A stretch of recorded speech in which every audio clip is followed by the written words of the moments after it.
Hello and welcome to our Welcome Week Esports Spectacular. I'm here with Radislaw. My name is Lottie and I'm your host today. Yep. Hello. Hi, Lottie. How you doing? I'm good. I'm very, very excited for this because we've actually got a very, very diverse lineup of games. We've only got 3 games, but they're all pretty diverse. Yeah. We wanted to explore all the games, especially for our first years, just to make sure they socialize and play the games they want. So, do you want to explain what games we're doing? So we're starting off, I believe, with Multiverses, which is a fighting game featuring a shed load of characters. Me personally, I don't play fighting games. They're not my thing. They've never been my thing. But I think Multiverses is a great way to introduce a lot of our first years to, well, if you've never played a fighting game before, it's free, it's got a massive lineup, and I think it's a good thing for anyone who wants to get into production. It's a great thing to look at. It's good for casting, it's good for observing. It's also just a very upbeat game. We've also got, I believe, League of Legends as well. We've got some ARAM games. I love a bit of ARAM myself. Yeah. They're going to be, everyone is going to have a chance to play. They're very short games. ARAM is max 20 minutes? Exactly. If that. And I think it's perfect because it means we can get people playing, we can get people coming in here, having a look at how we host, how we cast, how production works, camera work, the lot.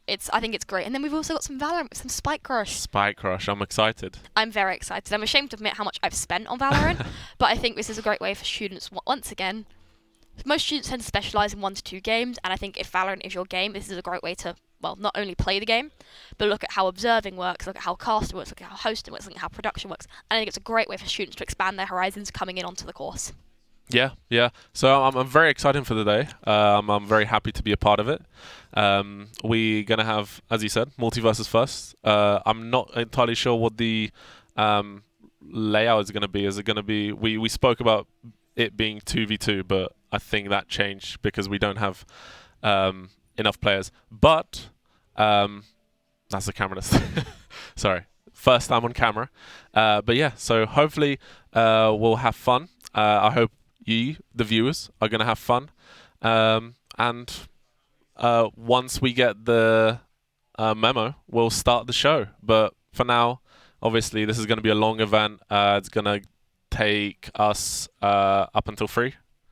Up until 3, just to explore everything, just to have the new students come into the hub, enjoy, socialize, meet everyone, and yeah, it should be fun.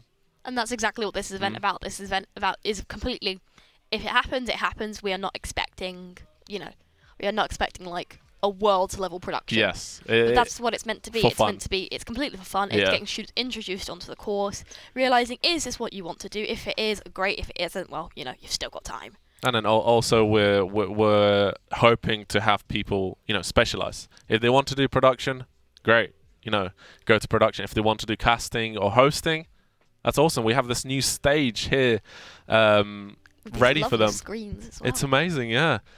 So that's what I'm excited for. Just meeting everyone, seeing what they hope to do after uni, and just excited. Absolutely. I'm excited to meet the new students, see what they bring to the table. Obviously, I know a lot of people are just typically players, but I know there's a lot more deep down. We'll have casters, we'll have hosts, we'll have observers, we'll have VT tech, we'll have sounds, we'll have lighting, we'll have camera work. It's lovely to have these people coming on not really knowing what they want to do, so we can sort of shape and mould them into what I think they work best with. For example, let's say, I think I want to be a caster. It's fantastic because, yes, you might want to be a caster, but if you're awkward, you don't really like being on camera, well, maybe we can find a role for you, even if it's something like directing where you're still speaking into a mic, you're still in charge of something. You're just, you're behind the scenes and you're equally just as important as a caster or a host would be. It's great how expansive esports is. Exactly. Like, you can want to do you have a passion for casting, but if you're awkward, you can just become a talent lead or something like that. It's always great to have these other venues that you can expand to. Absolutely. In the giant pyramid of esports, casting and playing is only at the top. There is so much more on this little magical iceberg we've got. What games are you most excited to see today, do you think? I've been playing a lot of multiverses. Yeah, I love the game very, and I'm excited that it's the first game. But obviously, I'm not like a pro player. I don't just stick to one game. So I'm pretty excited to see all the games. League of Legends. Yeah, I am by no means good at games ever. That's why I do this instead of playing. But I know our casters are particularly excited for multiverses. I think this is the great thing. We've got casters who at least specialise in all of these games. We've got people speaking They'll know what they're speaking about. It's great to have casters who bring lots of energy. They bring a lot to the table, and it's great that they'll keep you guys engaged. That is our main focus: to keep the audience engaged and educate our students on, what do you guys want to do. Me, myself, I think I'm excited for ARAM because it's also randomized. I think that's fantastic. But then I'm also very, very excited for Valorant. I think that's arguably my most played game at the moment. Yeah, yeah. But yeah, all the games are fun. Excited to start this off. Just waiting for, obviously, the game to start. We're setting everything up. We're setting the players. Obviously, also the players are also our first-year students. So it's a very fun game to just play, have fun, and that's the best. That's the best way to meet your course mates. I think it's great to meet your course mates, meet people who are in the years above you, get to know them, absolutely use them to your advantage, and I think we are still slowly getting ready to go. Yeah. I think one last thing I have to say is make the most of today, look at what you want to do, do not be afraid to branch out, and most of all, have fun. Please, have fun. Yeah. But yeah, we'll throw it to the casters for the game. Right. It looks like we're ready to rock, so welcome into the Multiverses portion of this stream. I'm Todd, I'm going to be one of your casters today, and I'm joined here by the ever-lovable Thomas. Say hello, Thomas. Hello, Todd. How are you doing today? That wasn't hello, Thomas. I'm doing great, and I am absolutely pumped to see some amazing games. And we kind of caught a bit of that hosting stuff that was going on before, and they were lovely, right? They introduced you to everything that this whole portion of the stream is going to be about. The kind of like the friends you're going to meet, the stuff you're going to learn. Throw that all aside. We're here for bombastic action, and hopefully you're here to learn a thing or two from us as well. Yeah. Also, Todd, I've learned something today already. You have? I didn't realize how much taller you were than me. Yep, we've done commentary before, I think. Yeah. Yep, but it wasn't standing side by side. This is a very new experience for him, and it's a very funny one for me. So we do have a bunch of students in the other room who are going to be getting ready and getting fired on some of these Multiverses 1v1 matches. What kind of thing would you want to see, Tom? Well, with Rick being a new character in the game, I actually wouldn't mind seeing some gameplay of him. I've tried him out myself, and he is very chaotic. Yep. I've also tried out Iron Giant recently. He's also a very chaotic character. A lot of fun. I was looking at all the characters in the game, thinking, what does all these characters do? And got distracted because I just started playing Iron Giant and just couldn't stop. Yeah, you tend to find that with this game is that like some characters are absolutely crazy, other ones you find a soul main within seconds. I believe I did just hear we've got a game coming up, was that? Yeah, we do. Right, let's get ready to rock on our very first game of this stream. I'm excited. Are you excited? I'm excited for this. Let's go.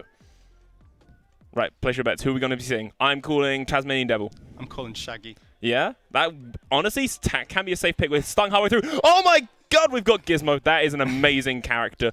Now, this should be a very interesting matchup because Gizmo is actually a support character by trade. He hits quite softly, doesn't kill very easily, but oh my god, is he an absolute rascal to try and hit. Yeah, I think with Bugs as well, he's as I was saying earlier, we've got a lot of chaotic characters in this game, and Buzz kind of just he kind of emphasized that idea.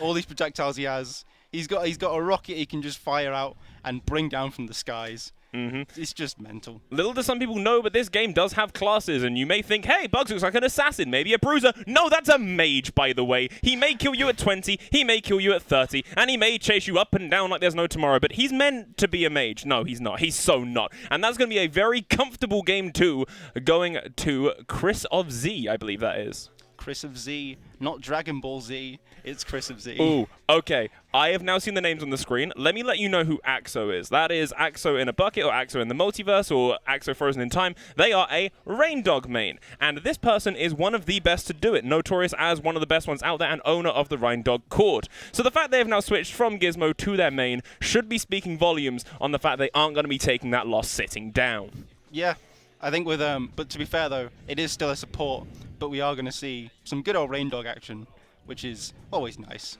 Always nice. Both of these guys on level 28 with these characters, and they've got their badges set up, all set. Nice and glimmering, showing everyone that they are masters of their craft and they are not new to this experience. As we lock and load into Game 3, obviously we did see Game 1 go to Axo. We didn't actually see what happened during that game. I'm going to predict that they did go Rain Dog and then changed after the fact. So, how do you think this game could go, Tom?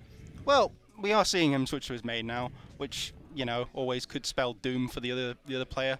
But we are still seeing Bugs Bunny, who you know, he still has that kill power. He still has all his mage stuff. Sure he does. Well, either way, yes, straight out the gate, swinging, better swing with those baseball bats, and Rhino just tries to get a little bit more damage and actually does find it back. For a support, this dog is hitting like a bear. Yeah, which is weird considering, like, we're meant to be seeing Bugs doing the big hits here. So, well, speak of the fact, there he is. If you didn't know about some of the history of the game, by the way, Bugs was like day one sleeper best character in the game, and then like very quickly it got discovered that he was. And now he has been hit hard with that hammer that you see in an actively being developed game. He is like very nicely balanced. And Axo makes a mess of Chris of Z, saying that in fact you aren't quite on the tier list where you were before. Yeah, the big spike coming out there from Axo, just it's going mad. It's going mad. We got Bugs here, trying to get some edge guarding in. Always nice to see in a platform fighter. Mm-hmm.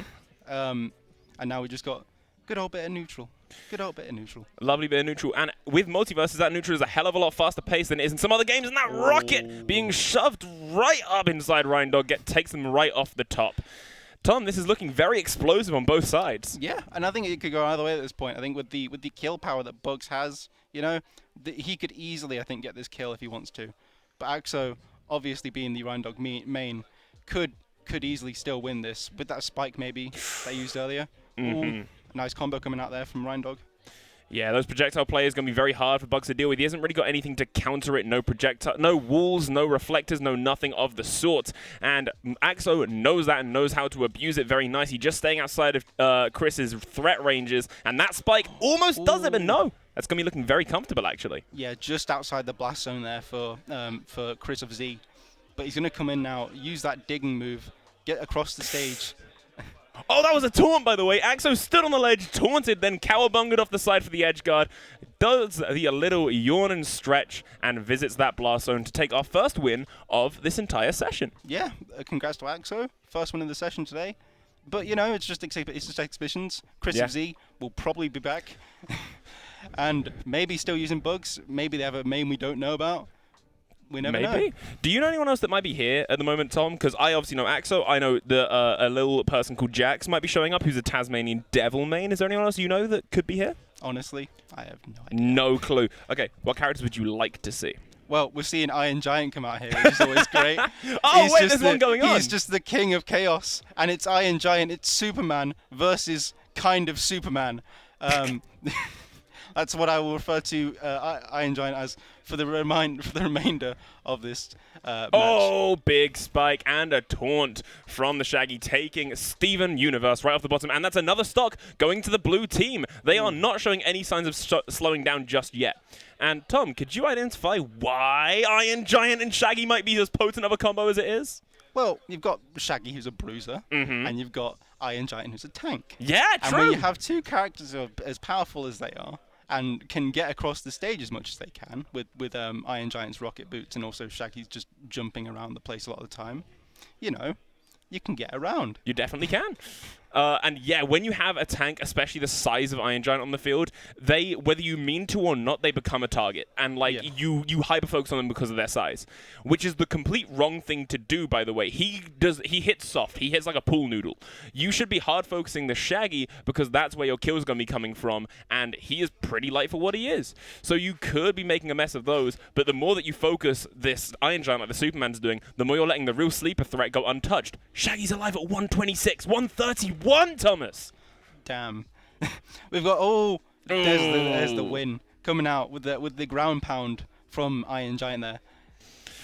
Yeah, definitely rough. If there's anything that the red team could do there, it is, as I said, try and focus the squishier one. That is how you find your damage. That is how you find your kills. You don't, like, we're going to be having League later. We're going to be having Valorant later. So with, like, League, if you see a Mordekaiser surrounded by Yordles, don't go for the Mord. Go for the Teemo. Go for anyone else that might be around him. Wreck them up. And it translates to every game, right?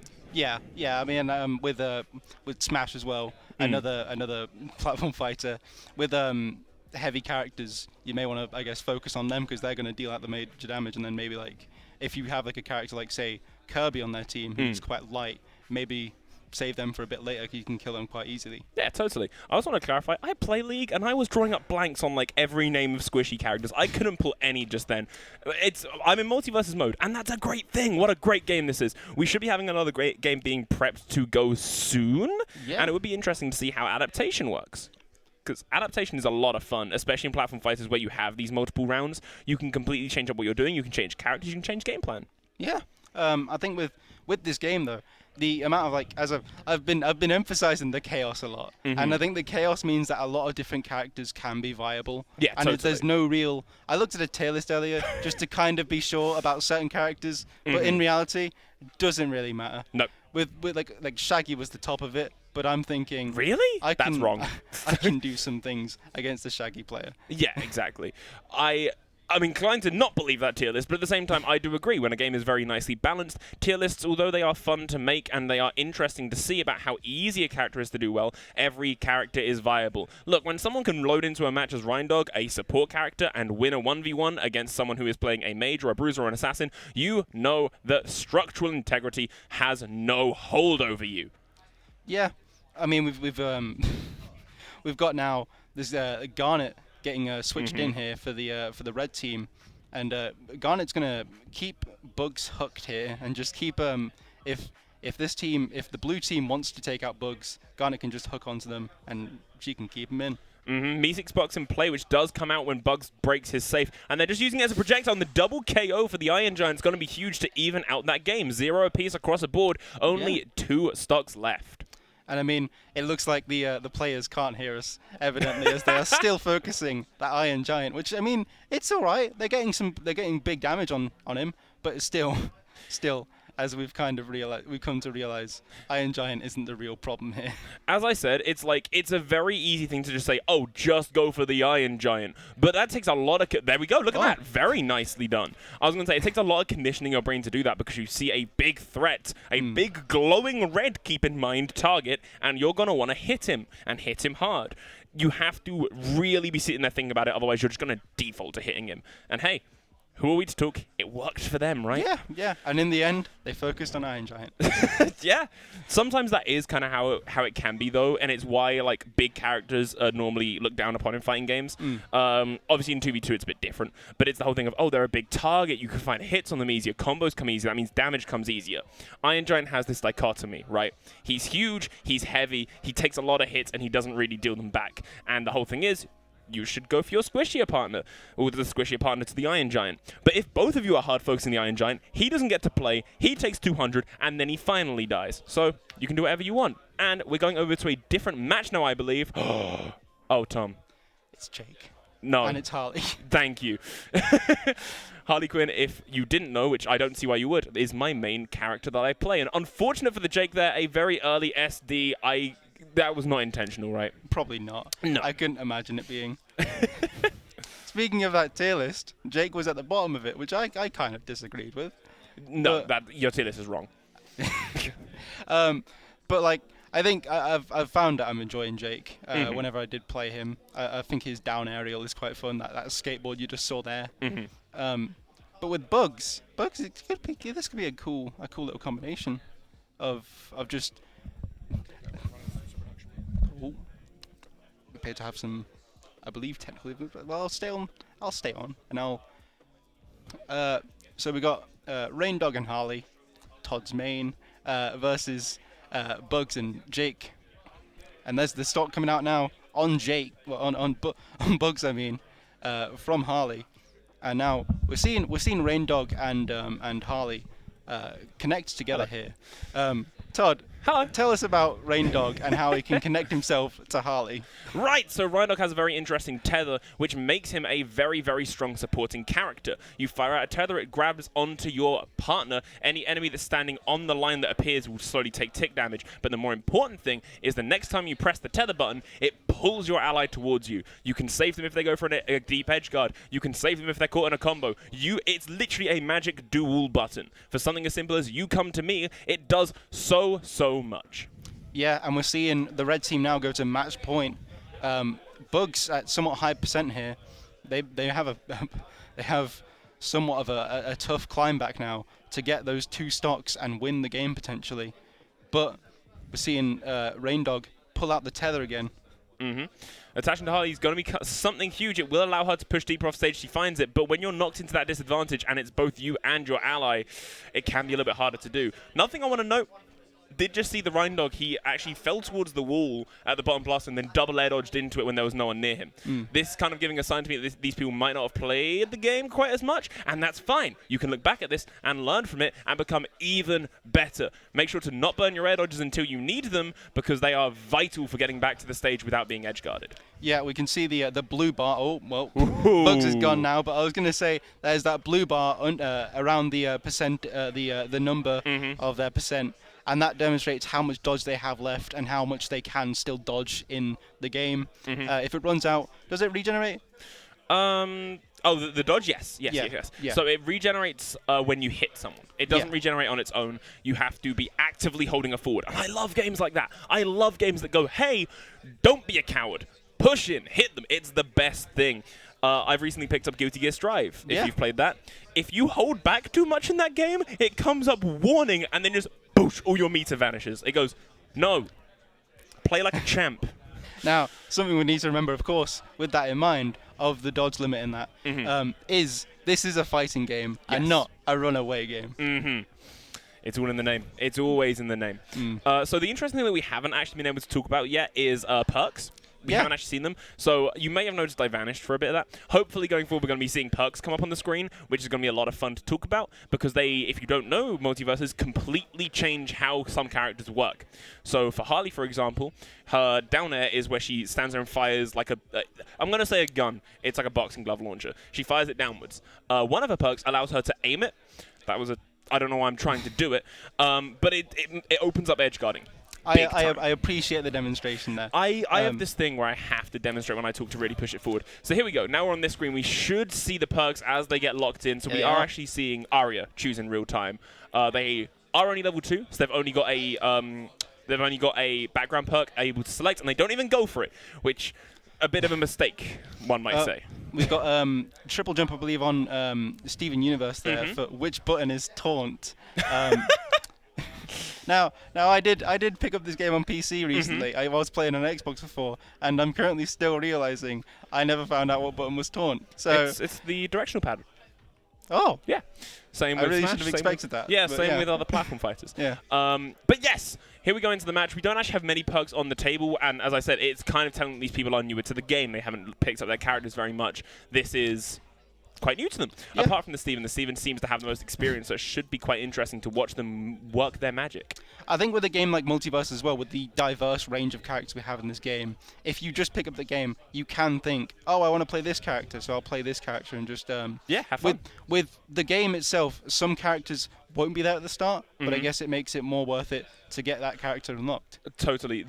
I played Harley in the closed beta because she was the character I was most excited for, being a child favorite of mine. So when I got the full game, when it came out, and she wasn't unlocked, the feeling of unlocking her was like a breath of fresh air. And speaking of a breath of fresh air, the red team might need one of those soon, being 2 stocks down and not really having much punishment on the blue team. They need to put in a little bit more work and just find these hits a little more consistently.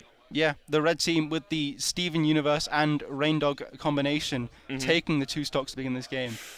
Are these both support characters? Yes, Steven and Reindog are both support characters, and quite interesting ones at that. Steven can actually shield like at Smash Bros, and it will shield both him and his ally, and Reindog can tether and bounce his teammate around the stage. The other interesting thing that the Steven hasn't done yet is Watermelon Steven. You can plant a little buddy who appears and basically fights as a third member of your team. He's not great, but hey, he's a good distraction. Yeah. Just a good guy to get out there and just make sure your opponent also has another person to deal with, which, while we are playing 2v2s at the moment, and 1v1s can be a bit hectic, as now you will be transitioning to that idea of, this is a 1v2 now, or in this case, a 2v3, but that doesn't really matter. We've seen in this case, a 2v-none. Yeah, a 2v-none. Unfortunately for that red team, they might need to put in that little bit more work with their characters to know exactly what they're doing. But hey, it wasn't an absolute slaughter. An absolute slaughter would be not finding a hit. Both the enemies were at a high enough percent where the next hit could have killed, could have shifted the delta in their favor. But hey, comes with time, right? Yeah, I think with multiverses, a lot of times you have to you can get used to characters quite easily, but some do take quite a while to get used to. For example, you were saying how Harley is your main. Yeah. My main was Tom and Jerry. At the start of the game, I had no idea how to play them. I just had no clue. I'm like, oh wait, Jerry can do this. Yep. And I have to have Jerry for this and this. And I was like, I have no idea what to do. I defaulted to Taz instead. did some damage, and then realized I want to play Tom and Jerry now. He is quite nice and easy to play. Taz, obviously pretty easy to pick up.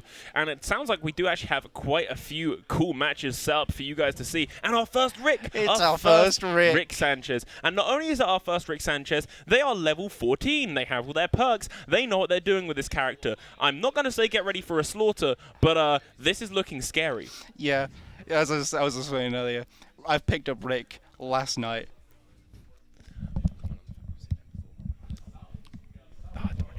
And on the left side of the screen, we actually do have Shaggy and Iron Giant. Not only just the Shaggy and Iron Giant, the same two that we saw earlier. Yeah, they're coming back again.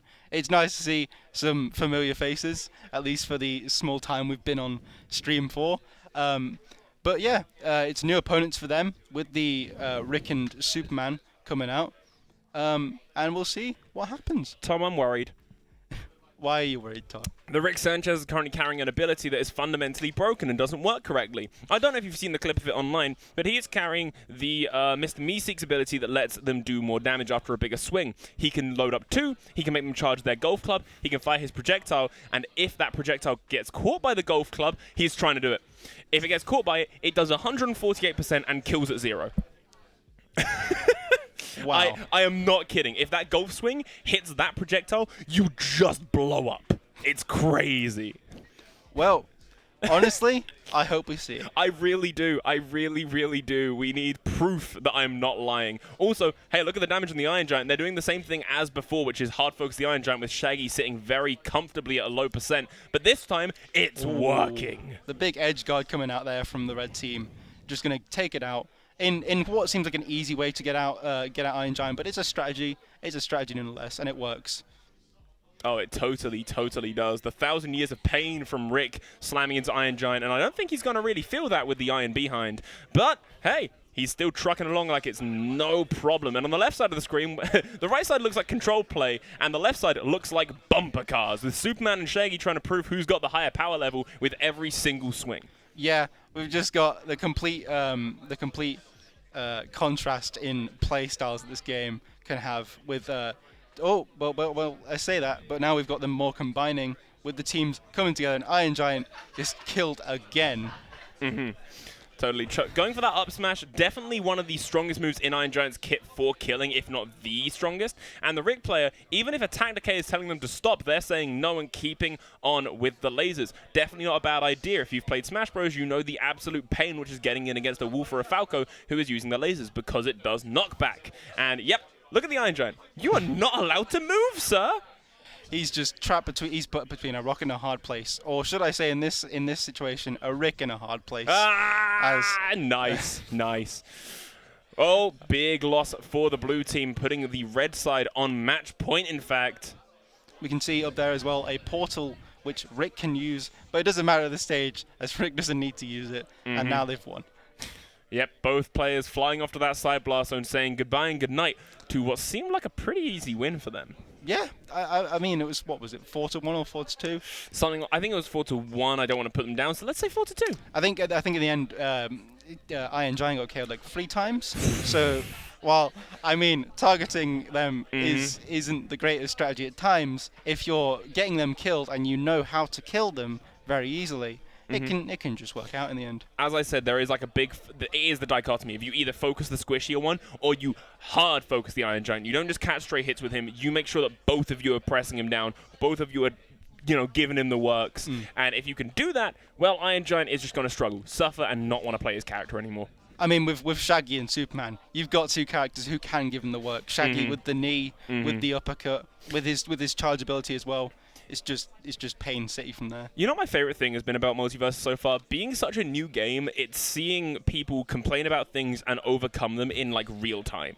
Because people Evo were massively complaining about Superman cheese, dropping down onto the stage, doing an upbeat, grabbing you and throwing you down. And it still happens, but most people don't fall for it nowadays because, you know, we know the counterplay. Also, by the way, left side of the screen, 2 Smash Sock veterans, Axo back on their main of the Rhindog, and also I believe that was Bean who plays Rob in Super Smash Bros. Ultimate. I could be wrong, it might not be them at all, but I think it might be. And seeing them play Finn, first time seeing it, I'm very interested. Yeah, I think Finn's a very strange character at times with the shop function, but also they are quite a nice little. They have their nice little way around the game. So I don't know how much you've seen of Finn, but actually the people who play Finn the most don't really tend to use the shop because it had to be hard nerfed, this thing I'm about to say. His up B, because he collects money, the up B, it hits harder the more money you've got, but then you lose money when you do it. And there was this big problem where it was insanely strong, killing at the middle of the stage. Axo, not giving in, not giving Double up. kill. Yep, just down air after down air. This dog is not being put down. Yeah, just the team coming in here. It is interesting to hear that Finn players don't use the shop that much, and we are seeing it here with Bean Addict. I think that is that Bean Idiot. Just go for Bean. Bean with Bean not really looking to use the shop at this stage, even though they are collecting coins, as a Finn player probably would though. And honestly, I feel it's kind of sad seeing the degradation of Taz. There it is. And there we go. Yeah. There's the game. That is absolutely it. The high five to seal the deal, the yoink and the double they're SD to gone. seal the deal, yeah. But yeah, as you saw, 0 shop usage because you just don't need to. Up B is so insanely strong when you've got tons of coins that spending it on like extra speed or BMO is just pointless when you can kill someone at 50. Because it's been nerfed, but it still basically does it. If you knock someone up and then catch them in the air, good night. Yeah. It's hello, up B, bye bye, you're dead. It can really be that simple sometimes. I'm very interested to see who we've got lined up next, because every single game has been incredibly fun so far. I don't know about you, but I've been having a blast. I'm having a blast as well. We got a multitude of characters, no pun intended. And we've just got all these different play styles coming out. All these different. We had the Rhindog going solo at the first game, and now we're seeing Rhindog with a partner. It's just a fun. good old bit of fun. It's a good old ton bit of of fun. fun. And hey, if you're on campus or in the campus area and you're looking at this and going, hey, Multiverse looks fun, come down. You can join the production team. You could come by on camera and say hi. You probably can't. I don't know the rules on that. But you can go in there. You can play multi. You can have us commentate you. You can have me say how bad you are. I'm kidding. You're not bad. You're great. Took yourself up, King. Crown up. Either way, we're seeing a run back between these same two, Bean and Axo on one side and Vulture and Cobra on the other. I think something we haven't actually talked about so far is the multitude of costumes. I said that word twice now. Oh, it's so good. I love the amount of costumes that are in this game. Just the way that they've made, like, given fan service for so many characters, and just like with Shaggy, for example, in season 1, I think it was, he had a suit, and it was just looking at him in the battle pass, thinking, I want to get the battle pass, but also I don't really want to spend money on this game. But also it looks really cool. Also, whoa, come on, put some respect on his name. That is not Shaggy when he is in the suit with the moustache and the monocle. That is Uncle Shagworthy. That is a completely different character. Anyway, here we go into this match, and as you were saying, the skins, we are seeing Tasmanian Devil with that Toon Squad skin, a very iconic one for a lot of people's childhoods. And this time, Bean is actually locking in to Iron Giant rather than the Finn from last game. Yeah, as you say about Space Jam there, we also have LeBron James in this game somewhere. We'd love to see him, just asking. But for now, we've got Iron Giant, and we've got Taz, and we've got Bugs, and we've got Jake. As we said, double kill. Double kill. Just completely throw me off. But as you were saying, we got Space Jam. We got a little dissension in the ranks with Bugs and Taz facing off here. Yeah, it's definitely rough when a Tasmanian Devil loses his temper because that appetite comes out to play. The heavy chomp from Axo chases off stage. Cobra Falcon just about avoiding it. And Axo, I'm guessing not as experienced on Taz, tries to up B for recovery, which you do not do. Which you don't do. Up B on You Taz is an attacking move. Do not try and use it to recover. You're just going to die for it. I think it's a big theme with this game. If you come in from, say, Smash or maybe even Rivals of Ether or any platform fighter you may find, it's up B mostly is like a different attack, and in I think a lot of cases you don't really use it to recover, and you can most likely find a way to get back on stage otherwise, as we saw there. And now from the Iron Giant, who's now won the game. 100%. A very lovely round one going to Axo and Bean once more, taking stocks and taking lives no matter what characters they are playing. It's been so fun. We've had diversity so far. That's another thing I love about multiverses. It's so even, and the characters play so different that people are happy to experiment. How cool is that? It's very cool. It's just very cool. I think with looking at the game the other day and looking at all the characters to like check up on my stuff, it was cool getting to play every character and just experience everyone firsthand and just think, oh, you can do this. That's so cool. Like when I found when I was playing Arya for the first time, I've got brief. I watched Game of Thrones very briefly and learned about the face stealing thing, and I was like, oh my god, That's smart. oh my god, she's got it. She's got it in this game, and I'm like, I know that reference. It's the Leo DiCaprio gif of just the, yeah, there it is. Yeah, I actually watched Gremlins recently because I've been playing a bit of Gizmo, and it was really cool watching the film going, that's the car, that's the bow and arrow, oh my god, he's such a little scrunkle. Anyway, speaking of little scrunkles, LeBron James. LeBron James. Now, What a man. How do we, how... Oh, okay, are we gonna- Axo. Okay. Yep, we get it. Flex your damage. Whoa. Wait, sorry? No, wait, that's highest damage though in one match. How did you do 7,000 in one game? The slam dunk. It do be nuts. It do be nuts. To be fair, they could be like a custom game. Yeah, they put probably. themselves like a massive amount of stocks. It probably is, but like, everybody get up. It's time to slam now. Right, here we go, launching into the game. So you were talking about tier lists. Interesting one is that people pretty consistently put, unfortunately, our GOAT, LeBron James, at the bottom of the tier list. He has to work much harder to get anything that other characters get in like one hit. What do you think of that? I think he's quite fun, but you do have that resource of the basketball you need to keep a hold of. And if you can't have it, if you don't have the basketball, you're not that good for it. But with this match specifically, I'd say, okay, yeah. So with LeBron James, it's always fun to see him get the basketball and then potentially, if he can, get a slam dunk. Yep, scoring a, is it a home run? Is it a, it's a try. Yes, it's a try. A try in the back of the net. Yep, that's the one. Here we go. LeBron pushes off to the side of the stage, pushing both of the opposing characters. Jake and Arya kind of falling a bit short here, especially seeing as they've got this kind of like dichotomy going on of a bruiser and an assassin. You're lacking that tankiness that something that another character might provide to your team. Yeah, but like with LeBron James, we can see here occasionally going for that slam dunk, just putting the ball in the net.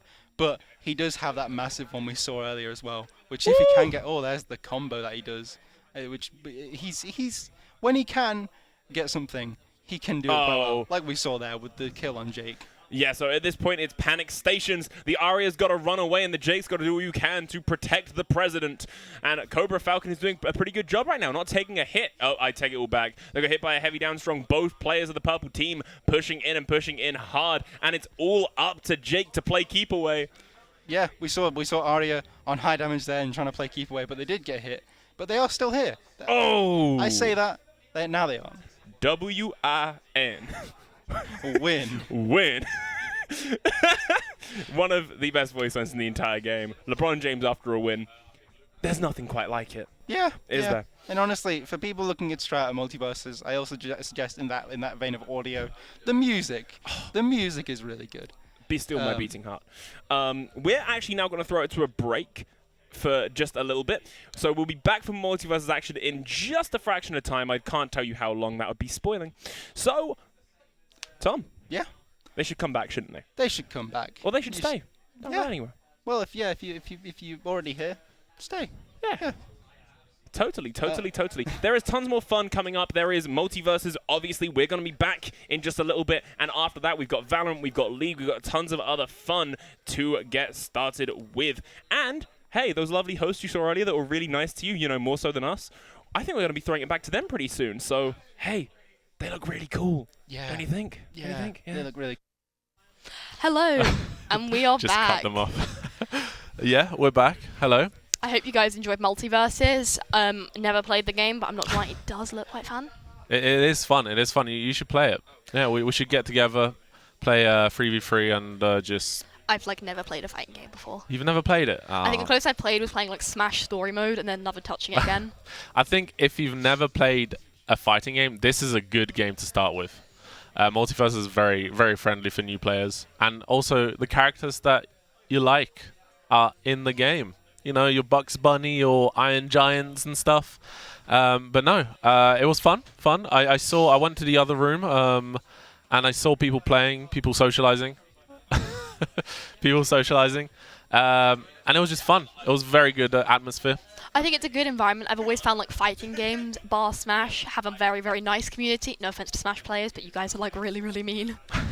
I think it's just a good little environment. We've got a good handful of students who want to like obviously involve themselves in fighting games, and I think it's a nice little community. You guys are like your little friend zone. I think it's Yeah. much more accepting than obviously League, Valorant, but I think that's also just like Riot themselves create very hostile games. Yeah, yeah.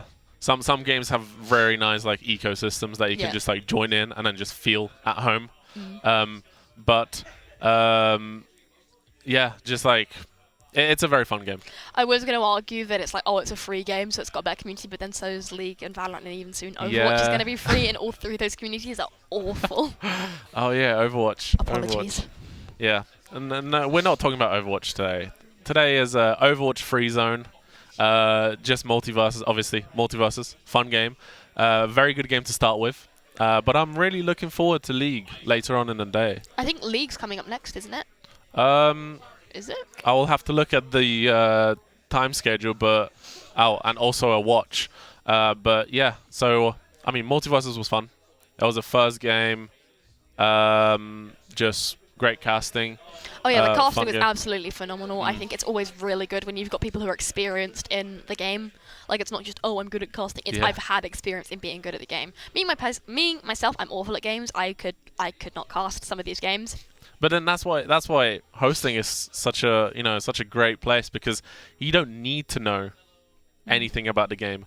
You just need to know a lot about who you're talking to.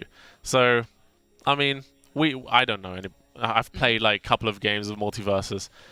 The casters are there to They're there to inform, to educate, exactly. and to entertain, most of all. And I think that's something I'm looking forward to in League, especially because ARAM is such. It's all random, all mid. That is what it is. It is the mid lane, and it is battling it out. You've got no real healing apart from those little health packs, which Yeah. I find that my players really do like stealing when I need them. No buying until you die, which I think is great because it means you can't just run back and grab. Yeah, yeah. You got to go back and finish off your warmogs. It's very great that it can be like a very short game, but you learn so much from it. Absolutely, and I think it's good that we've got these like quick-paced games, random games, so we're not just having, oh my god, it's like a Masters team against like me and my mates in Yeah. Iron. Yeah. I'm not actually Iron, by the way, guys. Don't judge me. No, but it's fun that in ARAM you can play characters that you've never played before. You can Exactly. experience, you can experiment Yeah. with stuff, and I absolutely agree. because it's such a small map, everything works. I think everything being randomized obviously makes it a lot more enjoyable that you've not got just 5 mid laners. Although I do think I would like to see, I'm very much biased, we're not going to deny this, to a funky little mage support. But even then, Soraka brings so much value to ARAM. Soraka's Yeah. got great healing. Obviously, her damage gives her healing. And her ultimate is absolutely... It's a perfect. massive impact in Yeah. ARAM when there is very little healing available. I think I'd also like to see some hook characters, whether it be, your Blitzcrank or your Pike. Because I Yeah. think those are absolutely great in ARAM, where it's just constant poking. It's never really like an invade or a massive push until towards the end, when you know that you're not going to get completely stomped. But also, can we just talk about the best part of ARAM, which is feeding the poros? Like, Yeah, I don't like how you feed a parrot and then it blows up.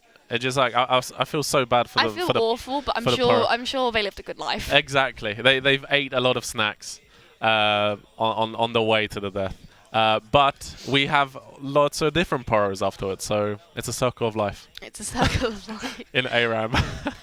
But yeah, I'm not 100% sure how this ARAM's going to look, because obviously we've got these first years coming. I do not know a lot about these first years. The only first year I really know is the one who's my housemate who's been playing multiverses.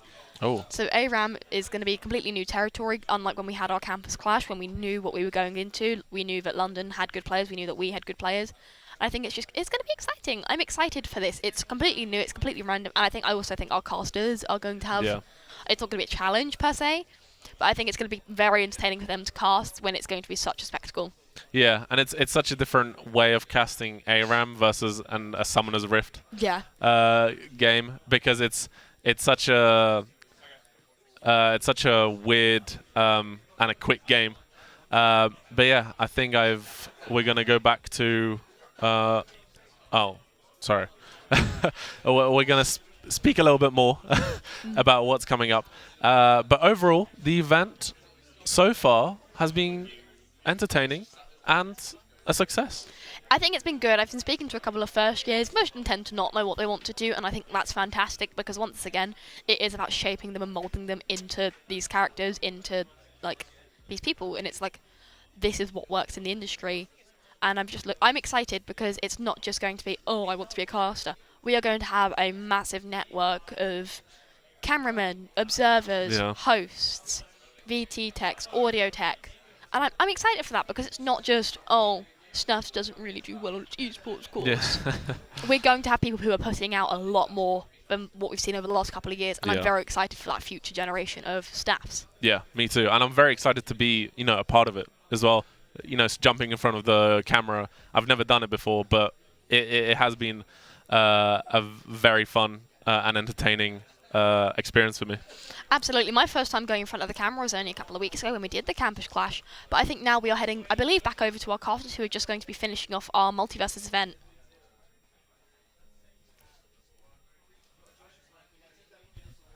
And we're back with more Multiverses. We got some more games here today. We're back, me and Todd, here on the Todd on the and me. cast. Very much. Very much so. Yeah. So, what are we looking for? Anything else you want to see today, Todd? We've seen a lot already. We've seen a lot. It's been a ton of fun so far. Obviously, more character diversity. Always a big plus. I love to see more characters. We've already seen like most of the roster, if I'm going to be 100% honest. I want to see, I want to see more wildcard picks. Like 2 supports. Yeah. I think it's funny. Yeah. Just that 2 support pick was kind of just thrown out there. And I was just like, wait, that's not how that works. That's not meant to be there. Counterpoint. If you have a supporter who's helping this guy, and then this supporter is helping this guy, they're never going to die. Yeah. You can't lose. I scratch your back, you scratch mine. Right? You physically can't lose, right? That's how it works. That's literally how it works. Just giving each other a helping hand, just letting it fly, and then because you can just get kills. Yeah, without a shadow of a doubt. And we're gonna throw it to some more gameplay now. We're back to 1v1s. Yes! We've got Rick versus Taz. Look, commentary. Let me a little secret to you new students, especially joining the esports course. Commentary is unbiased. You will never let a bias slip. But the Jaxi driver does not stop pumping those hate brakes. And here comes the Jaxamanian Devil on the left side of the screen. You can go ballistic for the Rick as much as you want. That's my guy on the left. Let's go, Rick. Let's go. Let's go. Come on. Right, yeah. We've actually been informed since after the fact that a lot of the dumb Rick tech, like the one-shot kill that I mentioned before the little break, that actually is gone, luckily. Oh, Jackson is struggling to make it back, and hey, Let's go, Rick. I was going to say, that was the character almost like specialization. The fact that he didn't use up B to recover, but used side beaks, it gets a little bit of verticality. Yeah, shows that he knows his character pretty nicely. Trying to rely on that side B as well to find an in, but it's just not quite working. Yeah, like you said there, it's nice today that we do have people who are new to the game, but also it is nice that we also have people who are quite well versed in the game and can show it off in a very, I want to say very good light, Like with Rick, we've just got these combos coming out now and all the good tech, It's always nice to see all the good tech. How I feel so far is that it's just incredibly hard for Jax to land a hit, because for as much as Rick is meant to be a mage, he's very, very good at just keeping you out. And with Taz lacking a lot of those like projectile, that was so nice! Oh, he died! Oh, I looked away from the screen. No. Okay, but that's my guy! a soul for a soul. But when is it a soul for a soul? When you still lose the match. It sends a message, right? Yeah, it sends a message. Yeah, it sends a message saying, I'm willing to do anything I can to defeat you. Exactly. It's like, you are the threat, I am the answer. Unfortunately, the answer was a negative. But, hey, we're going to be seeing a game 2 from these two, hopefully. I hope, beyond hope, because I think Jack's got more in him. I think he can go further, honestly. Yeah, I mean, it's Taz. We saw at the end there the kill. If he can just do that twice and not have died before, then that's the game. That's the game. Very simple stuff, but it's on its work. The ledge slip was very clean, seeing him like pop over that edge and drop down to catch it. Just a shame that he did overextend that little bit. Overextension is obviously a huge thing on a platform fighter, even more so than your traditional FGCs. But here we go. Also, I want to comment on the fact this person's played a lot of Rick so far. Their badge had those 3 stars under it, meaning that they've got a lot of Rick wins under their belt. So this character came out 2 days ago? I think so. Yeah, and they've already rocked that character as hard as other people have on their mains since launch day. So that would explain why they are pretty damn solid with it already. I mean, it's a game. At times, some people can just get can play a game quite a lot. It's fine. It happens. We all do it. I've got 1,000 hours in Smash. It's not like we can't admit to our own gaming habits. That's huge, by the way. Look at that chicken counter. He's a chicken. He's a chicken. He's a chicken. He's Chicken Rick. Right, there we go. Hunt him down and chomp on those bones, Taz. That is Rick losing that first stock, with Jack being at a very comfy 37% coming out of that. That tornado spin, the tornado spin and the dog pile actually being the things that really help with that chicken counter, being those multi-hits that you just can't escape from. Yeah, I didn't know at that point to call him Chicken Rick or Rickin. So I went with Chicken Rick in the end. An ode to Pickle Rick, the funniest thing I've ever seen. He turned himself into a pickle. He turned himself into a pickle. He definitely did. That dog pile once again coming out, definitely being one of the highest kill power moves in the game, being one of those rare exceptions in multiverses that just kills the center stage, because normally you have to chase in this game. And Taz looks you in the eye and says, I don't wanna. Oh, wait, what? Oh. What happened? Oh, the teabag. The disrespect. The disrespect. Okay, but is it disrespectful when Taz's one is so funny? Yeah. But to be fair, he said, look. I killed you at the end of the game. I lost. Yep. But I killed you. And I'm going to show I can do it again and again. It's the fact that he fully he planks, he goes down, and he doesn't crouch, he doesn't whoop forward. It's amazing. It's top tier. Some of the teabags in this game are godly. Also, do you know if you have a LeBron Ditto in 1v1s or 4 people playing LeBron, do you know what is customary at the start of the game? Does everyone shoot a basket? I wish. That would be sick. No. So he's got a very cool crouch where he goes down and he ties his shoelaces. So if you've got a LeBron Ditto going on, it's customary that you make sure your laces are tied at the start. Everyone goes down, they check their laces. Oh, you're at my height now. Yeah, and then they get started, You just gotta widen the stance. I would say you can stand on the chair, but I don't think production would be happy about that. No. Health and safety, blah, blah, blah, blah, blah. Something along those lines, Yeah, but these characters in multiverses, they don't have a real care for health and safety. True! Especially Looney Tunes. If you ever watched an episode of Looney Tunes, those guys are it's borderline scary, actually, sometimes. We were saying, I think, before we came on, we were talking about which character we wanted to see in this game. What have you noticed, Todd? Look at the stance on Beach Giant. You saw me my mouth hang agape for a second. Look at the size of that man. I love the smugness in his face. He really has, the sunglasses bring the whole look together of him going from innocent robot that doesn't know really much to just I'm the cool guy. Beach I'm that dude. Guy. I'm that guy. You aren't that guy, pal. I am that guy, pal. Yeah, and as he's saying, the red team here gonna show him he's not that guy. What are they doing? Both Iron Giants scrapping in the bottom blast zone, and unfortunately the Beach Giant is not that guy, pal. Both of them scrapping off the side again, spike after spike, repeat on last. Incredible. Yep, that's it. Both Iron Giants losing their stock right at the start to one another, playing around in the blast zone like it's a bathtub. Well, if they're in the bathtub, though, can't they get rusty? Unfortunately, that's what happens with both them losing those first stocks first. But there's not much rust here, I think, with these players. They're all the way at the top of the screen. They know exactly what they're doing. I love the fact that it's a wordless agreement that the Iron Giants have been this is our fight. Yeah.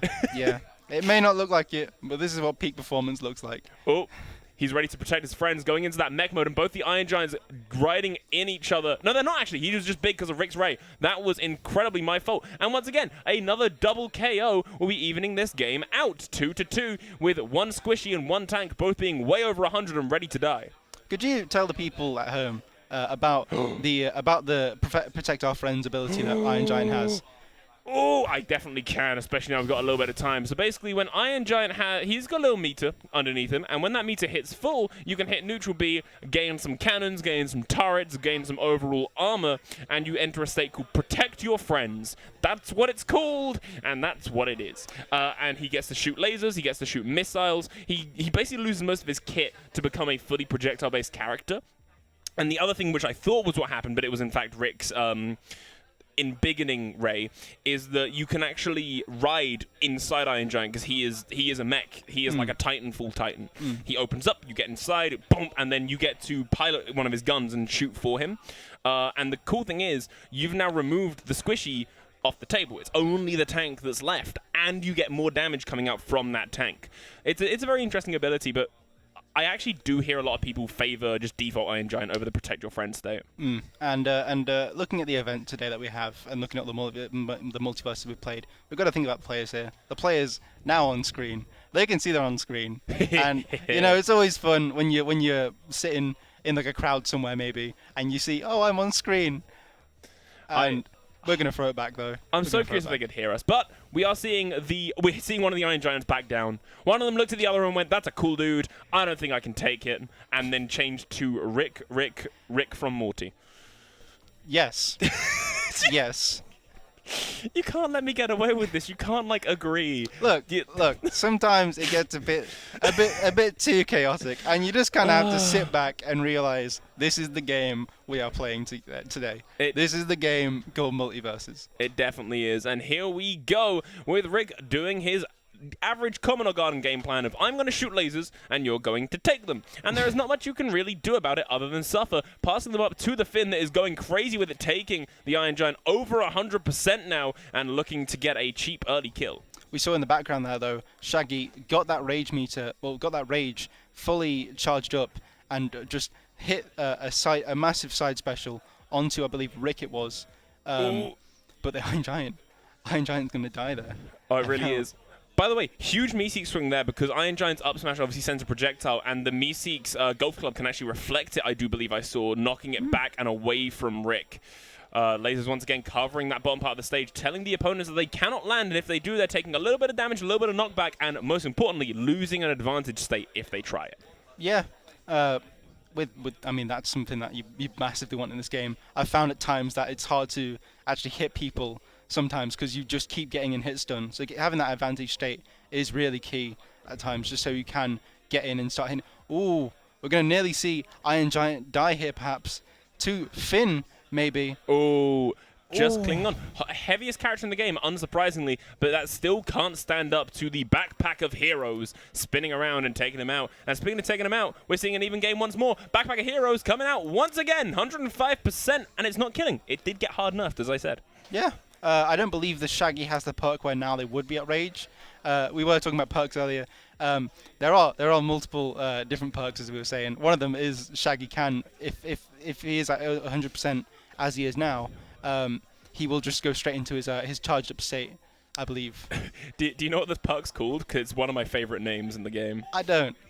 One Last Zoinks. One Last Zoinks, yes, I do not believe it is the perk this Shaggy is carrying, and they are just trucking along like there's no tomorrow. Rick as well doing a very good job to survive, and that is what we call in the business the Castle's Curse. Yes. Yep, yes. You say one thing and the players go, huh, you think I'm doing a good job? Watch this! And they don't. You know, you've been in this long minute. Yeah. I'm sure you've seen that a lot. The thing is, it makes us, seem stupid, but more importantly, they lose. So, Yeah. In reality, who's the real losers here? Exactly. You may ruin our careers, but you just lost the game. Yeah. What? Well, what a great mentality to have. But we should be getting another game ready soon. Is there anything else? Is there anything that you've seen so far you want to see more of? Well, I mean, I haven't seen it so far, but I do want to see Velma come out at some point. True. My mate plays Velma. She's a fun character. She's got she's got a Phoenix Wright Ultimate Marvel's Capcom vibe, yes. where she can pick up evidence like, oh, I have all this stuff. Go to jail. Not anymore. Yeah. The police car's gone. The police car is gone. It's gone. Velma now calls the mystery machine. So rather than her calling the cops and the cops taking away whoever perpetrated the crime, now it's 5 teenagers kidnapping someone because it's better. I just like, I love the image of like Mr. Machine comes along, back door's open, Freddie Jones pops out, grabs you by the cuff of your collar, throws you inside, and that's it. Yeah. No one sees you again. Yeah. Yeah. You know, and with the characters in this game, it's just kind of fun imagining each one of them having that scenario happen. Just the Iron Giant, just, hey buddy, come here, get in the van, Again. get in the van. We're going on a mystery. Yes, that's Fred Jones, classic for saying. But speaking of classic saying, LeBron James, once again coming in on the far right of our screen. It's our second time seeing him, and it's going to be a lot of fun. For someone who scrapes up at the bottom of the tier list, he definitely can still put in the work and is one of the more fun characters to watch on the roster. Yeah, and I didn't actually mention earlier, I think if he does hit that big slam dunk, I wanna call it. I'll leave it to you. Yeah. That dude has a big move, and it's worth every syllable of saying slam dunk.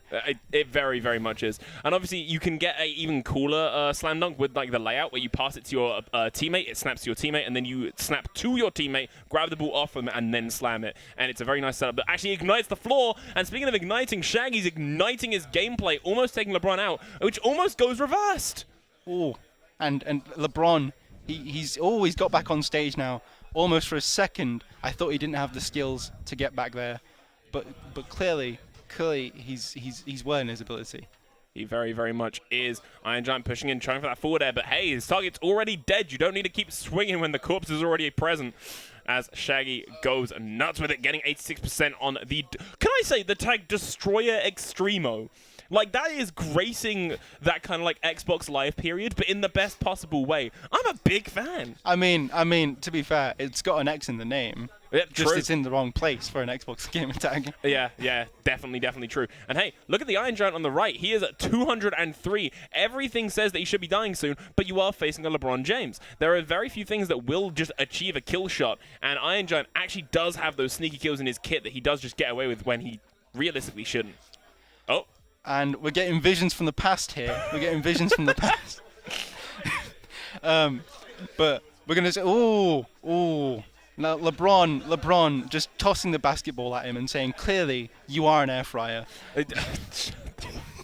Anyway, we're moving on from that. He promised he would slip it in somewhere. And I promised I'd slip that in somewhere. I don't think that was... It could have been an Iron Giant. Oh, it wasn't. It was Iron Giant, because he's a robot. Yeah. He could be an air fryer. It's made sense You never after know. the fact. Okay. Big spike from slam Finn. dunk. No, wrong character.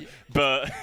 I saw it. I saw LeBron do a slam. Oh, this is a spike from Shaggy. Come on and slam now. Come on and slam now. Yep. Shaggy absolutely hammering the point home to LeBron that he is not the best dunker out there. And round one does go to our dynamic duo we've seen a few times rock out, the Shaggy Iron Giant. Yeah. I mean, actually, go back to that point there. What is the best dunker? Like, are you talking like cookies? Are you talking like Dairy Lee? Like, Well, what do you mean? it's up to you to answer the question. The way you feel I've asked it. What is the best dunker? I think those ones at like carnivals where someone sits on them and you throw the ball and then it drops them into the tank. Dunk tanks, yeah. Yeah, that's the best dunker in my opinion. What about you? What's your favorite dunker? Well, personally, I'm a fan of those ones where like you open up the packet and you take the cookie out, you dip it in the cream and you eat it. Yeah, the Dairy Lee ones, or it's like the cookie version. Anyway, speaking of cookies, that's going to be a tough cookie to chew on if Taz tries to bite into Wonder Woman's shield. It's going to be a very fun matchup, especially in DC face off against the Looney Tunes. I'm not going to say a canon one, but the team's a canon. Yeah. I mean, I think this is the first time we're seeing Wonder Woman. It is. And I think we may have seen Batman. Have we seen Batman yet today? No, we haven't actually. It's a brand new team, a new fantastic point of view coming in on the right side of the screen. Yeah. We've only seen. I think we have seen a Superman earlier today, but this is the other three members of the Justice League in the game at the moment, I believe. Yes. And Batman just gonna fly around, just gonna try and see what he can do. Oh! While Wonder Woman just can't hack it. Yeah, unfortunately, big shame for that death down the middle, and the Batman taking a minute to steal himself on that ledge for a very quick second. Taz coming in, the Taz Nado passing up into the bug swing. This team seems to know what they're doing. 1, 2, 3, 4 swings. Just getting that decay coming in some point soon. We're seeing it now. The attack decay sign. Oh, and there's Batman just getting knocked silly. by Taz. This is the point where I like to establish the difference between swinging and swinging. Yeah. If you're swinging, that's when you are doing the same option time and time again, and it is a big swing of a move. And it hasn't stopped working, so why stop doing it? Once again, the mallets repeat on last. I like this game plan. It's Yeah. comfy. You know what's Yeah. happening. Like it's just pass off into the swing, or with Taz's case, just use the tornado. Yeah. Just spin to win. It's It is. working. Yeah. Yeah. Oh. It was working. Yeah, it definitely was, and unfortunately now it isn't, and the Wonder Woman as well bites the dust, making it game point to the blue team. All they need is one more kill, and Batman is looking pretty damn tasty right now as Taz comes in with the Taznado, and that's going to be it. Remember when I said one of the biggest kill moves in the game? Well, you see their strategy. It was working, then it wasn't, and then it was again. It's just a simple turn of events that always happens in these types of games. It happens. It can happen a lot. It's like a hero story arc where you have like the success of the hero, you have to have a downfall at some point, and then you have the comeback. Like Yeah. it's a classic story, and that's what that Bugs Bunny was. It was the classic story of he's doing the mallet, it's working. He's doing the mallet, it's not working. They're doing the mallet, it's working, and then they won.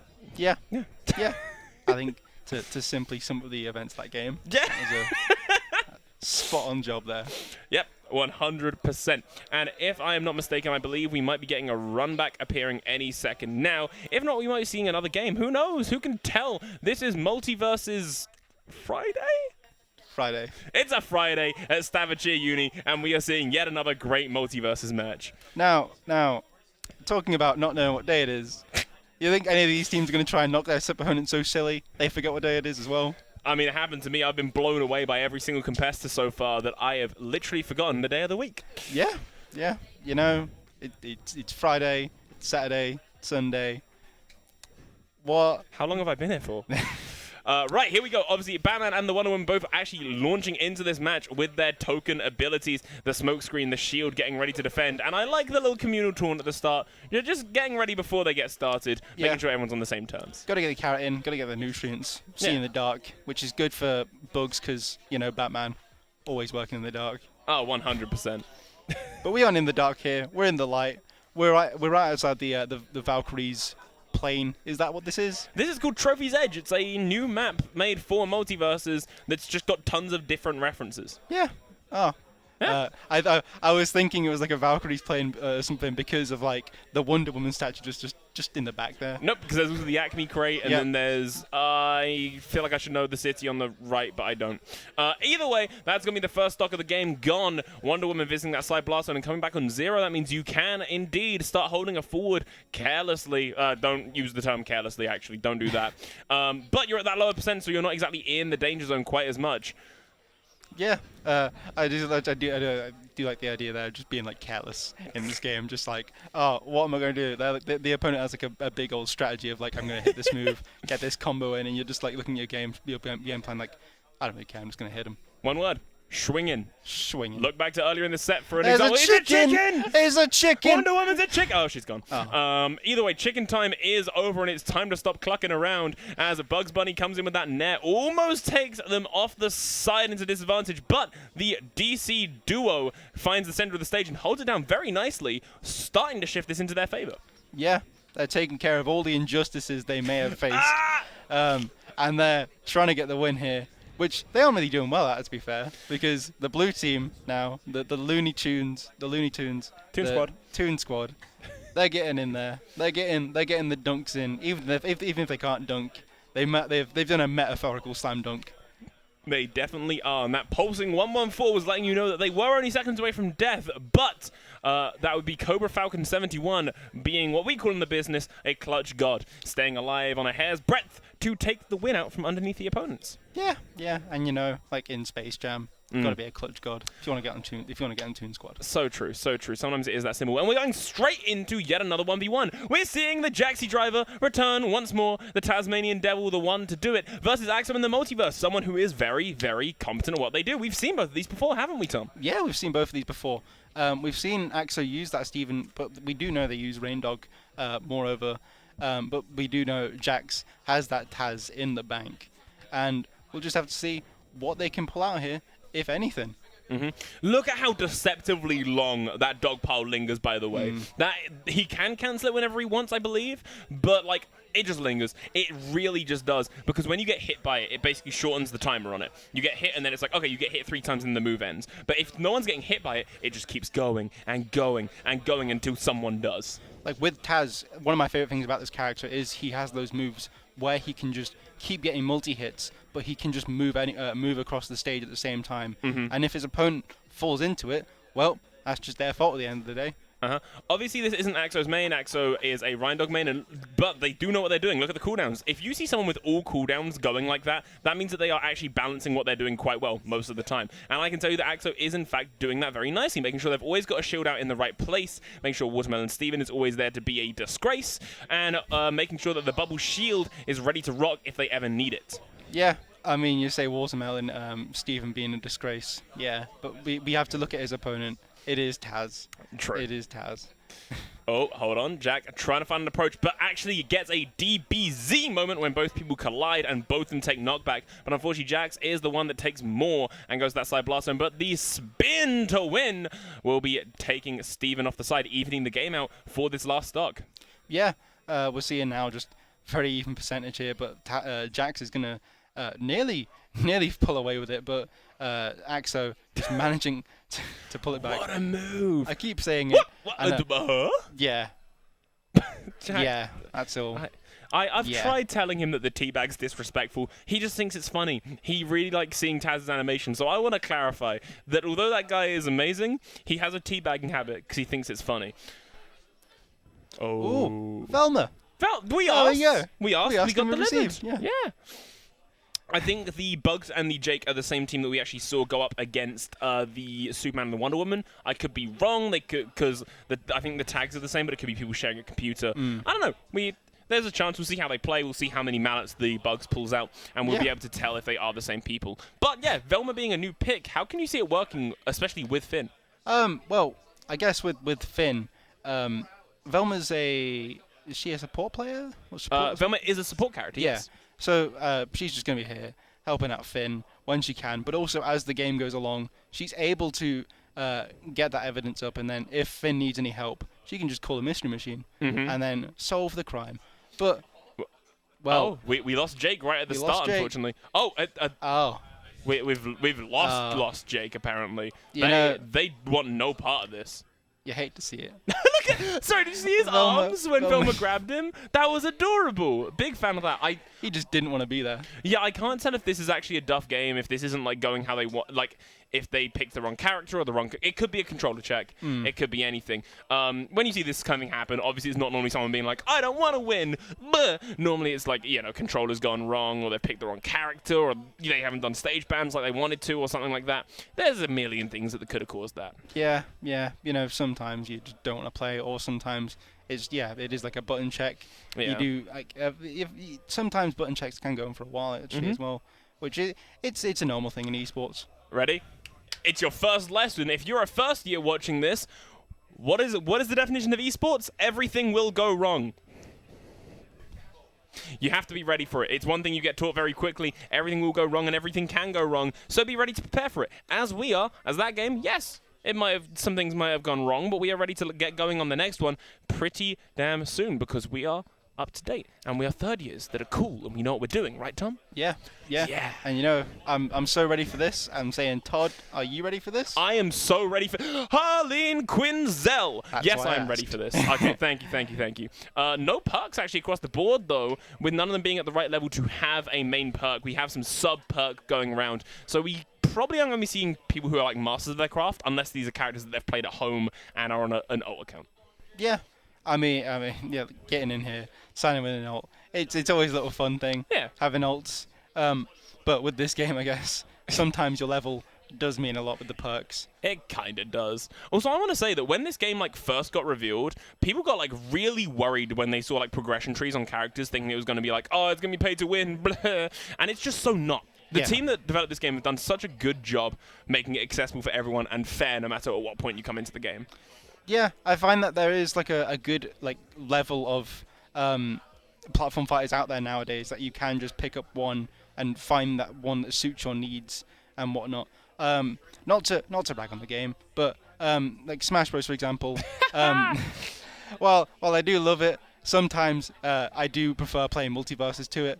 But that's how it is with all games. You know, you get certain games that suit your fancy and certain games that don't. Sorry, I was just seeing the Harley run away from the Velma buff that was chasing her down. Yeah, don't avoid that. Your teammate is setting that out. It's okay to get hit by it. It is more than okay. Either way, though, that's going to be another death. The Bugs overextending with that Nair and dropping to the bottom blast zone. Unfortunate for them, kind of giving the Harley a bit of an advantage to get back to the stage as well. Yeah, we're seeing here just Taz use some of their range, try and like of their range attacks. I think there's two, is it? There's the neutral attack, and then there's the down special. Yes. Yeah, but I mean, I say that and now they're dead. So, you know, good old bit of commentator's curse. Exactly, you're learning it in real time, baby. Yeah. And the Bugs takes out that safe and sends it flying, crashing into the Velma, getting some nice damage. And the Taz actually earning a kill, taking the Velma off the Harley off the side very, very decisively. Yeah, getting that Harley out of the way is, I'd imagine, a decent idea. Just because she's acting, I'd see as the bruiser of the team, whereas Velma as a support would just be trying to like buff up their character and get them to be able to get the kills so they can win the match. The bat bomb being stuck to Harley's huge as well. I actually found out recently. Obviously, it's effectively like a proximity bomb. If someone comes close to you, you can detonate it. You can use it to get out of a combo, and you can use it to extend one of your own.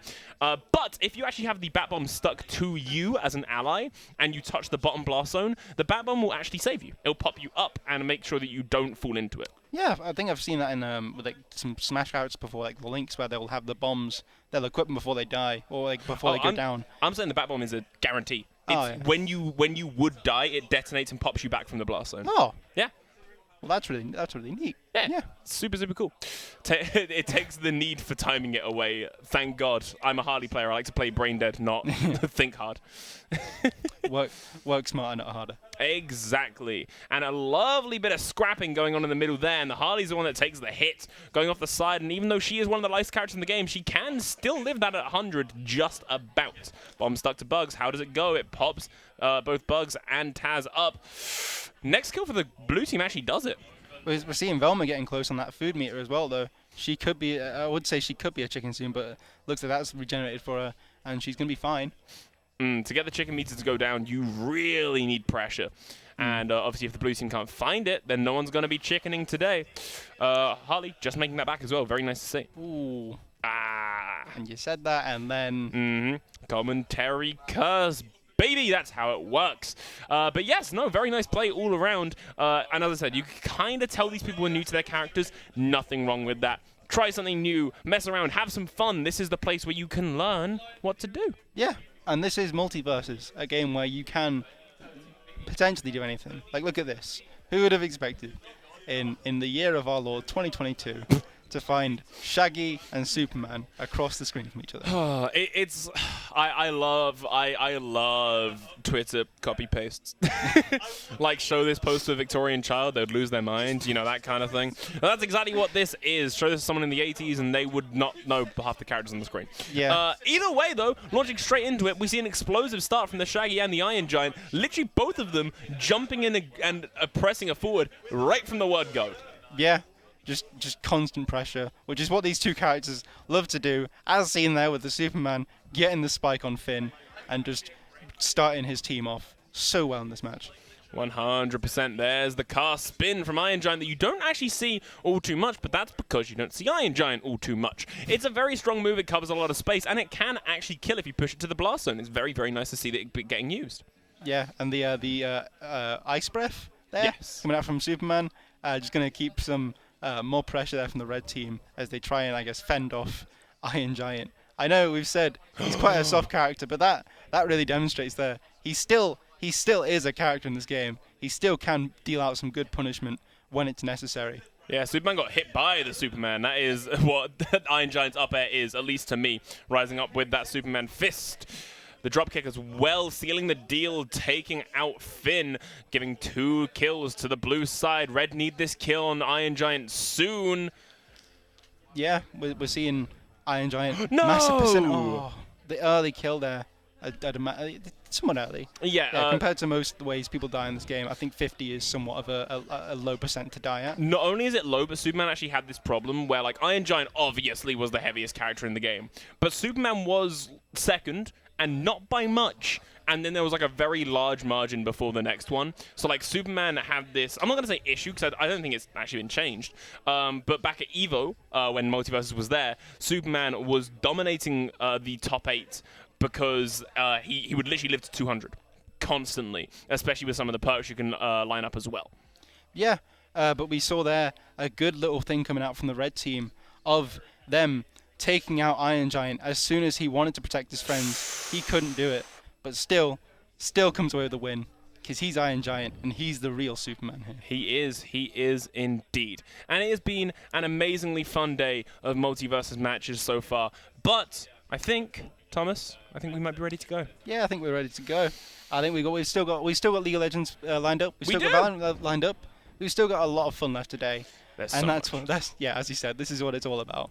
Just having fun, coming down and having fun, playing some games. Yeah. I'm going to still be here. I'm probably going to play some Multiverses next door for a bit. So if you are next door, I will be through in a second. Feel free to say to me, hey, you sucked. And I will take it on the chin and go, no, you sucked. But being real, no one here sucks. How cool is that? We're a family. And if you're on campus, make sure to come down. You can still play Multiverses even though the portion of the stream is over. And if you want to be on stream, there's still Valorant. There's still League coming up. 2 huge games that I'm sure you play. So why aren't you here? Yeah. Yeah. Just you can't really understate the time.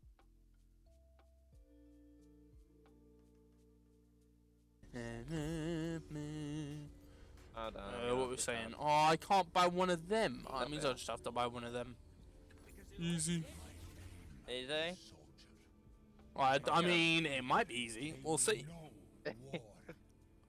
Yeah, sure. I'm listening, Cole. Keep chatting. Come on. Oh, you're playing Pantheon. I didn't even see. Yes. You don't get your little poor professor had to distract you this time either. Oh, true. No chance it's gonna stop my cues from hitting you. Sure thing. I'm listening.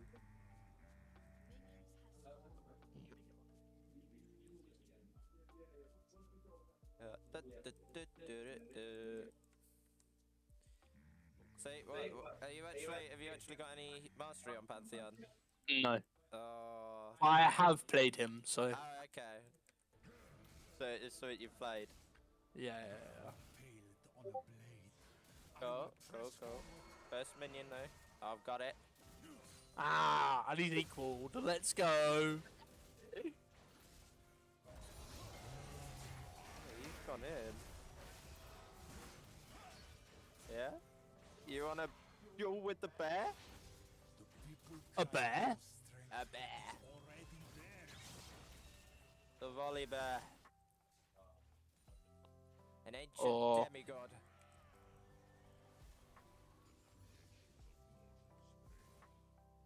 There we are. And I'm gonna take your little Healy thing. I'm gonna get some too, don't you worry. Yeah, come on. Oh crap. Yeah, go on. Oh, go on. No. Oh, look at that. I think it's smart play on the old. Yeah?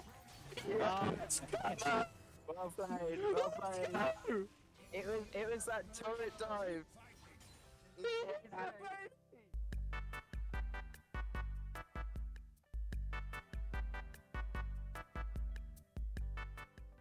They were. Well, they're better than mine, so. Your choice of starting item though. Oh, do you want to go? I went Guardian's Hammer last time, so if you want to play that, I can do that. Yeah, we'll go Guardian's Hammer and what, Whatever the whatever the dagger. preset is on the right, yeah? Yeah, I got Dagger and Potion. Yeah, same. Wonderful. Let's go. Let's go. Yahoo! Just Mario noises intensifies. What's that?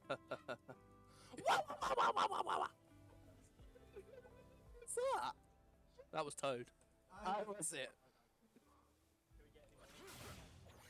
Oh, you hit the first one. Oh. The shield's gone. It is. Ooh, Oh, you that missed was... that one there. No. You don't hit one until I get the chance to do another one. Yeah. That did. Well, wait for these minions. He dodged it. He's so good.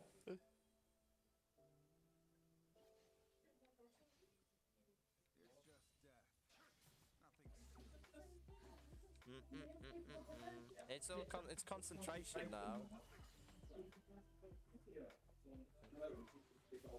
Oh, I thought I hit it. Yeah. Oh. Oh, where are you going?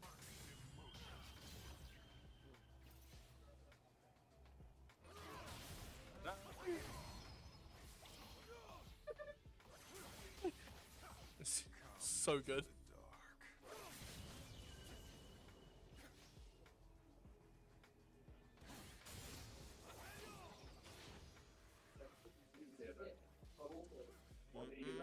Yeah, a bit of that. I took your healing thing again. Yeah, but this again, I was in it, so it's fine.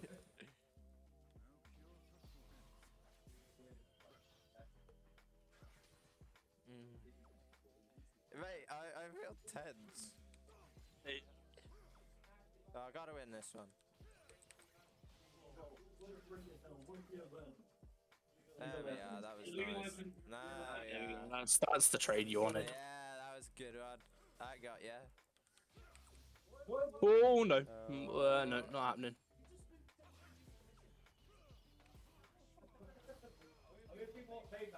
Oh, I'm dead. Oh, I'm dead.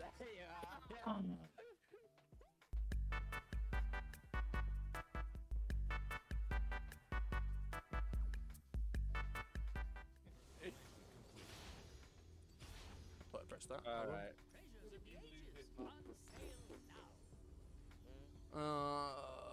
That I can't afford that if I do that. Oh well, we'll have to do this. No. I'm gonna go that. I'm worried what. I don't think I've got good stuff, but we've got it.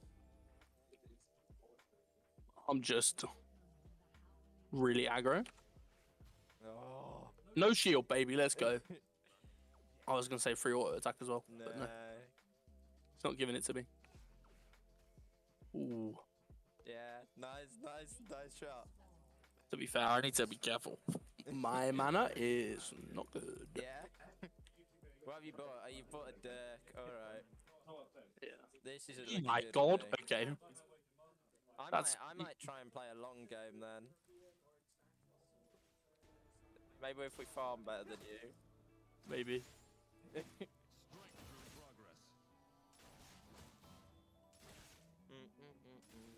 You are gonna farm better than me because I suck at farming. Yeah, so maybe we're just playing for that sort of victory.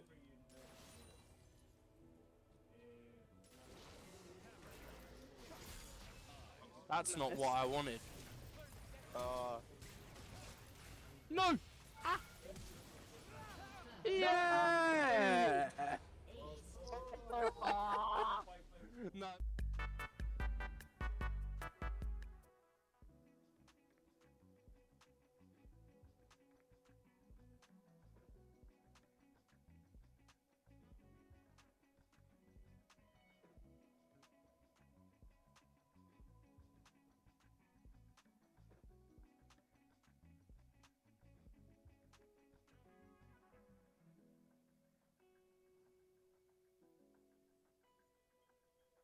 Darren, how are you feeling?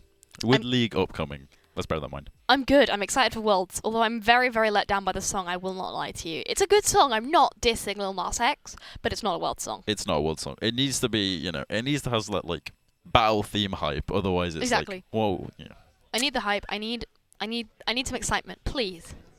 I think it'll be a bit awkward on stage as well, because usually most world songs on stage are really good, like Giants, True Damage, that was amazing. Yeah. But now it just feels like it's just be Little Nas with some mechs around him, which will be a bit sad. But Yeah. Have you seen the new Tiffany chromas that have been dropped in relation to Worlds? I have not. They are spicy. I really like them. They're completely randomized. I believe they are for Zyra, Zoe, Viego, and there is one more champ who I don't actually remember who's got one. Was it Galio? It might be. But they have really nice skin, or, well, chromas. But it's like they're coming in drops, and because they're not doing duplicates on drop this year, they are a lot higher chance of getting them. That's on LoL Esports then. Yes. Oh, well, that'll be fine then. If you want to stay up and watch games till 3 a.m. or however long streams take. It could be worse. Could be worse.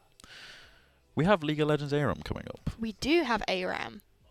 And I'm quite excited because, once again, all random, all mid. Get me in. I love a bit of ARAM. It's just going to be constant fighting, so I hope our casters are up for a lot of... Shouting. We need some hype gaming. Yeah, I think it'll be with the first years playing and some second years splashed in there. And some thirds. Oh, and thirds as well. That's fine then. We've got a nice mixture of students playing, getting them integrated, knowing their upper years, and just having fun. That's what I was going to say about League's about. League is not about having fun. But ARAM's a little bit lighter. ARAM is a little bit more enjoyable than regular League. Yeah.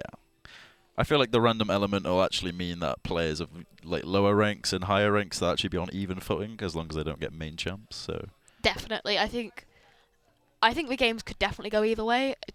Purely based on, for example, you could have someone who's in bronze get their main champ and absolutely batter them, compared to someone who's in, let's say, gold getting completely random champ they've never touched before. Well, I know Cass is in there and he's a Masters player, so. Ooh. You've also got Dave in there who's never touched League before. It'll be fine. They'll be fine. It's random, and it's just 5v5 constant fighting, so a lot less brain involved, more fights rather than macro play. It'll be fine. I just hope it's enjoyable and not just stomps. Absolutely. I think the last thing we want here is a stomp, especially because this is all for fun. You don't get anything if you win. You're not special. That's one way to put it. It'd be fine though. I'm sure it will be fine, but I want some good games. I don't want it to be, oh, Cass has just stopped all 5 of them and now he's running it down just mid. Well, they should rotate. I hope there's enough players in the other room to rotate so we get some interesting. Rather than having the same people dominate every game, I at least want everyone to enjoy it. I want teams to be swapped out every so often. I think it's better when the games are diverse. I don't like it when we see these games go on with the same teams. But that's the thing. This event is all for fun. Switch your teams up. I was going to say switch your comps up, but you can't really switch your comps up in ARAM because you're not going to get the same thing. If you do get the same thing, then great. I think that's what I like about the upcoming thing. As it's all random, I think you're going to see more of a diverse lineup rather than everyone picking meta picks. And that's what I mean, because ARAM does not really have a meta. Like, the builds in ARAM are their own thing. For example, you want to build that Warmog to keep your health up. But other than that, I don't really see there being this massive meta, because you can't guarantee anything in ARAM. There's RNG. So exactly. If hopefully RNG is on your side, you'll want someone who is a heal champ any day of the week. If you can get yourself a Soraka, or if I see a Yuumi, I will be mad. if you get like your Soraka, your Yuumi, your Janna, you're good. You've got some heals. And it's always good to, I think, have a hook character as well. Yeah, if you can actually get a team comp in ARAM, it's fine, but I'd rather see something wacky. Oh, absolutely. I want an absolute mess of a team. One, because it throws our casters through a loop, and it's very fun to watch them cast. But it's also just fun watching players learn how to play these characters. True, and also making random builds. I don't want to see some generic ADC build. I want them to Jin AP. Just throw it out there. Oh, I'm very excited for this. I think as well this is a good warm up to our Valorant, which I know a lot of people have been waiting to watch. That'll be the most popular, definitely. Oh, no two ways about it. We've had people in that room just playing Valorant all morning. Well, I hope there's an influx of people in this room as well. Definitely. If you've not come in already and you are an esports student, feel free to come in. We'll show you about. We'll show you the ropes. Be it audio work, be it broadcast work, be it VT, be it observing. Even hosting and casting will give you some guidelines on how to do it, because I think it's important to just, test the waters. Try new things, guys. Try new things, please. Well, that's what the first year's all about for new students. Finding what they actually want to do so that in second and third year in production house they can finally do what they want to do rather than try everything and not enjoy it. Exactly, and that's the thing. It's like, you may think now that, as I said before, you might want to do casting, observing, hosting, but you might find maybe you don't really enjoy that, and maybe there's something you'd really like to get to work on. And I cannot stress this enough. Do the CISO training, please, first years. Foundation, if you've not done it second and third year, why have you not? You get free access to this room if you book it out. You can have a mess around with the equipment. You can have your mates up here who are all in esports to do other things as well. You've got all the computers, you've got the lights, you've got the cameras. I don't see why you wouldn't want to take this opportunity. It's free. Students love free things. And you could probably end up doing something like what we're doing now. Exactly. Like earlier, a couple of weeks ago, well, in first year, I only started helping on events near the end, and now I'm on a host desk.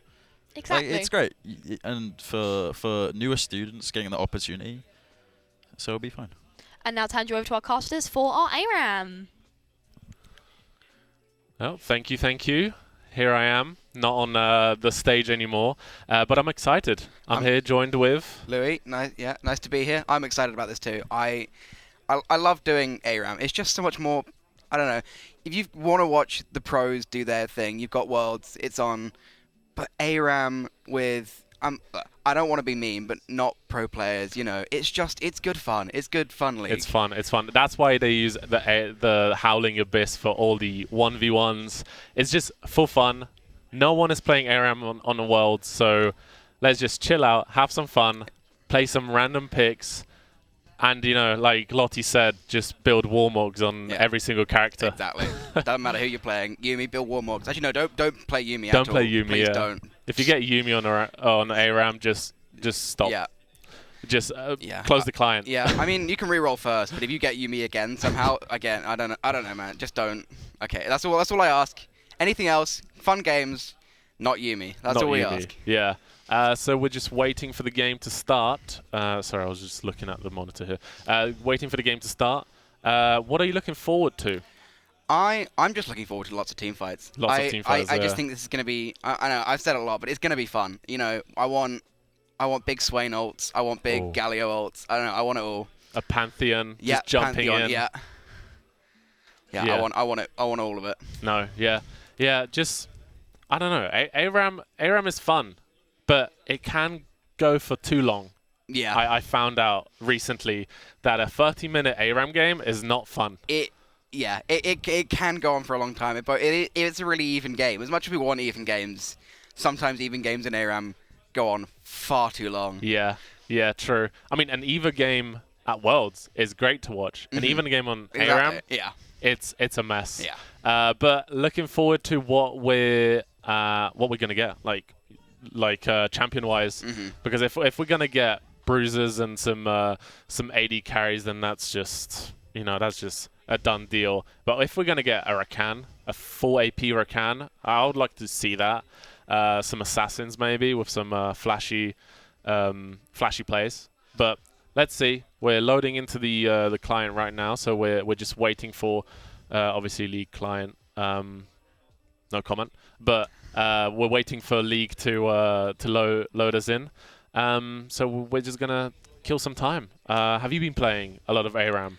I dabble in it a bit. You know, it's normally my warm-up game kind of thing. Yeah. You don't want to play an hour. Yeah. An hour of Summoner's Rift. It's not. As You a know, warm-up. you don't keep going. You play 1-2 games maybe, and then you go into the proper game.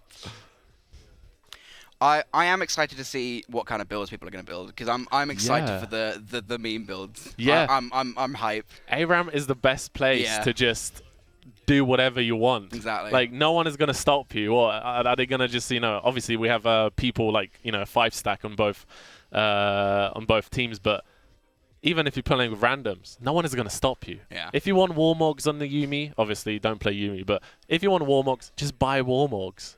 It's a great item especially for ARAM, because you can't come back, you can't regen, you can't buy equipment or items. So yeah, it's going to be fun. Hopefully the players next door is going to have as much fun as us casting here. Hopefully. I mean, if someone next door can hit, I don't think you. No, I suppose no one's watching. Don't watch, because that would be bad. But if you get Blitzcrank, I want the press the attack Blitzcrank. Oh yeah. I want that. I want the press the attack. I want the Divine Thunderer. I want it all. Yeah. That's the main build I'm looking for. Yeah, we're so close to getting into the game. There you go. Here we are, switching over to game. Let's have a Look look at the team comps then. So we've got. I'm just looking for anything interesting. I like the ASOL. ASOL. I like the Malphite. It's gonna be hopefully it's gonna have some flashy flash ults. Already skirmishing here. Already straight into already it. going I love in, this. yeah. I love this. This is great. Oh, Twitch is gonna be such a headache Vi for the going other on the team. tower. I like it. I would like to. Oh, there you go. Already a kill. See, that's what I wanted to avoid. Just like someone going in and then going straight out. I don't want to see that. I want to see someone going in, fighting, and then just dying. But up to them. I would like to just highlight that the Vi has never touched League of Legends. Ah, okay. That would So explain these Dave things. is a filler. He's a great person. He likes his Valorant, but we just needed a player, and we just thought that, you know, why not him just jump in, play some ARAM, And that's and the have thing. fun. I think this. Well, I mean, this is the best place to start for new players. Yeah. I think. I Are they- mean, yeah. What you're saying on the host desk, you've got a challenger player. It may be a little bit difficult, but it's Yeah. ARAM. It's about the fun. It's about the fun, and we there you go, Dave, just respawning again. But there, we had so many fights already, and we're not even 5 minutes into the game. There you go, another fight. Hopefully that Twitch can run away. Oh, Samir biting off more than she can chew, maybe. Yeah. There. Yeah. So as you said, the master player is playing ASOL. There you go. We have a team fight replay. There you go. So that NASA's so close. That's what we like to see. The attempt. The it's there, ballsy yeah. attempts. Oh, ASO is coming in with his, I guess, I don't know what it's called. I don't know what it is. I've never played ASO. The big stun. The big stun, That's yeah. what we're gonna call it. The big stun.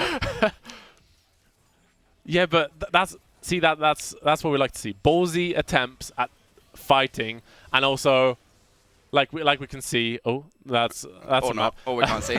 As we can see, the Twitch is so close to dying, but it just. Oh, there you go. Ooh. Nice little- I am excited to see when that Twitch hits level 6. That Oh ult is my! gonna no, shred. Ratatata is Yeah. gonna. Oh, there you go. And he goes. There you Oh, go. We That's- love it. We love it. we That's love what we want to this. see. I don't care if you die. You got the kill. That's more important than anything. We got the kill, and he got a reset. Exactly. So no one. Oh It's the rule in ARAM. If you hit your snowball, you have to go in on it. no, ASOL. But yeah, well, that's what we like to see. We like to see these weird plays. Obviously, no one is gonna play these compositions in a real game. Yeah. So we'd like to see what players in this game are gonna show us. This Sam is popping off. I love it. The ult again. You know, This- big ult. It's what I wanted. It's what I wanted. Yeah. It's Oh, good. It's a good game The already. medium stun is coming out. Not as big as what we used to from ASOL players. Yeah.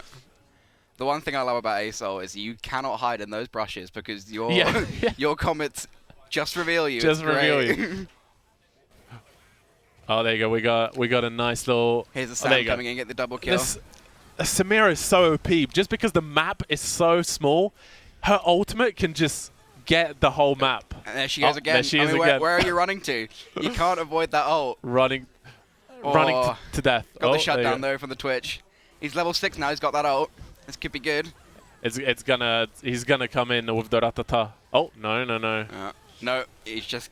No, he's just gonna There's the get. snowball. There it is. Ah, yeah, there come it is. on. That's what we like to see. Doesn't matter. You died. You got the Yeah. kill. That's what it is. What I want to see from this game is. Oh, there you go. I'm gonna come back to this thought. After the big sun, no, nothing connected. I want to see Dave get a kill. Obviously, it's his first game of this whole. Oh, he played. Oh, Dave. Oh, look at him go. Go on. There. Oh, but he got an assist, so Yeah. that's fine. There you go, Again, Samira. Sam with the big ult. You know, Can we just ban Samira next game?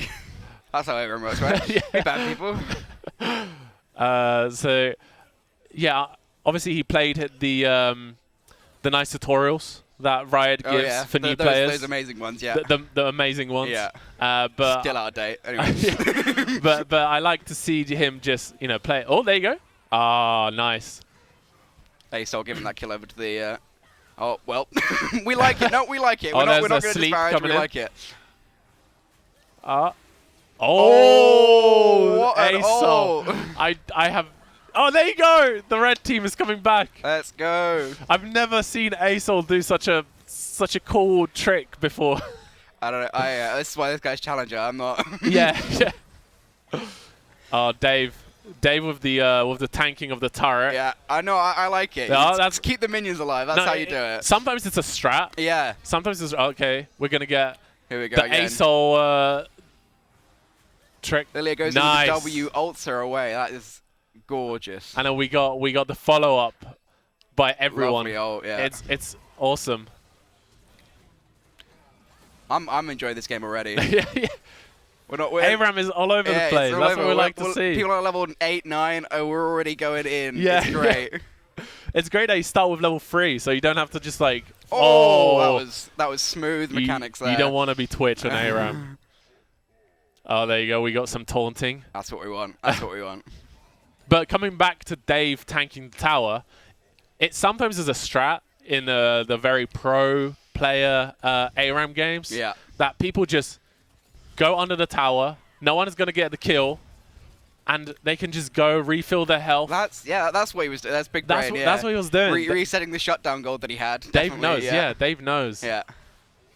We sure he hasn't played before. yeah. Well, maybe his Smurf account. This one. Yeah. There you go. Sneaky coming in. Again, you got to go on that snowball. Oh, that's Samira with the blockade of the Twitch. Ah, That LeBlanc is going in. I love it.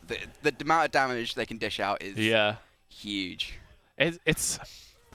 It's great, but I would like to see some more team fights. Not some assassin, some 1v1 thing. I want team fights. That's what the red team seem to be doing better. Yeah. I'm liking it. You know, the big ASOL ult, the big Oh, Malphite Dave ult, coming in. Vi going in. Oh, And the big ult from Wombo. Malphite. No, Samira's Oh, no. Samira was Ban late. that. Ban Samira was that. late to the party, and obviously, it was a good follow up. Red team was trying something different, but obviously Samira the is just. flash in, getting the get a shutdown on the Samira. Oh, he might. There we go. Is he going to do it? That's what we like to see. It's just too fast, Oh though. no, it's fine. It's fine. Oh, Oh. Oh, no, he went back in, Hey! yes! that one little comment. orb. No, that's great. That's great. Okay, we're gonna have a team fight. Dave coming in. That Malphite ult was huge, but Malphite on 4 people, but then Samira just the Samira. just comes in and just cleans up. It's just the Samira, man. Uh, So huge. yeah, no Samira next game. Yeah. I'm calling it right now. We're not playing Samira. No. Unplugging the PC if Samira comes in. Okay. Rengar flashing out immediately after going in. Rengar players. Yeah. It's too ballsy. Yeah. Yeah, I'm liking the way red team's playing. You know, the big Malphite ults going in, the big team fights. I like it. It's just a shame they have a Samira. Yeah, yeah. Rengar with the big ultimate. LeBlanc coming in, but now big stun thingy. the big stun. Universe. Twitch trying to be sneaky, but in such a small map, you don't really have much of a chance of being sneaky. Obviously, in the main game, you can go through jungle and everything. Yeah. But, and you know, you haven't got much of a chance. But I'm still excited to see there's the ult coming out. LeBlanc just dashes away. She's so mobile, that champion. I mean, it's fine. In ARAM, you. Just a Okay, clone. just a clone. He got done. Oh, just in ARAM, you need to try everything. If your ult is up, you have to play it. There you go. The kill there. I think the LeBlanc wanted to reset there. But the Sam. Samira. Oh, no, nice. Lovely ult by Nice. the Malphite there. Malphite and Stunning out the Sam. Malphite and Vi are just on the same page. Okay, I think people are getting the gist of it. So when Samira comes in, just throw everything at her. Yeah. Oh, come on, Aurelian Soul. Red team, it was a nice team fight, but they're all low now. And The very low. yeah. Cassiopeia and Rengar pretty much full health here. Yeah. It's fine. It's fine. Now Twitch is just waiting for his item. Yeah. Dave is going to join in. If the observers can hear me, can we have a quick look at the builds? I'm curious to see if we've got any interesting builds out there. Yeah. Oh, come on. Rengar with the ultimate underneath the tower. Yeah. No. Okay. Ah, okay. He's just getting blown up. It's so sad. I'm waiting for Dave. Yeah. It's going to happen. I believe in to it. pop off, It's yeah. going to happen. He's going to get the penta. I can see it. I can see it. Next game.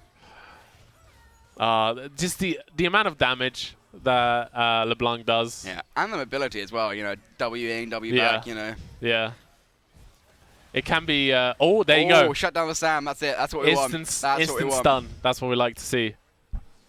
Just shut down Samira. She can't. The She can't rest play. of the game is. A skill doesn't matter as long as the Sam's dead. Yeah, yeah. Well, Samira, then LeBlanc, Yeah. then all the other people in the team, Yeah, and then they well, can push. yeah. You know, I suppose you do have to kill all of them, but you know, we're only here. Ooh. That's a good one. Yeah. Aurelion Sol with the stun.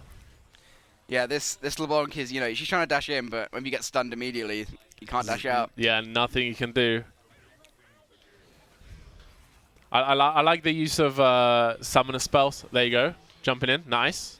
That Rengar, I don't know what he was doing, but He's he being a was- Rengar, man. he was trying his best. Yeah. They still looking a little unhealthy, but you know. Yeah. Oh, big stun. Big stun. Big ult. Two or three people. Yeah. The red team's still going though. It was a big ult, but not much follow up. I mean, he got the ASOL, but he was already low anyway. I think. It's 4v2. Yeah. Or 3 now. Just waiting for Samira to Come back on the map. come back. Yeah. There you go. Some taunting. Obviously, this is not any way, shape, or form competitive. This is just for fun. Yeah. Trying to get everyone socialize, meet new people. Obviously, start of the year. Oh, that was close. Bit of a stalemate at the moment. Team's just clearing, but I'm. Oh, Immediately when I say that, Yeah. the classic cast occurs. it's never a stalemate Yeah, in it's never- ARAM. yeah. Oh, there you go. I should have known. Aurelion Sol just Clearing you know, the wave just clean. immediately. Yeah. Oh, the Twitch is gonna get the health pack. Nice. It's just she's just so mobile, man. I mean, I want to know what she's building. Yeah. But obviously, she must be building some weird stuff. Here we go. We can see the builds. Oh, there you go. Builds. Yeah. I'm looking for any. It all looks pretty standard. It looks I'm like a standard slightly game, yeah. disappointed, really. I know we're kind of trying to win, but you know I'm a little bit disappointed. Yeah. No memes. No, I mean maybe later on. Hopefully, yeah. Yeah. When the end game and you have like 150,000 in your bank. Yeah, Sam. Once you've got your 5 pentas, at that point, Yeah. sell all your items. Oh, build Dave whatever. coming in. Dave going in. That was just a bait. He was Yeah. trying to bait people in, but we like the attempts. Yeah. You gotta get something going. You can't just sit on the tower. the Twitch with the ultimate, but just instantly blocked by Samira. Yeah, still a lot of damage coming in though. But on Malphite going Ghost. Malphite Ult's got in. Rengar. And running away. Yeah. That Nasus cannot move. The He- poor guy. He got his the taste of his own medicine. Yeah. This is how it feels when you can't move. All right. Now, okay, Twitch. Twitch, nice. Yeah. Nice little attempt. Obviously, LeBlanc can just Q you and you're dead. Yeah. But now, yeah, there you go, Oh, Dave. Dave going in. Dave? Go on, Dave. Go on. No! The flash away. So You goes, could've oh, just let him Samira have with it. the ultimate. Oh, nice. Going Okay, down, good. though. Oh, I didn't spot, I didn't see what Malphite was building, but it looks like... Oh, go on. Yes! Come Let's on. go. Come on. Okay, he got one Alright, kill. so the Now red- another. Red team win, right? Can Yeah, we yeah, wrap it up now? Yeah, red team win. That was the objective that Yeah. we were going for. I'm sure the red team is shouting and everyone is happy for Dave. Yeah. There you go. Oh, LeBlanc.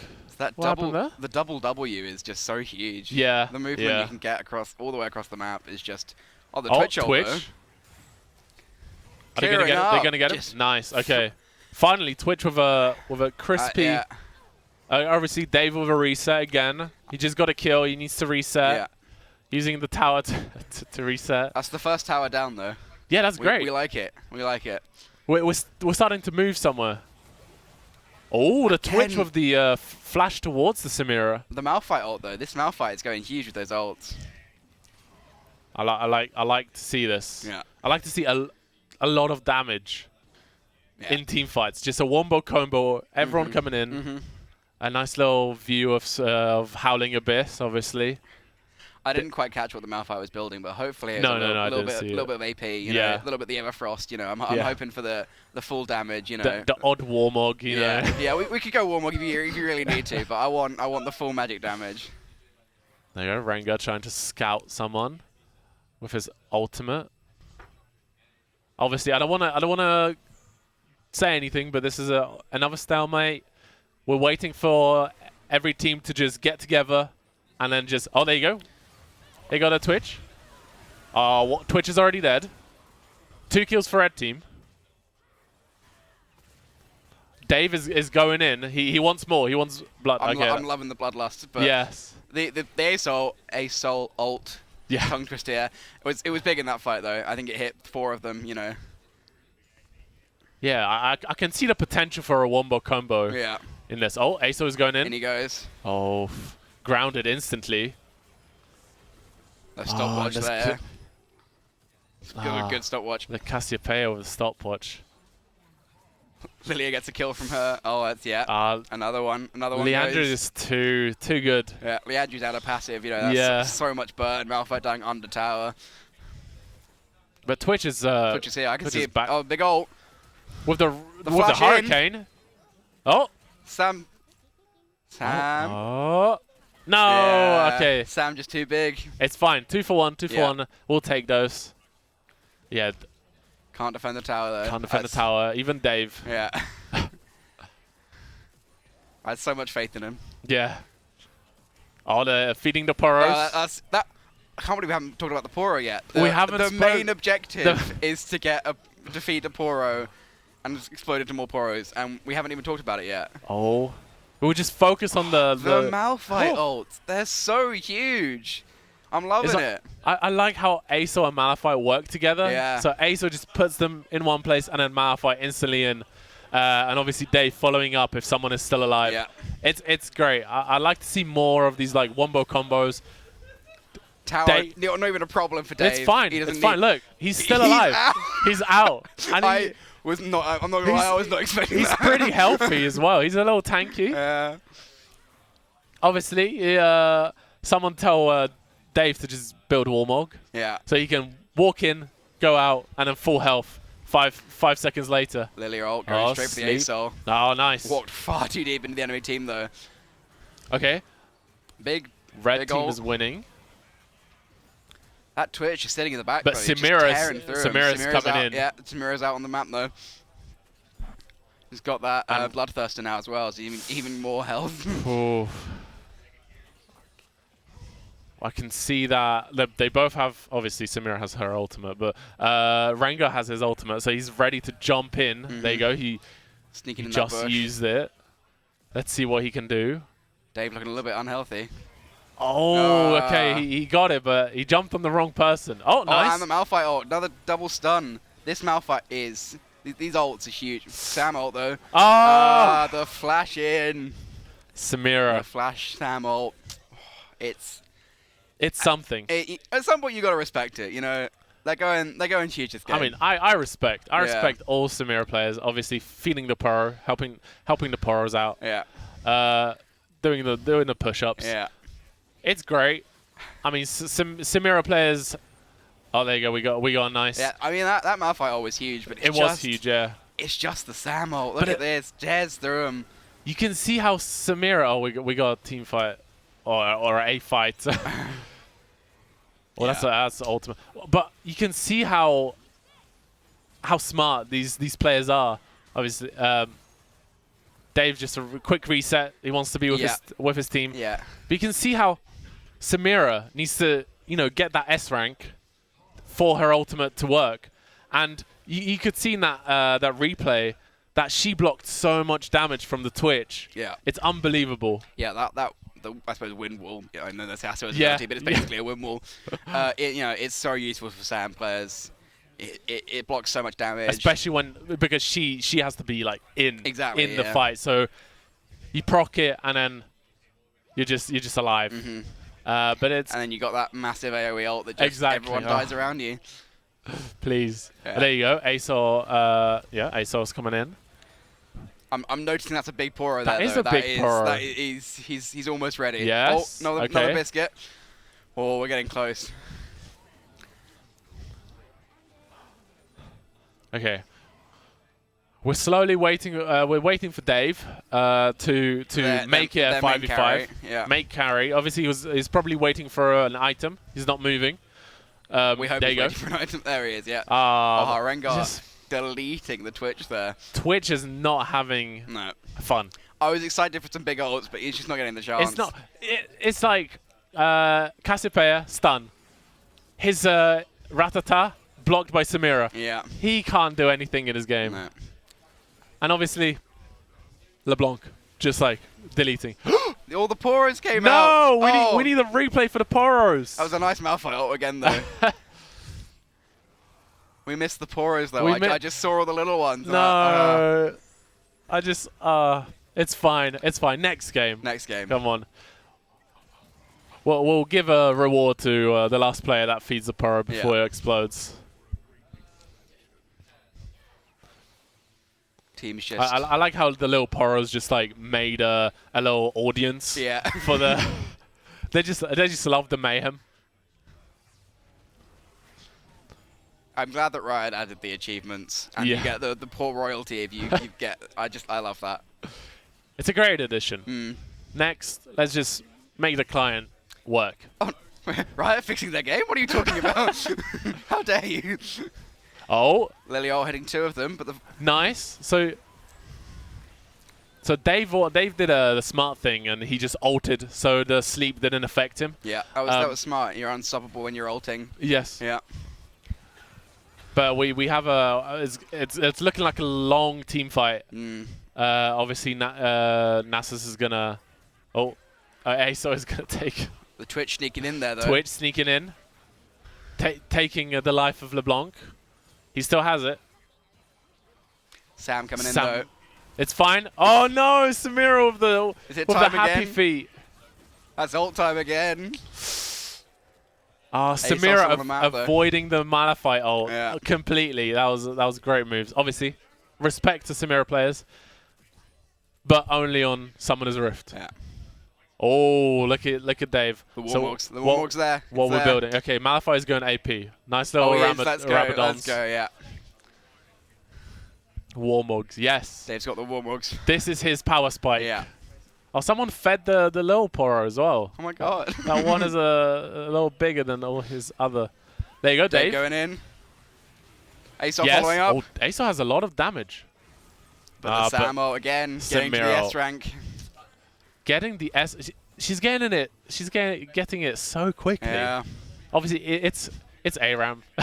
Not too many like other things that can stop you, but coming in. Taking the snowball in.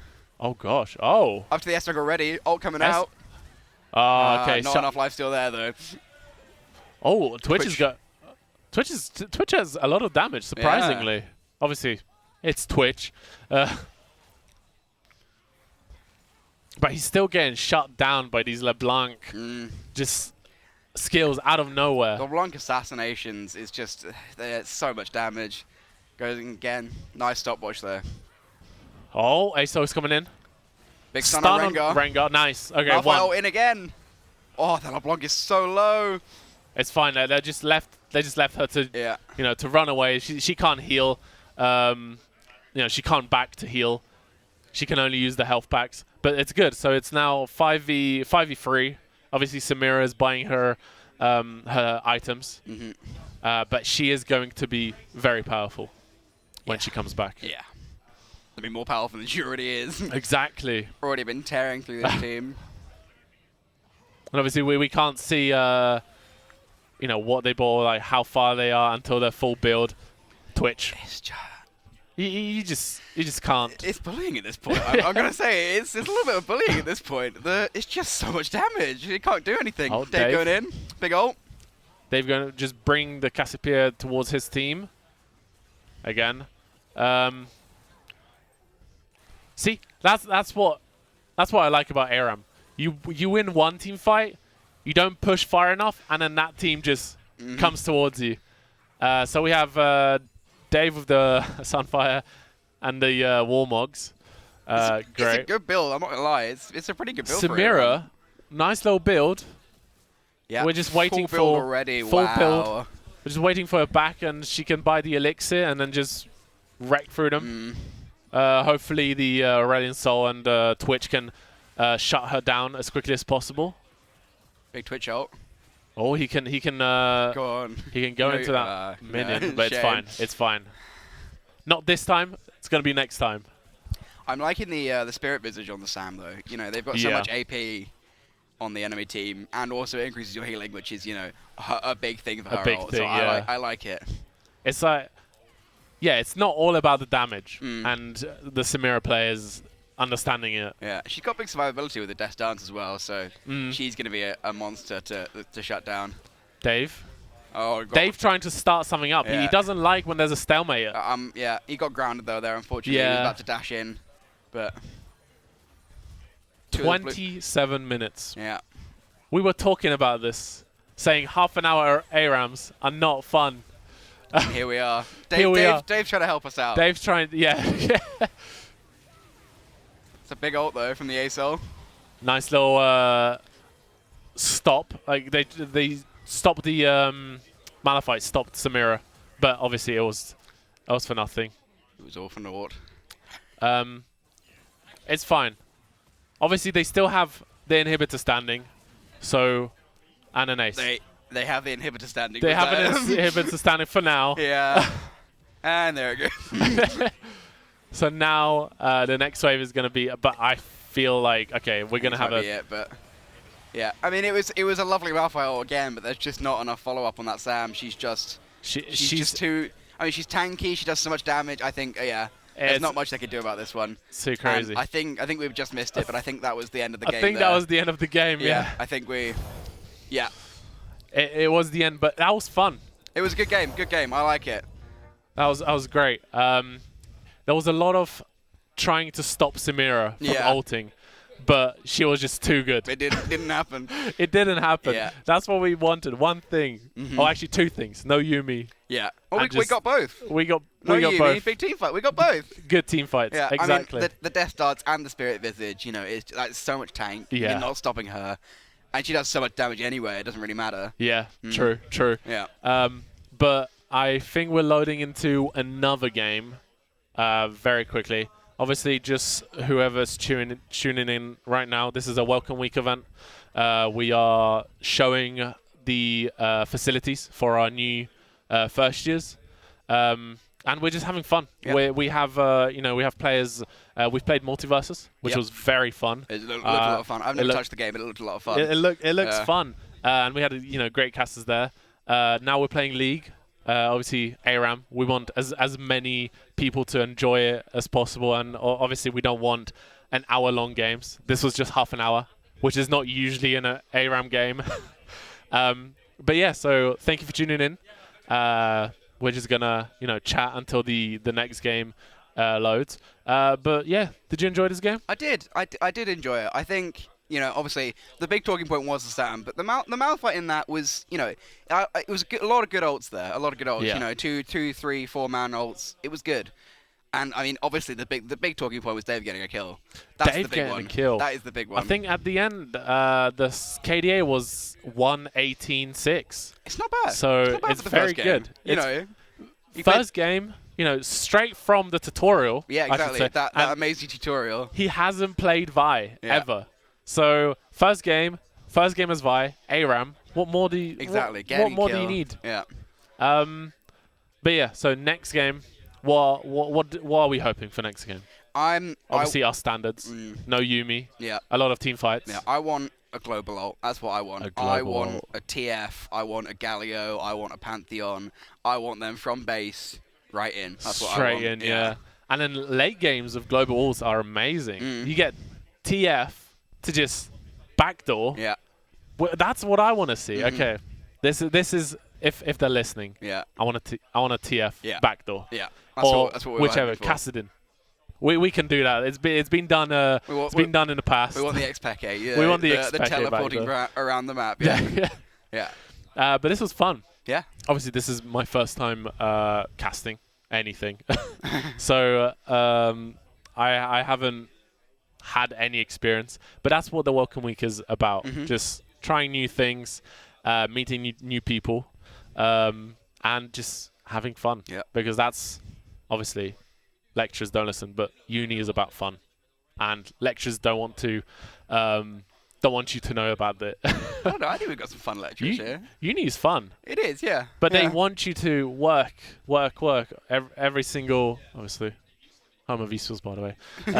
Represent. Yeah. But yeah, so Staffordshire, Yeah. amazing uni. Yeah. All these facilities, It new is- stuff. I mean, if you haven't been in here, and if you're an esports student, I was about to Yeah. say just come down. If you're an esports student, that's probably the main part.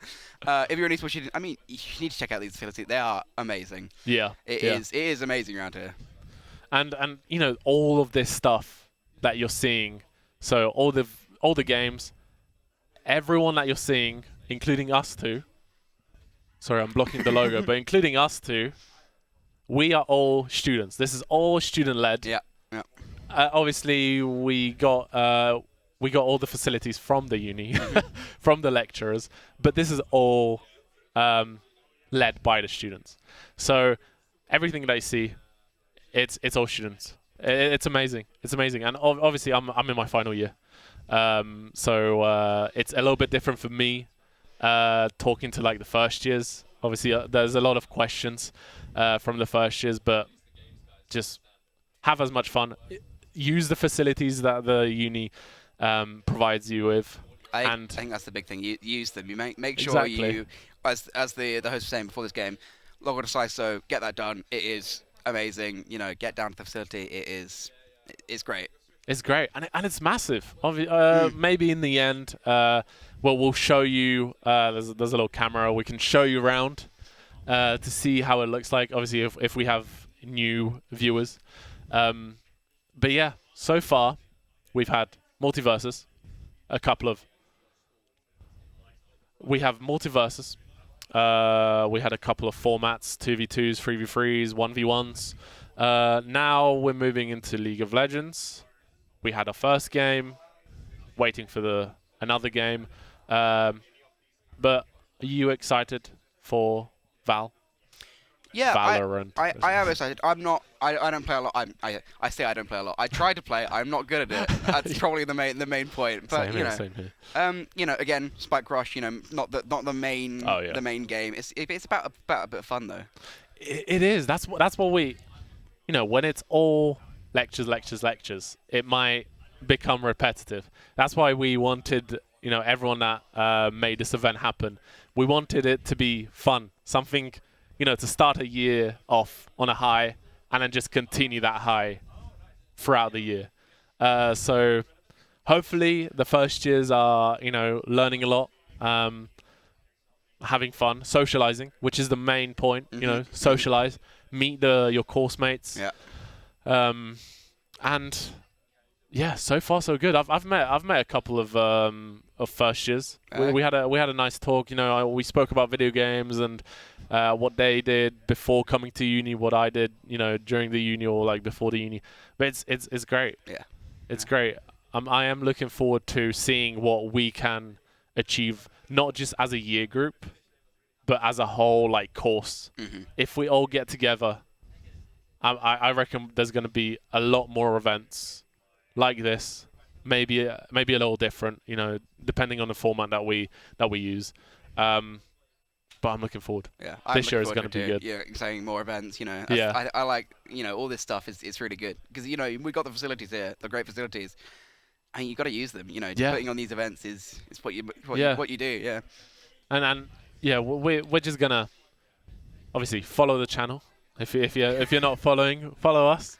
But if you're here, I hope you're having fun. If you're in the next room, I don't know if you can hear me because I know that we had some audio issues. But if you're in the next room playing the games or socializing, I hope you're having fun.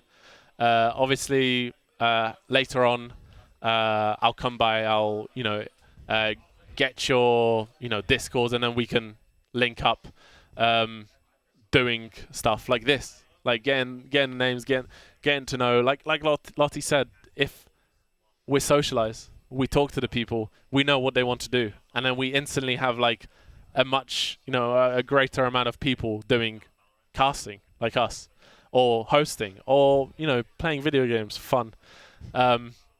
But yeah, obviously this is not like we don't play video games quite enough. I wish that was the course. Unfortunately not. And unfortunately not. But it's fun. It's all about the background, or like the behind the scenes of esports, not really the coaches or teams or like players. But I like what we're doing here. We try to get more people in to make these events. Yeah. But yeah, so obviously it is League. It takes a while to load. But League client. hopefully, yeah, League client. Okay. Sorry, we just got info on So, with the desk we're talking, not the desk, the hosts were talking about the League of Legends anthem song. Have you heard it? Yes, I have. What do you think of it? Okay. I'm gonna say what I said to every single person that asked me this question. Hear me out. I'm looking at you. If the song came up on the radio, I would listen to it. I would be like, "Ooh, this is a nice song," and it's like, it has all these different. I'm not a music theorist or something. It has all these different stuff and stuff. It's like a good song. World song? I'm sorry. I mean, I love you, Lil Nas X, but I'm sorry. Yeah. Not a world song. There's no hype to it. First of all, I mean, looking back at the other songs, you got was it Taking Over? yeah, What was it? What was the last one? Fire Ignite something? yeah. Well, let's get the big ones like Take It Over, Phoenix. Yeah. It's like everything that like it builds up to like the biggest stage, the final, and obviously even the very first one, the Imagine Dragons. Yeah. Warriors. We go into the music video and he's just playing in his room, and then he becomes like a pro player to join the world stage. But yeah, Yeah. Great No, song. I'm 100% with you. It's the one thing I really like the music video. I think if that had a really hype song with it, I think that would be really good. I love the big mechs. But anyway, now we're jumping back into the next game. Let's have a look at the team comps we've got here. Oh, Ramos. The Ramos. I'm looking for the big team fight ults. I mean, the Tryndamere is going to be interesting with his ult not being able to die. Yeah. It's going to be interesting. Oh, the Nico though. I've spotted the Nico, the big team fight ult. That's always what we're looking for. Yeah, that's what we have. Garen, Tristana with the hyper carry potential there. Yeah. And we somewhat got the ult that we wanted, the GP ult. Yeah. It's global. It's there. not quite what I was looking for. It's not the teleporting that we wanted. Yeah. There you go. Instant flash in. I love the quick start. There you go. Hiding in the brush Red immediately. team coming back. There you go. Are they going to get a second kill? No. Close. But it's fine. First. It's the quick start. We like it. First team fight. For a first team fight, this was very good. Yeah. Not even minions haven't even arrived, and there was already team fight. Oh, Hex Flash. Hex flash. In immediately, pushing him back in. We love it. He's gonna die for it, but it's the kill that matters. It's 2 for 1. Exactly. So that's what you want. Yeah. This is what we were waiting for. Just like an engage champion. Yeah. That just doesn't give anything. I'm so happy we've got an Alistar. I mean, any gauge the champions, but we've got the Alistar. I'm super happy about that. Hopefully it's going to be team fight after team fight. That was a nice route there, followed up with the Nidalee Spear. That was a lot of damage there. Yeah, that Nidalee's going to hurt. Yeah. I mean, also, you've got less chance of missing your spears because it's only one lane. Because it's only one lane. Yeah. There's not too much way that you can run away. Yeah. I'm excited to see how this Gangplank's gonna perform because quite often, you're setting up your barrels. Oh, nice kill there though.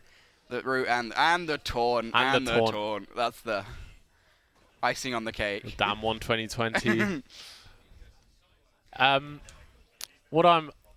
I hate to say it, but Dave is not in this game. I'm sorry. It had to be announced. Dave has retired. Retired undefeated. Retired undefeated. Yeah. He got his kill. He never has to do it again. You have to retire at the top of your game. Exactly, yeah. So that you're remembered. Mm-hmm. Another spears. This Nidalee does not Nice route there. miss. Nice riposte, though, to stop it. Oh, and the Alistair going in. We love this. Alistair with Pushing the him hit back. back. I wish he hit someone else apart Yeah, from. Ramos is very tanky there. And He's even it's going to go still- oh, it's okay, flash in, nice, though, Tristana. but, I mean, they're going through the red team, though. Yeah, there's Oof. Trindamir's going in. Flash out. Trindamir's not even level 6. Like, no one is level 6, Yeah. and he's already ballsy. All right. I like the flash in, but he died to the... Oh, Nico flashing in as well. Got the kill. I got the kill. Tristana Joe jumping back in and then jumping out. Jumping back. But we have a master player on Tristana. Ah. So I'm a little bit skeptical Trindamir going in. He's got the ult, though, so he's all right to for the what's going to moment, but happen. Had to flash Got a out. flash. Oh, there is potential to follow. A taunt. Another oh, Alistair with the knock-up. So close. He's so aggressive. I love this. Gets Yes, the kill, good. gets the shutdown. I can't stress enough how excited I am they have an Yeah. engaged support. This is going to be so much more interesting. Not that the other game wasn't interesting, but Yeah. this is going to be fast-paced. I can feel it. Ramos charging up, looking to go in. Nice route by the Nico. I like how Nico and Hacks flash again by the Nidalee. Alistair, pushing the oh, Ramos back. Oh, nice, nice little- nice snowball in with the ult, but no follow-up though. It was a really good ult. it's but fine. I mean, you see Ramos and Nidalee are very low, so Ramos there's no. ulting in. There you go. So he's Taunted, dead. but he was just too low. Although Oh, okay. Alistair. Oh, there you go. Garen in Garen the bush for the back. with his lovely passive. Run fast. Or heal over time. Run fast and heal. Run fast and heal. Pretty good for ARAM. That's kinda what you want, yeah.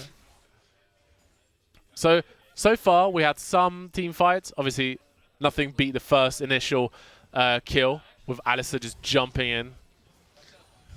Yeah, I'm liking the Alistair. Oh, snowball hit. Snowball. Back into the team again. This Alistair is doing work. bits, yeah. He's doing work. He's dying, but you know he's getting the kills, and that's what's important. If he can get people into his team, the death is it's okay. Exactly. I'm not gonna say the death is deserved because it's not, but it's great that he can get 1-for-1. Obviously he'll go back, reset, and then come back with a full health. The thing I'm looking for is, like you're saying, the Tristana, the Masters player, when they're gonna hit, you know, their late game power spike. Here, and then the Alistair, I think they could be a monster pair. And there isn't too many characters on the blue side that can stop a Tristana. Obviously the Ramos, but if the Ramos is away, there isn't too many things that can just like shut down a team fight. Nico with the ultimate. Immediately killing the Rumble, but well, I've noticed something that the Fiora ult is gonna have with the big healing. That's gonna be huge for team fights. Yeah. It's a lot of healing that, and then you know obviously. Oh. Trindamir jumping in. I think he's got the ult ready just in case, but he's not gonna need it. Ooh. Ooh. Very low back there. Tristana stealing the heal pack. Yeah, jumping in. You don't need this. Yeah. Step away. Yeah. Yeah, I think and the way Gangplank's going to play is going to be interesting because quite often you hide your barrels in a bush and then throw out your second one and hit that. But it's not, I mean, obviously there are some bushes to the side, but they're not really that useful for... Oh. That Garen ult was a lot of damage. That was very close. I'm waiting for, obviously after this team fight. Taunt coming in by the Ramos gets deleted. Oh, the follow-up. Alistair just... I love how aggressive he is. It's great. That's what we like to see. Yeah. Oh no, Tristana. The undying rage. Yeah. And And he's a big heal. Oh, and they're he is away. low. Nico's gonna die. Nico's gonna pay for Yeah. the Trindamir's sins. But Garen, though, is I would low, like to see. We can see the first turret down going down. But this brush, here in the middle of the screen is going to be crucial with the barrels. Yeah. Because they can just hide there. Well, They could have. let's reset first. We're going to get a That's us. nice replay of us Back into game. back into the game. Nothing happened. Yeah, we were not here, I promise. Yeah. This is just Ramos. There you go. Oh, back into the replay. You can see the Nico ulting here was so... Oh, was it this No, one? it was the Alistair flashing in. Oh, the Alistair But, flashing. No, my bad. I mean, the team were too low to follow up, unfortunately. And The Tryndamere just going in Mhm. with the Undying Rage, killing everyone. yeah, it was a nice gangplank goal as well to finish off the Tristana. There you go, Alistair again. Nico ult. Ooh. Oh, the pushback from Nice little Tristana. pushback. Stopping the Nico ult doing Nice. big work. That would have been a huge Nico ult if that landed properly, but that Tristana ult was huge. Again, the Fiora ult, that's a huge heal. Alistair knocked Ramos up just before he died. Great Alistair players. Yeah. Okay. This Alistair So is. this looks like a quick game. This is what we've been hoping for. This is what we've been Alistair hoping. just being super aggressive. Yeah. Both first tier towers down. You know, this is what we want. Both teams have an aggressive composition. We have Tryndamere on the blue side, Alistair coming back from the fountain on the red side. Yeah. I mean, you got Ramos as well, just diving, just Just going yeah. so fast, diving in, big ults So as well. a lot more team fight this game. Yeah. This is what we've been looking for. Oh, Yeah, and Alistair Alistair going in. with the Push back into the wall. Yeah. nice. Just dead. Big team fights though. Garen getting But shut down. that's a Tryndamere with Undying Rage. Yeah. Yep. Oh, nice ultimate by Tristana Nico. was free firing the back, but you know it's into the Tryndamere. Yeah. You can just not take any damage, not die. It doesn't do anything. Doesn't do. Yeah, the bomb just blows up and he's still alive. Yeah. Yeah, the only thing you can really do as a Tristana when a Tryndamere's on you is ult them away, and Yeah. haven't got your ult very often. Trying to defend the tower. Okay, here we're going to see a replay. Alistair with a quick knock up. Yeah. But yeah, like you said, he's just tearing Tristana through with the them. bomb, and boom. The Tryndamere's just tearing through them. The Fiora was in the back line, but there was nothing that... And we I- come I- back. come Alistair is back in the middle. Alistair is just knocking everyone up. Oh, that's a lot of damage from Tryndamere. Nico hiding in the bush up there. And she's getting there. He's not going to get out. Oh, that 4v3. Yeah. Alistair, why? Alistair dead. This game's very back and forth though. It's good. It's very good. Yeah. That's what Aram is supposed to look Yeah. like. Quick games, but they are back and forth though. Tristana going deep for this one. She wants the Tryndamere dead. She won, yeah. And wants Come them all here. dead. Anyone, fight This is me. a revenge for last team fight. Yeah. Oh, nice Lost little. Ramos away. Looks like. Oh no. Yeah. Garen taking No. down the Italy. Oh, nice little step. Got the Side tower step. though. That's a big I thing. think that was the objective. Oh, yeah. Fiora going in. Fiora going Oh, in. that was lovely. That was skillful. That was clean. Hit the Oh, snowball. Ripo. Yeah. And the riposte into that. That is clean the heal. Fiora mechanics. Nice. That Fiora is That's won great. in that team fight. That is I wish gorgeous. I had Fioras in Yeah. there, like that in my ranked games. Yeah. I wish I could play Fiora like that. Yeah.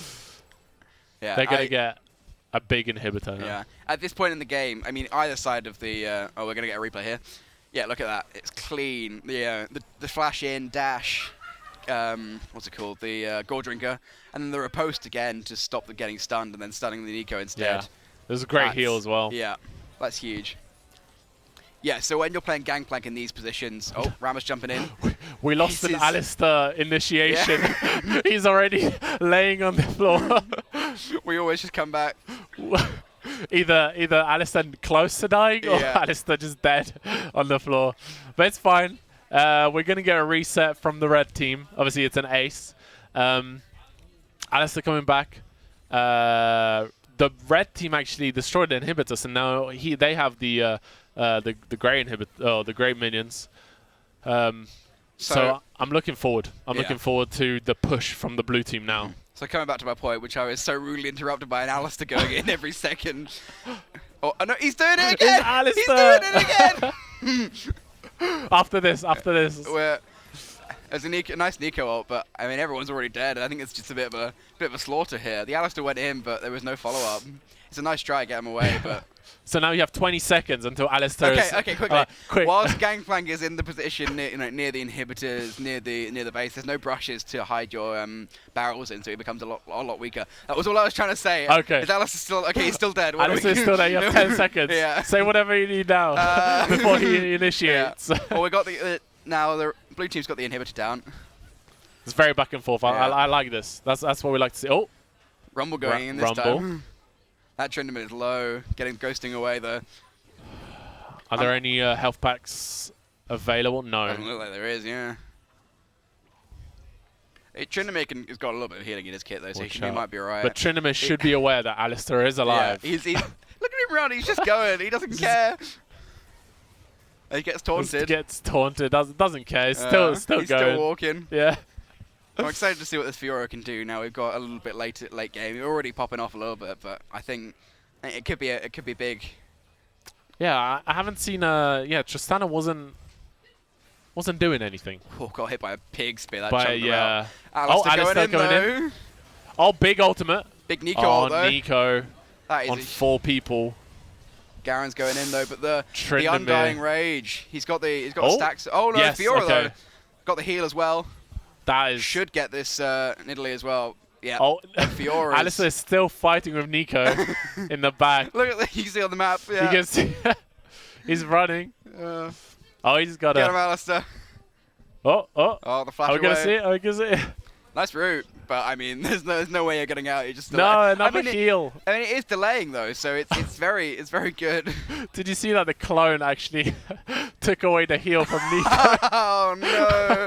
Oh no, poor Nico. Poor Nico getting trolled by her. It was good though to delay for that long. It stopped the push. Yeah. It gave them an ability to respawn. Exactly. Yeah. Come back. Obviously now it's gonna be 5v4, but. I think that could have been quite easily been a tower if Nico didn't. But look at Alistair. Alistair is now low as well. Taunted in. He's still alive. Knocked he up. Is so tanky. Ramus ulting in, short distance ult. Going in for the Fiora, big rumble ult. Garen, spin. Tryndamere doesn't have his ultimate yet, so if they followed him, he would have been dead. Yeah. But yeah, now the Tryndamere ultimate is up again. Look at the Alistair health. He's still looking for a fight though. He didn't even get the health pack. He doesn't need it. Yeah. He's just going in and knocking people up and going to base. Yeah. He needs to back. You know what can he say? Yeah. Hey guys, I have 3K in my bank. Yeah. Oh, there you go. Under tower as well. He loves it. He loves the fight. I think I was a little bit overambitious, but we like it anyway. And inhibitor respawn as well, so that stopped. Oh no, Tryndamere got his ult back. Oh, nice pushback by the Tristana ult though. Oh, Tryndamere died by the bomb. Oh, it's the bomb. The bomb. I'm looking at Fiora in the top. Got the ult on Rumble. Oh, couldn't quite capitalize on it. Oh, Nico ult though. Oh, parried again. Nice. And that's the there team you go. wipe. I think that might be the game. Oh no, well they've still got the inhibitor to get. No, yeah, but they're just taking their time. I think that should be game there. How long have they got? They got. I don't. Nidalee up though. They might be able to. Oh. Big spear. Parried though. Quickly. Oh, the Garen good ult. try. Good try. They've got a second until Tryndamere's up. Can Tryndamere stop no them? ultimate. No ultimate though. That's gonna have to be. That's gonna be That's game. game. Oh, wait a minute. No. He's still got it. Oh, nice. Almost panicking. Red team came back. Yeah. Obviously, they had to put a sub in. Dave they lost their, was not available. They lost their pro player Dave. The pro player Dave. Yeah, but they lost their pro player Dave. But this was a much better game. A much better game. I love the aggressive Alistair. You know, that's what we're looking for. But we're going to throw over to host now. Hello. Well, there we go. We're getting out. Hi guys. Hope you're doing well. Welcome back. Okay, we good? Yeah, I think. Welcome. We have Heke. Welcome to staffs. Obviously, you are here for your one semester because you're from Finland. You're from Erasmus. But let's have a look at that game. What a good game. Very interesting. I enjoyed that. some good League of Legends been played so far? Interesting. Any initial thoughts on it? I saw some great Samira gameplay. I saw a lot of good big ultimates. It Yeah. was good to see. Obviously, champion that probably prefers to play in ARAM. You have a lot of team fights. That's what she's good at. So it was good to see. I heard there were some people playing who never played League. Yeah. Also getting some kills. It's also always fun. You've got to start somewhere. You've got to learn somewhere, which is always good. You know, good to see it from a lot of players. Obviously, having a great event today. Not only have we had some League, we had a bit of multiverses earlier. That looked a bit interesting. Later on, we have got some Valorant as well, which is always ideal. Everyone loves a bit of Valorant. Yeah, I mean, we've kind of seen a bit of everything. That's what we want to see. You know, obviously today is a bit of a taster for a lot of people. Obviously for you to get involved in some of the stuff, because it is your first time being at the uni. Obviously, it's an interesting one. How are you finding it so far? It's great. I mean, meeting a lot of people, like-minded people.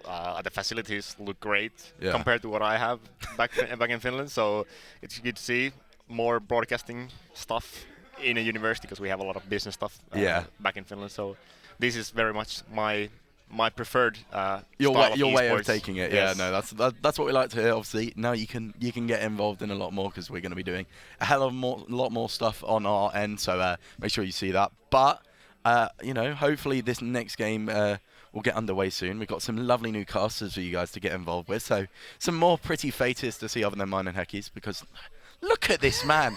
Peak human form, ladies and gentlemen. He's a beautiful human. Obviously, there's some other beautiful humans. I see you looking at me, Connor. Oh, he's giving me a cheeky kiss. Aren't you treating me well, mister? But hopefully we're going to get underway very, very shortly. We'll find out soon. I think they're just sorting out a couple technical problems in the lobby. But it's been a good day so far, you know. Is there anything, you know, you're looking forward to in the future, maybe, Heke? Or is it just, you know, just enjoying the day as it comes? In the future, well, obviously I'm looking for the Valorant that we're gonna see next. Yeah. I think it's good to see some funny Valorant gameplay. Maybe we see some showmatch style plays. In general, about future, just networking with people, finding connections in the UK and in the bigger scene, because Finland is quite small still in esports. Yeah. We're kind of like in the early steps, so it would be good to meet people who've done it for a longer period of time than just 1 or 2 years. Yeah, I get that. And just getting our hands dirty. I mean, Getting stuck in, yes. getting involved straight away. That's what we like to hear. It's always an interesting one. Obviously, you're meeting our mascots. Obviously, because you don't know, we are the Ducks. I'm not sure why he's riding it. Normally, he just kind of sits there, but this is the PG Tips monkey. Okay. Do you know what PG Tips is? I've heard of it, but no. So PG Tips is a tea brand, and Yes. this very cool monkey was their mascot. Is he still the mascot? He's not. He's a discontinued Mr. PG Tips monkey, and he the monkey's still the mascot, but he's just quite cool. I mean, and yeah. Not sure about the shirt. Maybe a bit too early for Christmas, but I mean, he always wears it. Unfortunately, we don't really have much choice. But with that, oh no, enough about Mr. Monkey. We are going to head it over to our casters. So Charles and Matt, take it away, and we'll see you soon.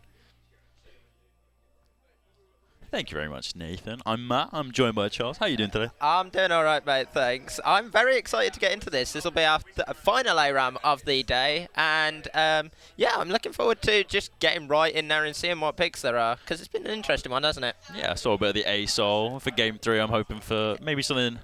They've all gone pretty standard builds. I want to see something wacky. A little bit more wacky, like that Ultimate Bravery sort of style. Oh, I hope so. If someone's loaded up with Ultimate Bravery in that other room, respect to them. Definitely, yeah. Like that's what I want to see anyway. But I also think we've got, of course, we're swapping some players, and I think some players are still playing. But we'll find out when we finally get in this lobby. But yeah, I'd like to see these players continue their streak. Yeah, I think if it's fresh new players, I want to see new champs. We saw A-Soul, we saw Garen. Not many pick champs. Maybe I'm an ADC player myself. I want to see Jhin. Because that's my favourite champ. Jin's decent on ARAM as well. Very good. As long as I don't see something like Ashe with cooldown reduction. The Comet build. Ugh, makes me sick. Definitely. As for me, I think I'd just like to see some big team fighting picks. It's ARAM. We just want to see it all. Yeah. It'll be a bit harder for just cast because ARAM is constant 5v5s. But definitely. I think it'll be interesting to watch closer up. Mm-hmm. Definitely, and I think, like I was saying with these big team fight ults, we had the Malphite earlier. I love Kennen. I want stuff like Gnar. You know, my sort of top lane pool. So definitely, I Big also, team fight ults then. yeah, definitely big team fight ults, because that's what ARAM is. It's just that 5v5 sort of bridge game mode that just it's fights, perma fights, murder bridge. Yeah, my favorite thing on it actually is the shopkeepers by far. Like, you go back every time. The interactivity. Yeah, it's a lot better than actual Summoner's Rift. Yeah. Because the guy who sells stuff on Summoner's Rift is just a bit of silent. Yeah, doesn't say much, and then you can get scammed by him pretty hard. You can lose to him, but yeah. No, but think about ARAM. Cons of 5v5s. If it's experienced players, they'll have experienced team fighting. That's what I want to see. If it's new players, I just want to watch them struggle. Just at each other. Just throw yourself at each other. Definitely. Just everything. Balls to the wall. I hope so. Although we could see some of that more tactical side. There are actually a lot of decent tactics you can do for ARAM, like that sort of executing under turret to get bases in. True. Without giving gold over. Stealing health packs. Yeah, stealing the little health relics. Always a fun one Also, to draft do. with rerolls. Yeah. Rerolling for your teammates. I think that's actually more important than actually getting into game. Getting a champ that you're comfortable on. Definitely. And that's why it's always nice to trade between, like you were saying. But yeah. Wonderful. So we have had word. We're going to be loading into game soon, and we'll hopefully get to see the most random picks I have ever seen. I hope random builds, random picks, non-experienced players, carnage. Carnage. Oh, here we are. We're actually in game now. Let's have a look at the draft. So we have blue side: Gnar, Udis, Mira, Bard, Braum.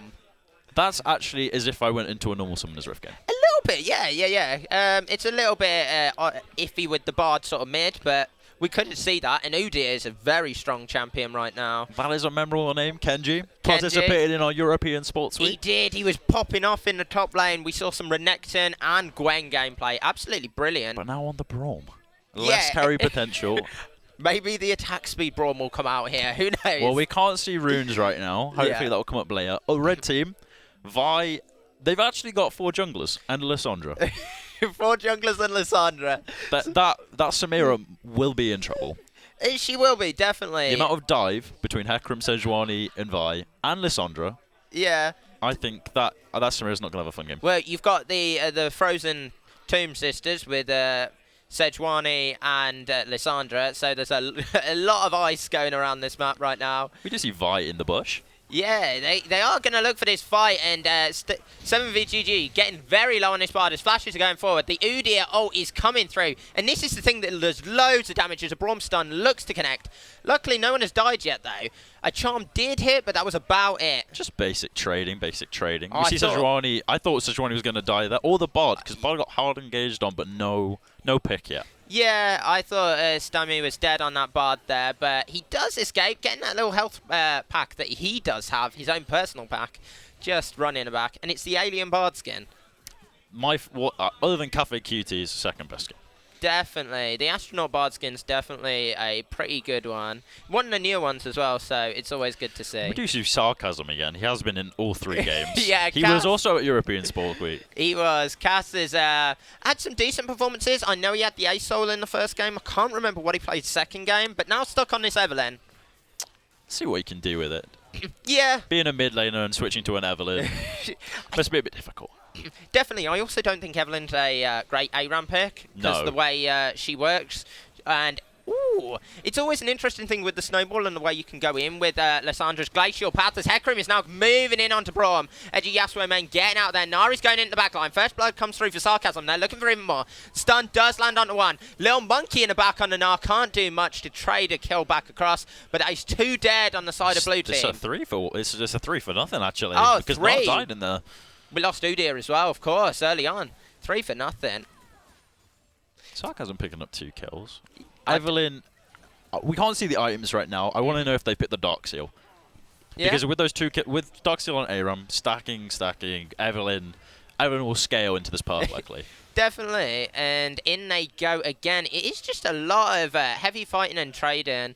Which, at this early game, which sort of comp are you preferring right now? At the moment, I am preferring red side. Their pick potential and like solo target, not like lockdown, is just going to be perfect. Definitely, as we do see Kenji go very aggressive here. Edgy Yasuo main will look to fall on this Hecarim as Evelyn kills 1 or 2 in the backline now. I think it is just the Braum falling for now. A Bard ult comes down right on top of everyone there. Still alive. Gonna tell 2. Lissandra falls. In goes to Samira once more. Nas also hopping in that backside. We do trade another across. Double kill coming in for Harry on that Sejuani. Cass is looking for even more on this Evelyn, but he should not get anything else from this. So we just talked about this Evelyn pick not being that good on it. Hold on. Here's the Glacial Fisher. Not going to do too much as Nari is in Mega. Going to look for a big Gnar. Big 3-man in no the one's wall. there, though. Vi's going forward. Onslaught of Shadows also comes in. 2 for Vi. She picks up 2. Rashi Beans feeling pretty good about that. Yeah, we talked about the Evelyn pick not being strong, but hasn't died yet and has picked up, I don't know, we can't see the stats right now, No, but picked up quite a few kills. 3 kills? Maybe 4 now? But red side showing the pick potential. A tower dive going on with Hecarim Yeah, going a little under the bit tower. of Hecarim going in. It's the classic snowball maneuver. It's what we always like to see on ARAM. Take every snowball. Those are the rules I play by. And into our first highlight. Going in. This is where Sarcasm getting caught a bit out. Yeah, that Glacial Fisher. This is the big Gnarl. Unfortunately, no follow through because the Samira's dead. If that Samira was there in that team fight, Blue Sword Oh, swept. definitely. Yeah. If she had the S-rank ultimate there coming through, she'd have done a damn load of damage. She does get picked up here. Harry picking up another one on this Sejuani. Tanky champion and a buttload of damage from her, to be perfectly honest. I want to see if she picks into some AP. Cass finally falls there. To the Bard, though. Not where you want it. No, definitely not where you want it. But he will be able to now base and pick up some items. So it'll be interesting where he goes with this as Jalopy is going forward here. Bard on that, onto we 2. get another big Bard ult onto 2. Gnarl is coming out. He can get 1 here. Does he? He doesn't actually have R. He doesn't have Gnar available. Braum going forward. Lissandra is in the Frozen Tomb. Triple kill. Vi picking up the triple kill. In goes, looking for more. Can we get a quadra kill? Going to tank up the tower. Possibly not. She does fall. Edgy Yasuo main still in the backside. Samira is going to survive this encounter as Mirai can't get much else done with that glacial passive. Oh, died to the snowball. A snipe coming from long range from Sarcasm. Looking good on that Evelyn so far, even though we did say it's a bit of a weird one for What ARAM. a surprise. Evelyn coming up. Hecarim under tower. Might have gold to spend. I don't. That was questionable. It definitely was. But that's ARAM for you. And there's the flash in with a big ultimate coming out, but doesn't get the execute on off. a slither of help. He does. This Udyr is very tanky, this new Udyr, I will say. As we see Kenji going forward again. Big Braum ult. Nothing to convert again. Frozen Tomb comes out. Yeah, there it goes. Nothing picked up though. No, it's nothing, and they'll move on. But yeah, I was going to say, this new Udyr especially, I think, is one of the most OP picks you can play at the moment as Sarcasm is going back under tower and will die to under tower. No, so, does have ult and in Mega. He could look for something. Does just have the flash Lissandra. coming up. Going to get 1, Flash 2, 3 picked up there. Going to look like they are going to be able to take one more from this fight. No, they are going to fall as Lissandra's ghoulies come through. But that was the pick potential I talk about on red side. You saw how Vi instantly spotted out Samira, instantly went on her. The lockdown is insane with the Hecarim as well. Oh god, yeah. The Onslaught of Shadows combined with the Assault and Battery coming through from Vi is a chunk of damage and chunk of CC. Lethal tempo. Oh, it is. This is the problem. We can't see the runes in the scores. But yeah, that is a lethal tempo Hecarim. Is it 3-man Gnar ult? As soon as Samira stepped up, 2 ults straight onto her, nothing she can do. The main carry's already shut down. And then it's just a clean sweep. With Lissandra passive also doing quite a bit of damage in that. Yeah. It's one of the great things about Lissandra passive in ARAM is her little like ghostly apparatus figures do so much work in damage wise. Definitely a good champion for this game mode. We did see, like you said, the Samira just get assassinated, and in goes another Tempered Fate onto 2 there. But Kenji will again get picked up on his Braum, not having the same performance he did yesterday, although undoubtedly on a different champion as they all go forward on the Trickster Foxy, going to pick the Samira up. Double kill coming through for Cass. They're going to look for even more. Frozen Tomb and Glacial Prison land in that fight, and 3 picked up for Cass on this Evelyn. Very happy with himself, as I think he is now over the 10 kill limit. Potentially. I wish they would pop the stats up on the screen. That was an insane amount of damage for an Evelyn. And that was 4 kills. Cass got himself 4 in that fight and is now fed in my books. But let's see how Blue can actually re-engage on this. All quite low health bars. Another going Glacial in. Fisher. Gonna land onto at least 3. This could be big for Samira. It is. In she goes with that S-rank ult. 1, 2. Vi, Assault and Battery comes through. Picks her up on the outside. Can they pick up any more? Vi going back in. Rashi Beans looking for more fights. The man will not stop, but does fall. Yeah, maybe a little bit of miscommunication. I thought Hecarim was also going to go in, but he only just got ult. Yeah, Edgy Yasuo main now goes in with the Onslaught of Shadows and doesn't get a whole lot done with it. Does fall. Well, we see a bit of a bounce back from the blue team. Obviously, in ARAM, you want to... There's always going to be that back and forth due to gold spending. Oh, God, the amount of times that you've gone into games where your Nexus is open in ARAM and then you win a few fights and you get that... You just push forward and it all works out in your favour as the charm comes through. Shut down for the Lissandra onto Bard. Kenji has fallen once more. Don't know how many deaths he's on right now as the Frozen Tomb comes through. But Samira is in the back line. Mirai in golden state does fall, though. Udyr will fall on top of him. And, yeah. Yeah, again, showing Red Side's pick potential. They Definitely. have so many either point-and-click CC or AoE CC that Samira can't play the game. Yeah. Too many things that she can't W. Yeah, well, like we said, we got the Frozen Tomb from Lissandra, you got the Assault and Battery from Vi, the Onslaught of Shadows coming through from Hecarim as Cass is under tower, does use the last caress to get out as a one-man Tempered Fate comes down from Bard. It's interesting to see that Red are so far pushed up already. I can't see what the game time is, but it's ridiculous that they've already pushed on, only at level 11. So, second point in ult and for most of the champs on the Can't think of too much as the Assault and Battery is coming forward again on this Samira.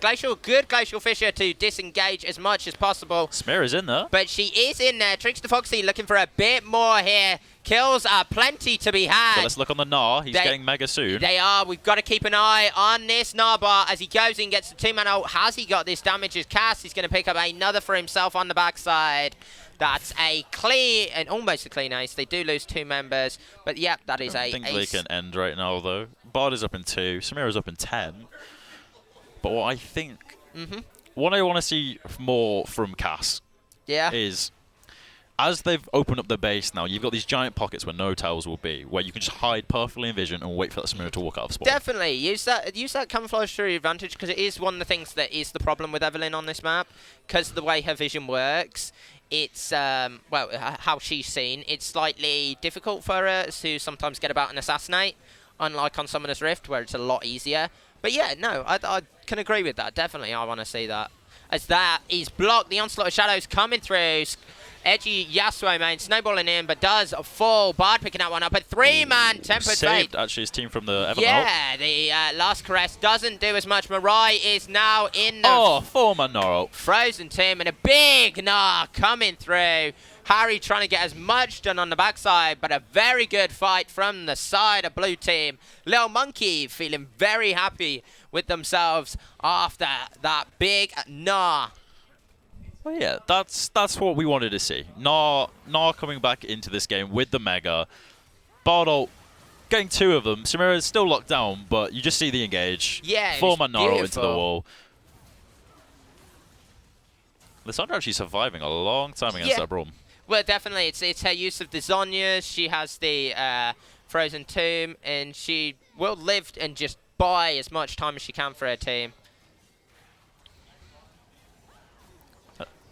An interesting engagement does get 2. Yeah. They argue he might They might fall here. The Gnar does go down. Sarcasm flashing in the on. back line again. Doesn't have the ult available, so won't be able to assassinate. It's a double kill falling for Trickster Foxy here on the Samira. Count that a triple, my friends. Can he pick up one Can more? they melt through the Sejuani, though? This Sejuani. This Sejuani is way too tanky. It's There's one two. Bard dies to Thornmail. Picking one up. Yeah, she's one tanky boar. Well, poorer in this skin. Of course, but yeah. Poro Rider Sejuani.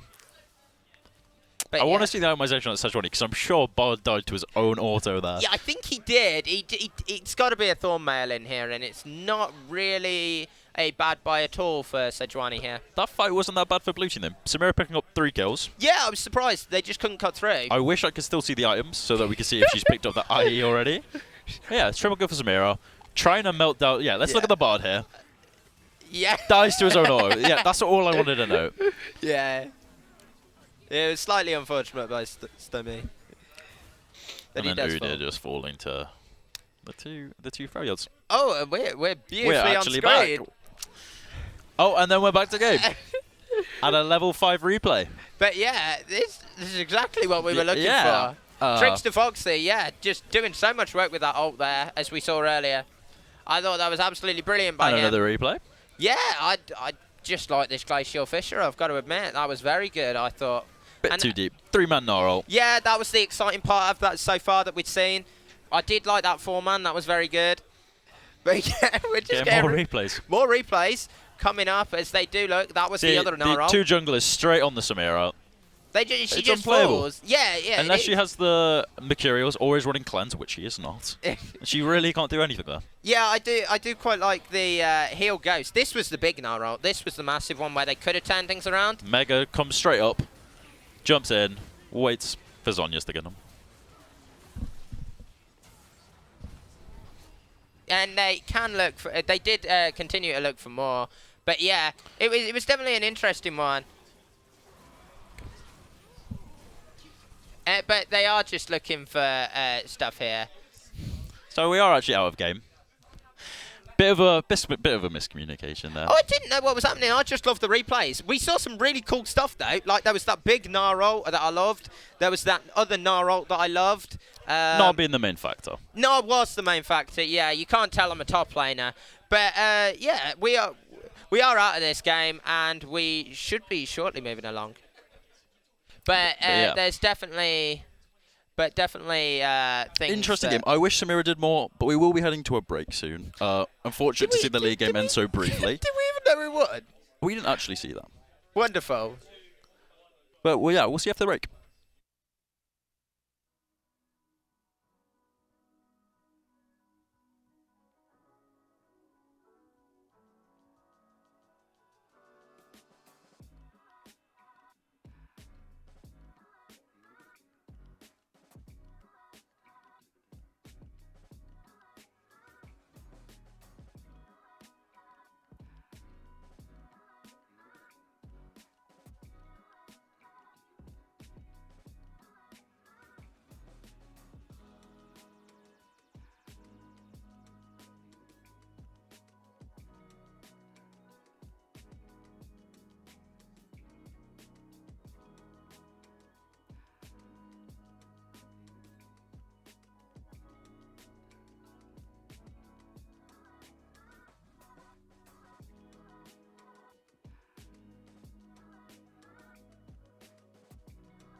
Welcome back, ladies and gentlemen. It is, of course, myself, Walker, once again. Joining me now, though, is Lottie. How are you doing, Lottie? How are you doing? I'm good. I've been here all day. It's nice to have you with me. It's nice to have a little bit of change, you know? Got to change it up every now and then. Yeah, we've just seen some more exciting League of Legends. How did you find that? I like ARAM. ARAM confusing, but ARAM fun. ARAM is fun. Even I somewhat, surprisingly, understand ARAM, which is quite an interesting thing. Normally, League's not my forte, let's be fair. But you know, ARAM I can kind of understand because it's a bit more quicker paced and a bit more simple because I don't have to worry about lanes.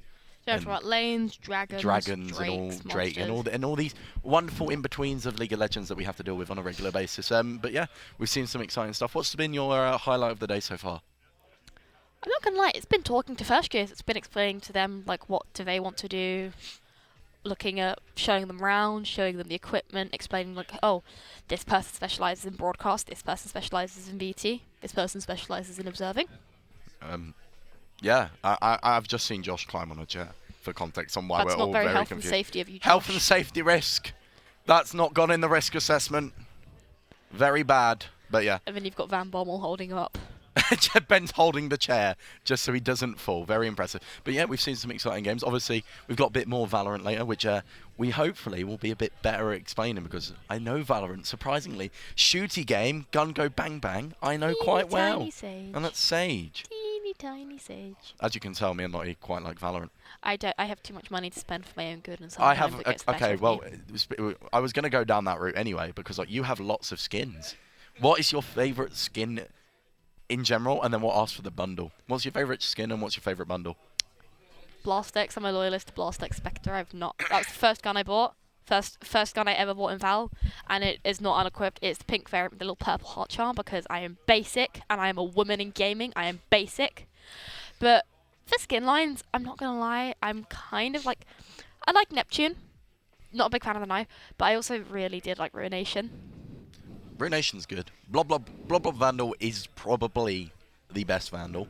It is. It's just such a satisfying... I also did like Gaia's Vengeance. Gaia's Vengeance is also cool, but Blob, like when you hit the headshot, the sound, and then the like animation, it's just so clean. What's your thoughts on the new skins at the minute, the Chronovoid ones? The Chronovoid ones are cool. I've seen a lot of people compare the finisher animation to catching a Pokemon, which I really like, and now I've seen it, I can never unsee it.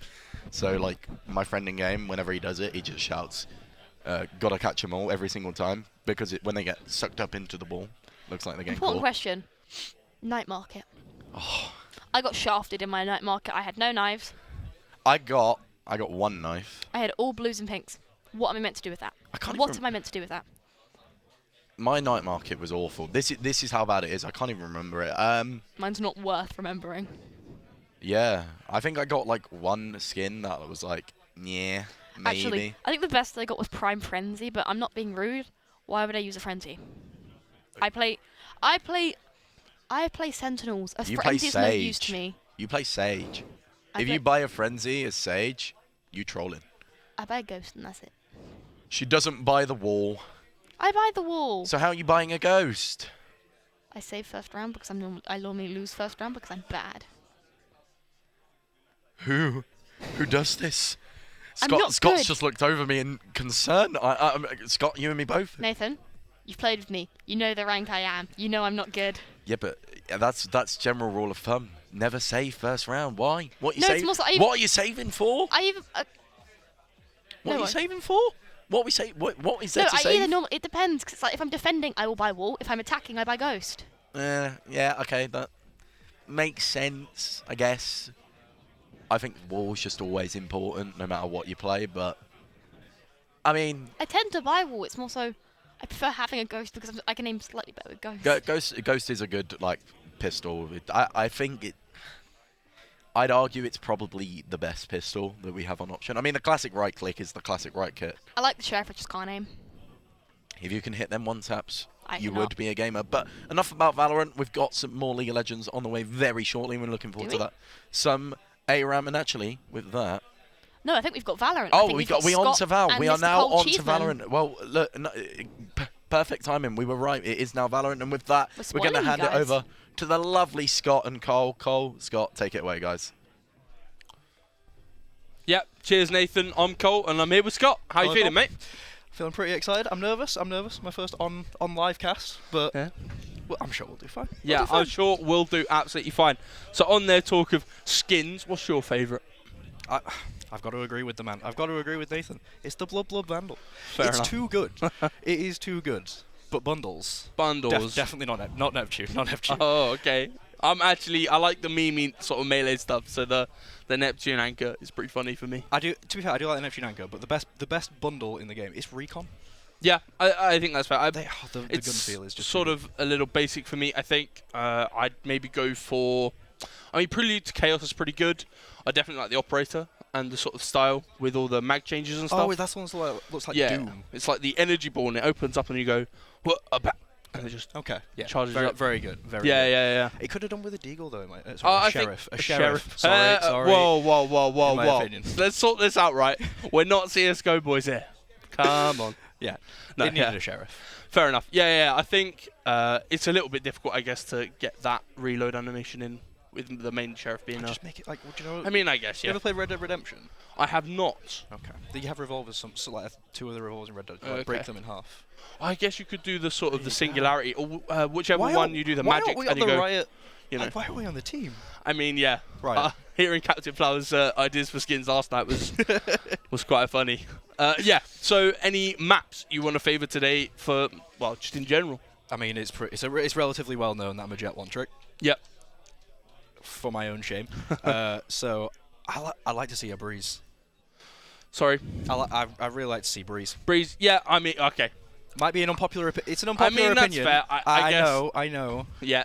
But I love Breeze. Like the fact that you can rotate, but you have to rotate sort of through mid, and you have to retake that mid control. Yeah. It adds a whole new element instead of just like fake here. Rotate. I think Breeze kind of just an Ascent 2.0. Yeah, a little. I think that might be why I like it though, because Ascent was my favorite map before Breeze came out. Fair enough. So yeah, I mean, I really like Ascent. Again, for the same reason, it's a lot of the mid control. Like mid control is a lot of what I'm looking for in games. You can tell that I come from CS. Because, but I mean, my favorite map on CS was Cache. Okay. So, all those mid control maps where it's all played around that, and it's all done via mid, and it's not just choke points. That's why I hate Bind. Yeah. If we see Bind today, I'm leaving. At least we can agree on something. Bind is not the best map on Valorant right now. I definitely have to say my favourite map would probably be, maybe also an unpopular opinion here, Fractured. Yeah, that's the look I get from pretty much everyone. Come on, bro. What? You enjoy Fracture? Yeah, I do. I think the switch up in the playstyle is just a really fresh look on the scene of tactical shooters as well. It's an interesting idea, splitting the spawns, because obviously that's the big problem that everyone's got with it. But I don't know. All the choke points are, it's not for me. But I mean, Ascent. Yeah, it's what we're playing on. It's what we've heard.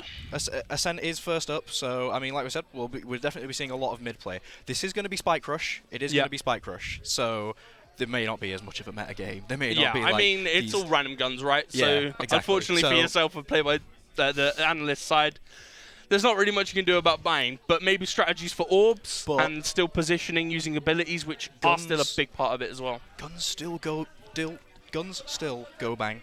They do still go bang. So I'm set. I'm ready. Lovely. He shot that guy. I mean, that's going to be my shouty job. I go, that guy shot that guy quite quickly. That guy shot that guy with an ability. Wow. Like you said, we're not CS. I mean, it's true. It's just something to think about. A little bit maybe thought more towards where the orbs and what orbs we might see as well. Yeah, and people do still pick their agents. Yeah, as well. Inside the game. So we may very well see different combos with the abilities. For sure. Like if I see a Fade and a Raze that have actually played the game. If Raze and Fade have actually played the game, they played together. Might see a little utility combo. Yeah, or maybe an Astra player if Luke's around. Yeah, maybe. A resident Astra. We'll have to see. Something to also think about is the orbs. Yeah. We're going to possibly see a bit more golden gun. Yeah, so some one-taps preferably. Unfortunately, it is a whole body, so we're close to getting into the game, I hear. And so, let's see. We've got some agent select here. Agent select. hover of Sage on both sides. Insta-lock, actually, as well. I'm not expecting any major thought towards this. It is Spike Rush. We're here to sort of have fun. Whoa, what are you saying? This Yoru isn't, like, the big pick. This I mean, to be fair, on a map like Ascent with easy rotations of the teleport is not the worst pick. Yeah. Any thoughts on, like, the KO and the Killjoy? I like the KO. I really do like the KO, but I feel like KO in Spike Rush probably isn't as good because abilities aren't as impactful. For sure. I think, yeah, everyone is going in for that just gun, one bang, let's get this over. I am noticing, though, that Red Team does not have any smokes. Yeah. I mean, they're going for the let's go shooty, shooty, runny, runny. Of all people, I respect that a lot. That's absolutely fair. It's maybe me and my rank games like, do we not have a smoke here, guys? Like, what's happening, man? But, you know, we do still have the defenders with the Omen. There are people that are here to, you know, actually maybe play. See we some see TP versus TP. Kenji. Oh, I've had a little bit of a chance to cast him. Maybe not in this game. A little bit of a league earlier this week. Oh, really? Yeah, he was Okay. a very good top laner for the Staffs Red. We did. I believe me and Sens have played together a few times before. We were on the same team briefly. Lovely. Me and Sens. So I definitely know the guy. He's any insightful? He's a very good player. Yeah. Sens is very, very, very good. He. Cool. But I mean, with Sens, he is on the Reyna. It's not his normal pick though. Okay. If I remember correctly, Sens is an initiator main. Okay. So he might just be looking to flex. Yeah, I mean, that's maybe what we're looking for them players here today. We're starting out as our first gun as the Ghost. So what sort of, I mean, we're setting up here for the attack on a B. No armor though. Yeah. Could see some one-taps. Here we go. Smoke coming out to block with the flashes coming through. They're pushing down Catwalk quite quickly. And stunnings are coming out. An instant plant here for the attackers. Oh. It's very close there with the nade coming through on Market. Gets the kill on Kenji. Maybe not so good at Valorant as he is at League, as we're in a 4 versus 5. What? This crosshair. Oh my goodness. He gets the kill still. That's 2 down for Blue. Now a 4v3 as we have the Owl drone ready to go into the site. It doesn't quite get around the corner as we get a flurry of kills to finish off the round. Oh my god, that was a very quick round, but all the gunfights seemed to last for a long time. There was great utility usage there from the attacking team, but it just looks like the aim was not there. The guns did not go bang. I'm very confused about how that crosshair worked. It did. It got that kill. And now we're into round 2. We've got Decay, Golden Gun, Jet Dash, Empower, and Instant Ultimate with 4 spots available. I mean, if we don't see someone collect a Jet Dash and just dash in, I'm going to be very disappointed. We are lucky to have one in Garage right now. Come on, here we go. Attackers are going more for the A side, so the Decay is available. The blind from Reyna comes out. She's peeking onto... She has to turn around, and she's just gone. It's traded back, though, in onto the A side, as we see Killjoy on the defensive getting that kill with a peek from the Sova. Get another kill. Traded back, now down to a 2 versus 3. I was unlucky. Down to that 1v1. Is blinded back into Wine, has to reload to safety. He's still spotted. Flash, Molly, coming through. The ultimate, but the Molly gets him. He peeks him with the Molly, and the ult doesn't even need his gun. He knows he's low. He swings him with the Molotov instead of with the gun. I've got to respect that. That's a Chad Phoenix play. For sure. Everyone always disrespects that agent. Wow. Yeah, I mean, he's come back into the meta a lot recently. Yeah. Which is nice to see, because we always like a bit of a switch up, as we see a replay coming in here from that Molotov. There it is. He just gets tapped as soon as he goes around the corner, but the Molly's already down. Yeah. Does not matter. We have peeks in now from mid, lineups. as Dash just gets a straight up kill with this Phantom that we're seeing in the next round. As sees Kalstar, and it's just a flawless instant mid push, just gone wrong. I was talking about all this mid control.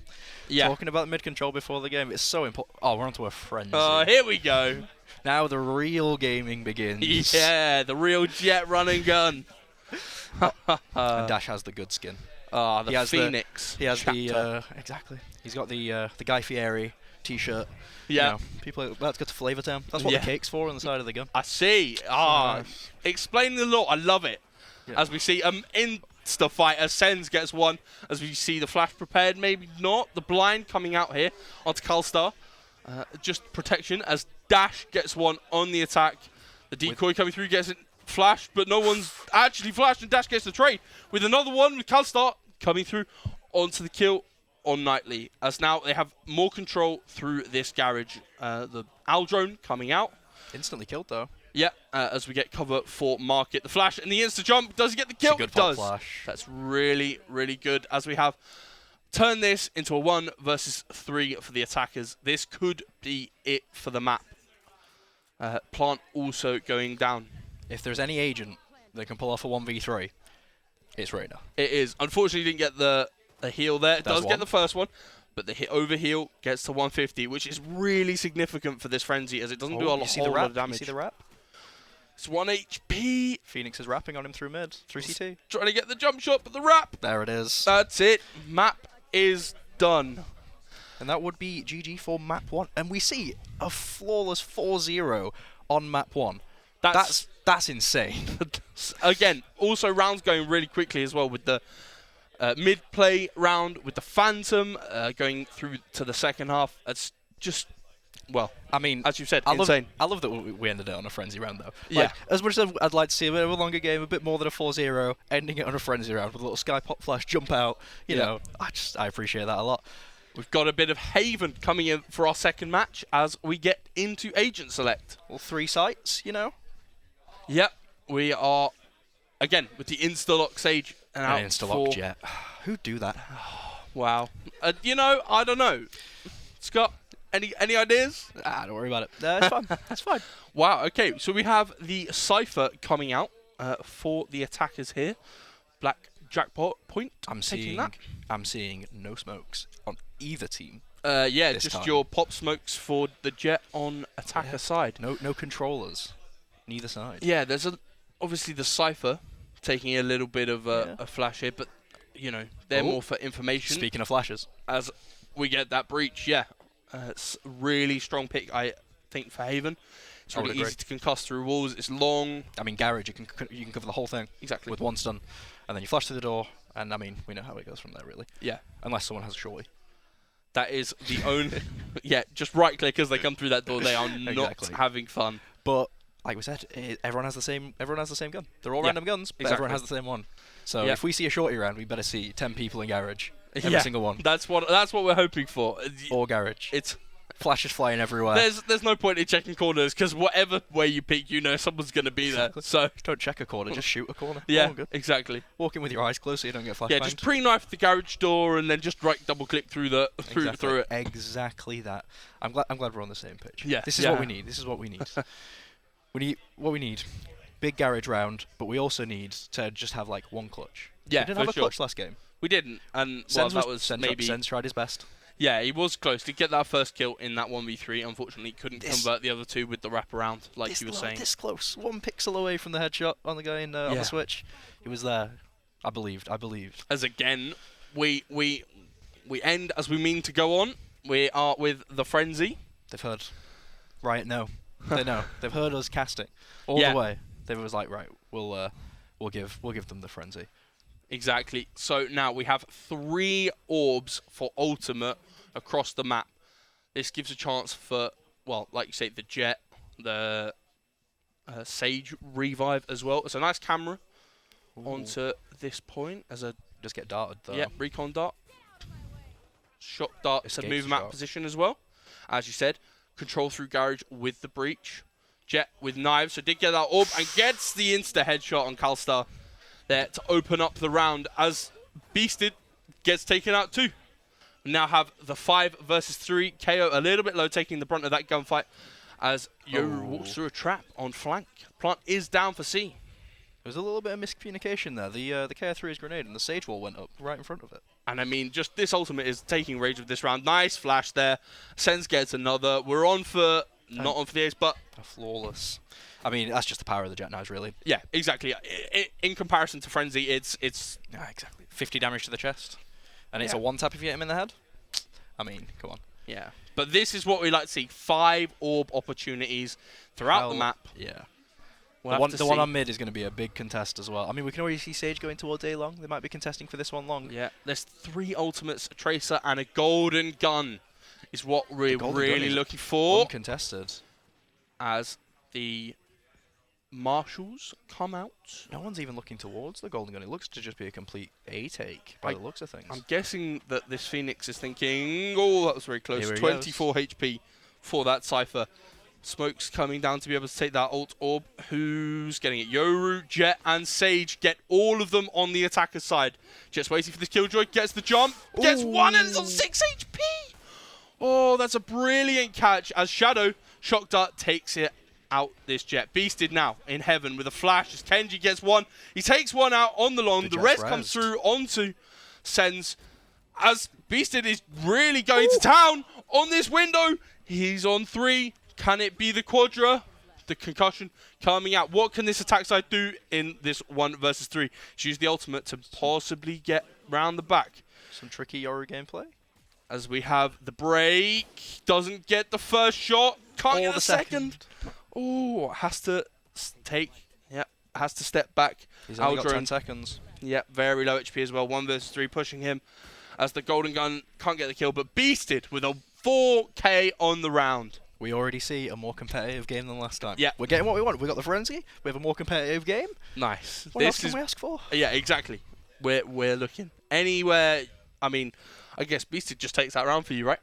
Yeah. I mean, like, playing that position from heaven is already incredibly good, but on breach, because he can flash through that window there, which is what he did at the very beginning, and there were 4 people caught by that flash, including the Jet that was rezzed.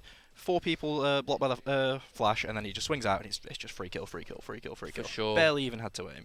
Well, we're getting the garage play we wanted. 2 orbs, Tracer and Ultimate.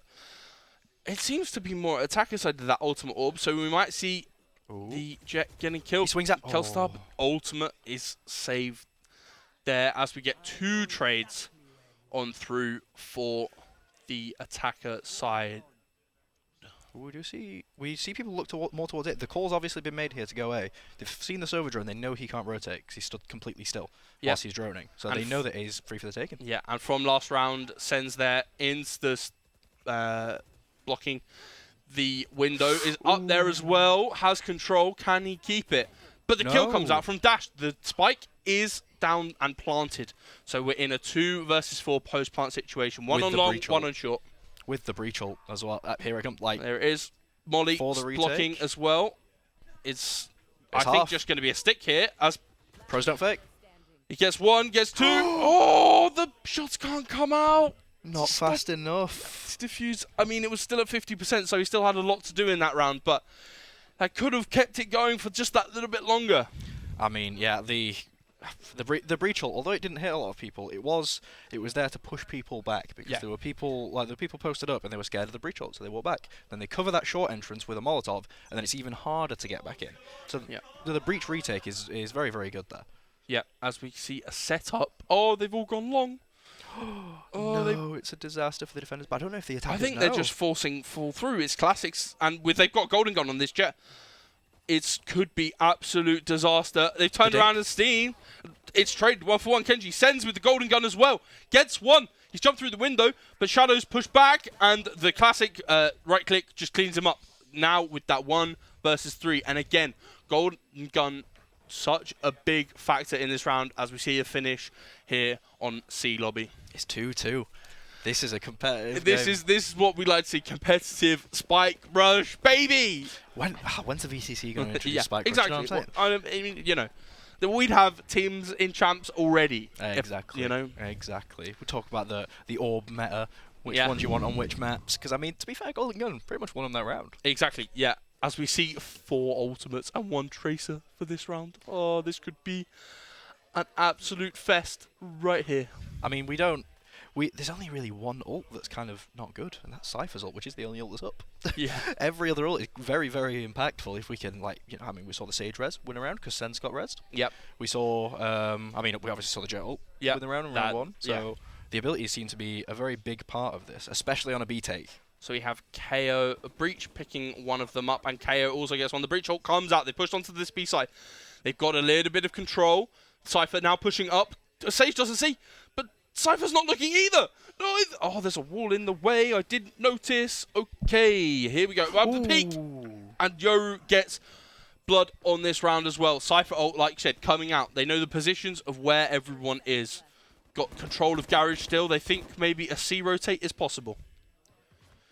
As Jet taking the first peek. Takes the fight mid. Oh, gets concussed. Is Breach going to repeat this? Nope. Jet gets out of the way. The flash for safety. But Yoru gets the retreat kill. And it's now a 3 versus 2. 2 versus 2. 11 seconds to go. No bomb down.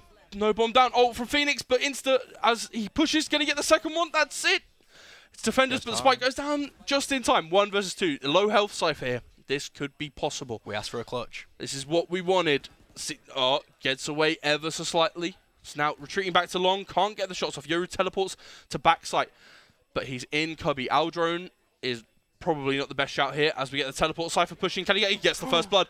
But the teleport, does he? He doesn't see it. He doesn't see it. Oh, no. Maybe he does. Oh, we've now got a face-off. He's heard it at least. Oh, but is it defusable? I think. Oh, he has loads of time. Yeah. Loads of time. Loads of time. That was so close from the Sova. He guessed correctly because you can fake those Yoru TPs. Yeah. You can make. So I'm not sure if he knew that. But yeah. He did look in the right direction, and he knew that the Yoru was down there. But unfortunately, he just loses out on that jiggle peak. Yeah. I think maybe in my big shouty moment, I'd forgotten that you could fake the ultimate. Yeah. You can fake the TP down long. teleport. Yeah. You fake the TP down long, and then if he jiggles out, he's got his back to you. But he didn't fake it. He stuck it, and he still won the fight. Yeah. I mean, it's a very impressive play from the Yoru. Well, I guess it's a big clutch from the Yoru as well. Yeah, suppose so. As we get an instant flash out from C-Long with all the Guardians. This is where we want to be. Long gunfights, insta-tap headshots, as Sens doesn't want to be seen on this start. But they know where Sens is. Yeah, there's no way. As the shots come out. Poor timing on the smoke. He's forced to dash away. As Cypher also taking shots through the thing. As we see Calstar in the back. Also with Sens and Blackpoint taking first bloods. As Only Shadow trades back 1. Beasted gets back to 2 and another. It's now the 3 versus 2, but both teams, both players on the defensive side with ultimates. Only the Yoru now as Dash gets the flank off. 3-3. We have our most competitive game yet. We're going into final round here. We've got the Vandal. All right. Does anyone have the Blood Vandal? Oh, we'll have to see. It's been discussed. We've got Prime. We've got a Prime knife as well. That's pretty nice. Well, I say knife. It's a hand axe, right? Yeah. I also own that knife. Oh. I bought the Prime bundle. I was a sucker at the start. Fair enough. I got it in my shop and like, you know what? Everyone's got it. I might as well have to get it. Oh my god. They get round starting instantly. Sens just instantly decimates 2 heads and now has the ultimate. It's pushed through B. Can't get the knives off as Blackpoint gets one as well. Calstar trading back now for 3 for 2 as Cypher's getting the heal off Sage. The wall on C link here towards B with spike down. As Calstar's breaking it. The Blood Vandal. And there's the Blood Vandal as we see the Beasted kill. Here we go. Excuse me. Oh, he's got to win now. He's got to win. There's so much pressure on his shoulders. Both me, the hosts, we're all huge Blood Vandal fans. It's Calstar using the ultimate. It doesn't. He knows possibly know where it's he come is? from though. The ultimate stopped. Oh well, he does now. Yeah, and that's perfect timing. As you see, my favourite skin. So come on, Cypher, prelude. Oh come on, this is the competition between the casters now. The players, they don't matter. They don't matter.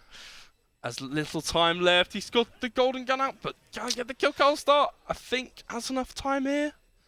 We're very close. I don't think he does. And that's 1.5 seconds.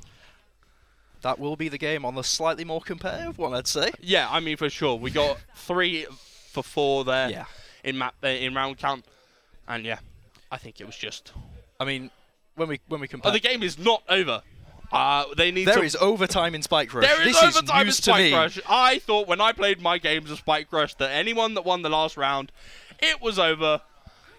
But in competitive, we have overtime. Okay, here we go.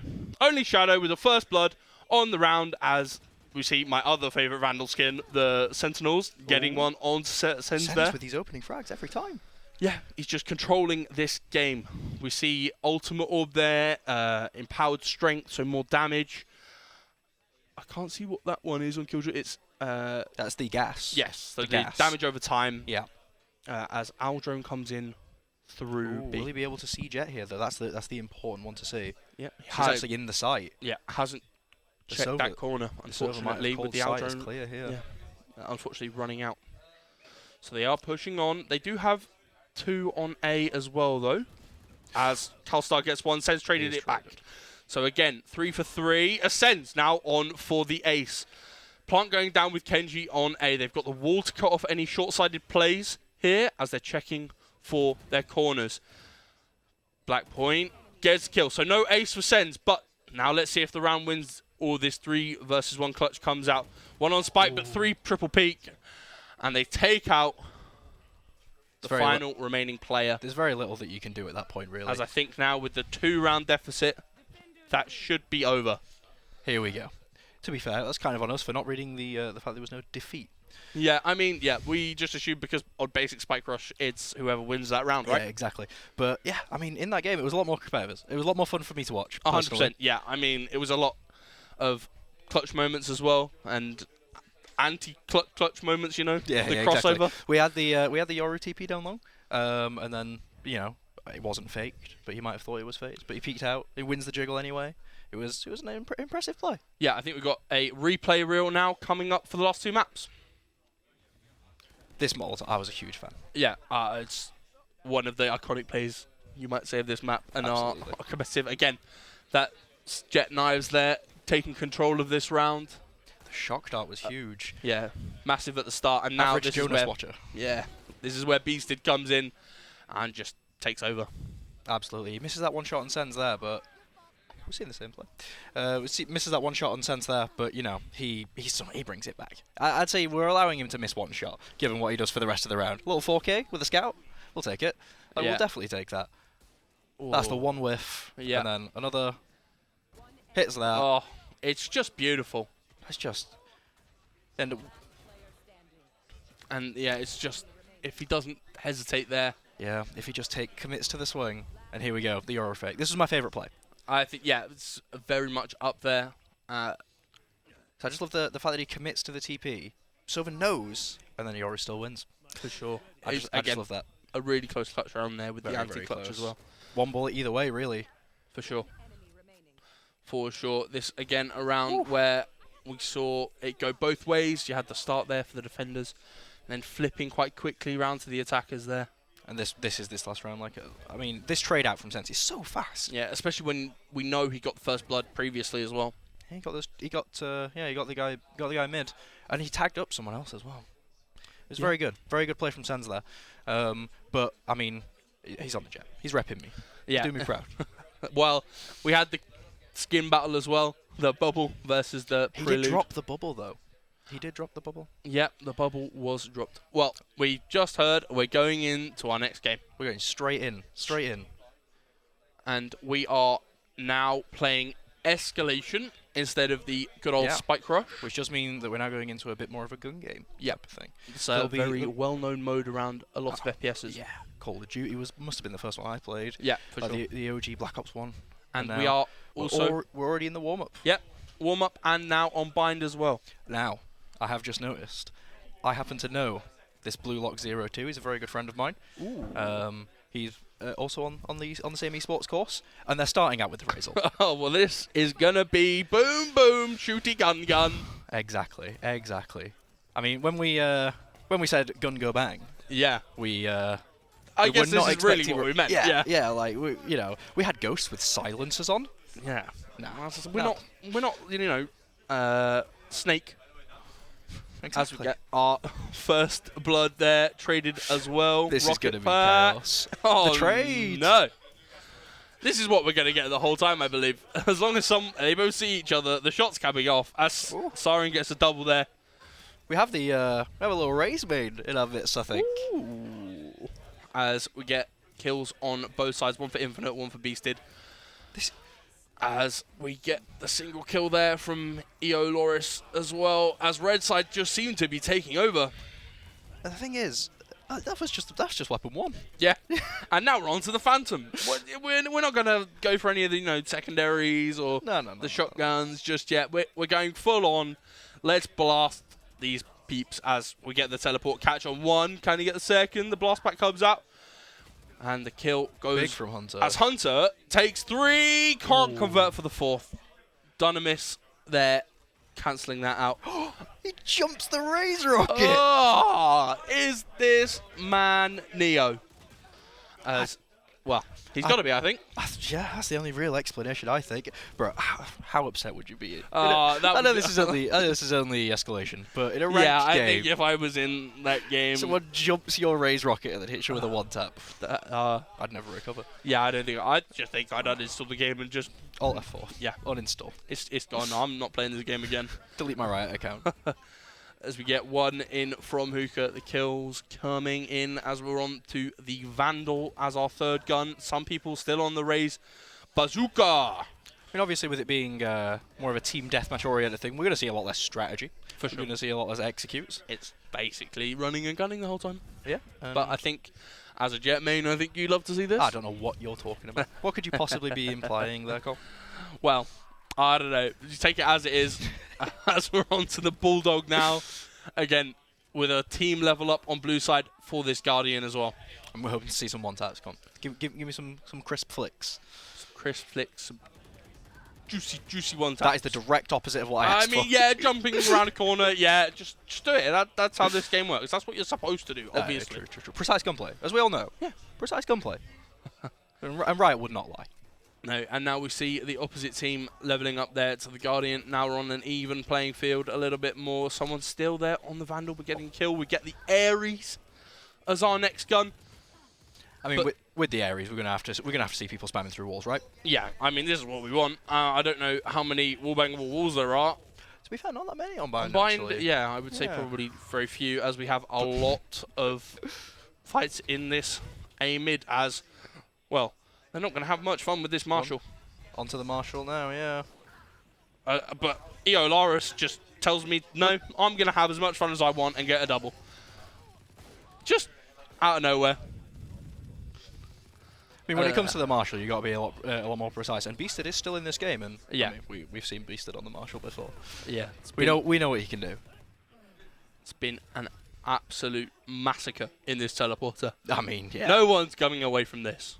No one's coming away from this the same person that they entered, are they? Exactly. There's some flashbacks that are going to be had to just Ares Mouse 1 by 5 other people.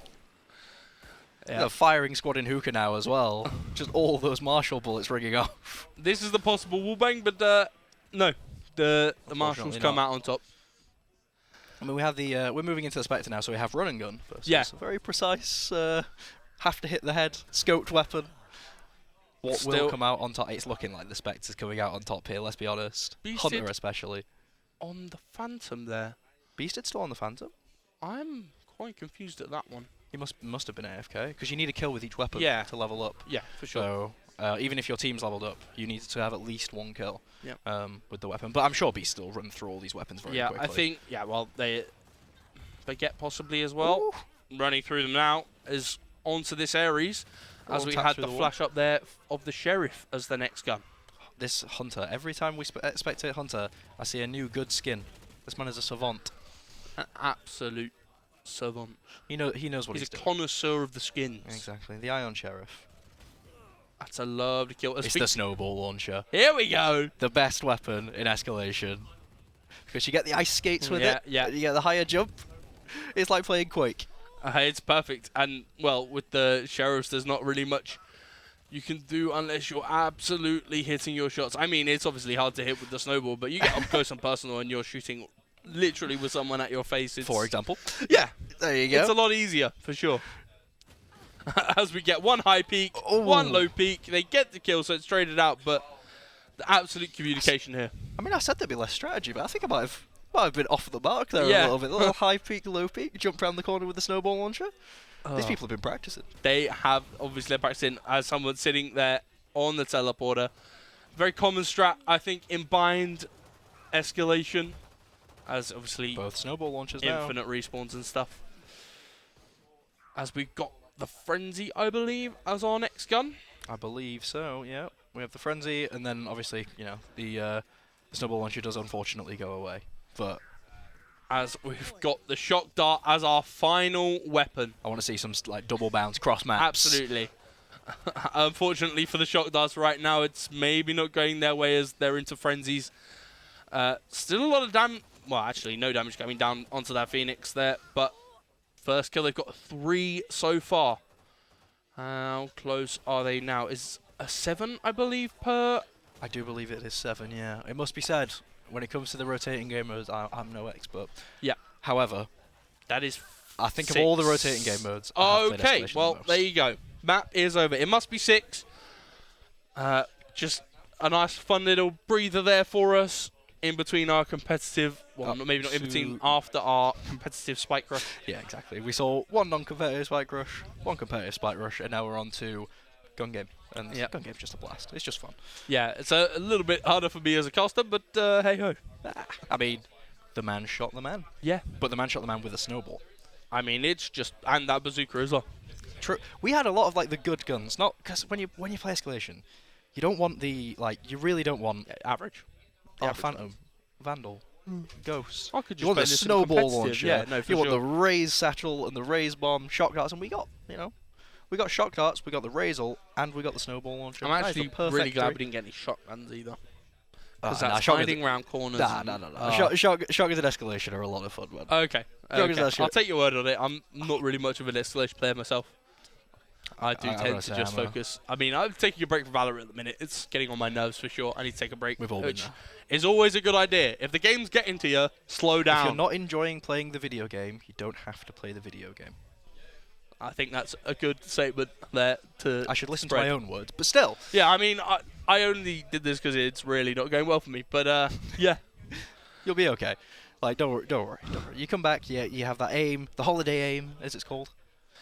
Yeah. So I've just heard we're next into replication. So Yeah. we're having 5 of, well, not necessarily straight away, but we'll have that soon. Yeah. Well, I mean, a few minutes away, which means that we've got time to talk about which agents do we want to see. Because there are only going to be 2 agents in the game total. I don't know about you, but not everyone might know what we're watching. So, you want to take away an explanation? Well, there we go. So, when it comes to replication, as we saw in Spike Rush, everyone has their own individual agent. Whereas with replication, each team has their individual agents. So, the team might, for example, pick Astra. One team has Astra, one team has, let's say, Jet, right? Yeah. So, but if you're against a team full of 5 Astras, I have played this game mode a few times before, and both times I've played against Astras, and one site just gets carpet bombed with stars. So, like, you can't move, you can't see, it's hilarious. I can imagine. But at the same time, pretty much every agent in the game, the reason that the agents are built to only have one on the team. So if you have multiple on the team, you're bound to have fun moments. For sure. Like 5 razors satcheling directly towards you. Yeah, or Neon We've all been building there. one line next to each other down. I and didn't just all think of running. that. All sprinting through. Yeah, Oh just my like God. track and field, and they're 100-meter sprinting straight down their own line. 5 Vipers all with the lineups. Oh no, that's what I don't like about competitive. Everyone's smarter than me. Oh, wow, you say smart. They watch 30 seconds of a clip. I guess. Then they know. Yeah. Nah. To be fair, If we when- see one lineup, banned. Yeah. Fair enough. Banned. Well, I know when I play Breeze and no one's like, oh, I don't want to play Smoke, so I'm just going to insta-lock Duelist. I'm like, fine, I will play the Viper. Yeah, well, I hate those interlockers, man. Yeah. Something we all maybe don't like about that. Nah, I mean, competitive to side. be fair, that is the one thing that I don't like about Breeze. Getting someone to play Viper. Yeah.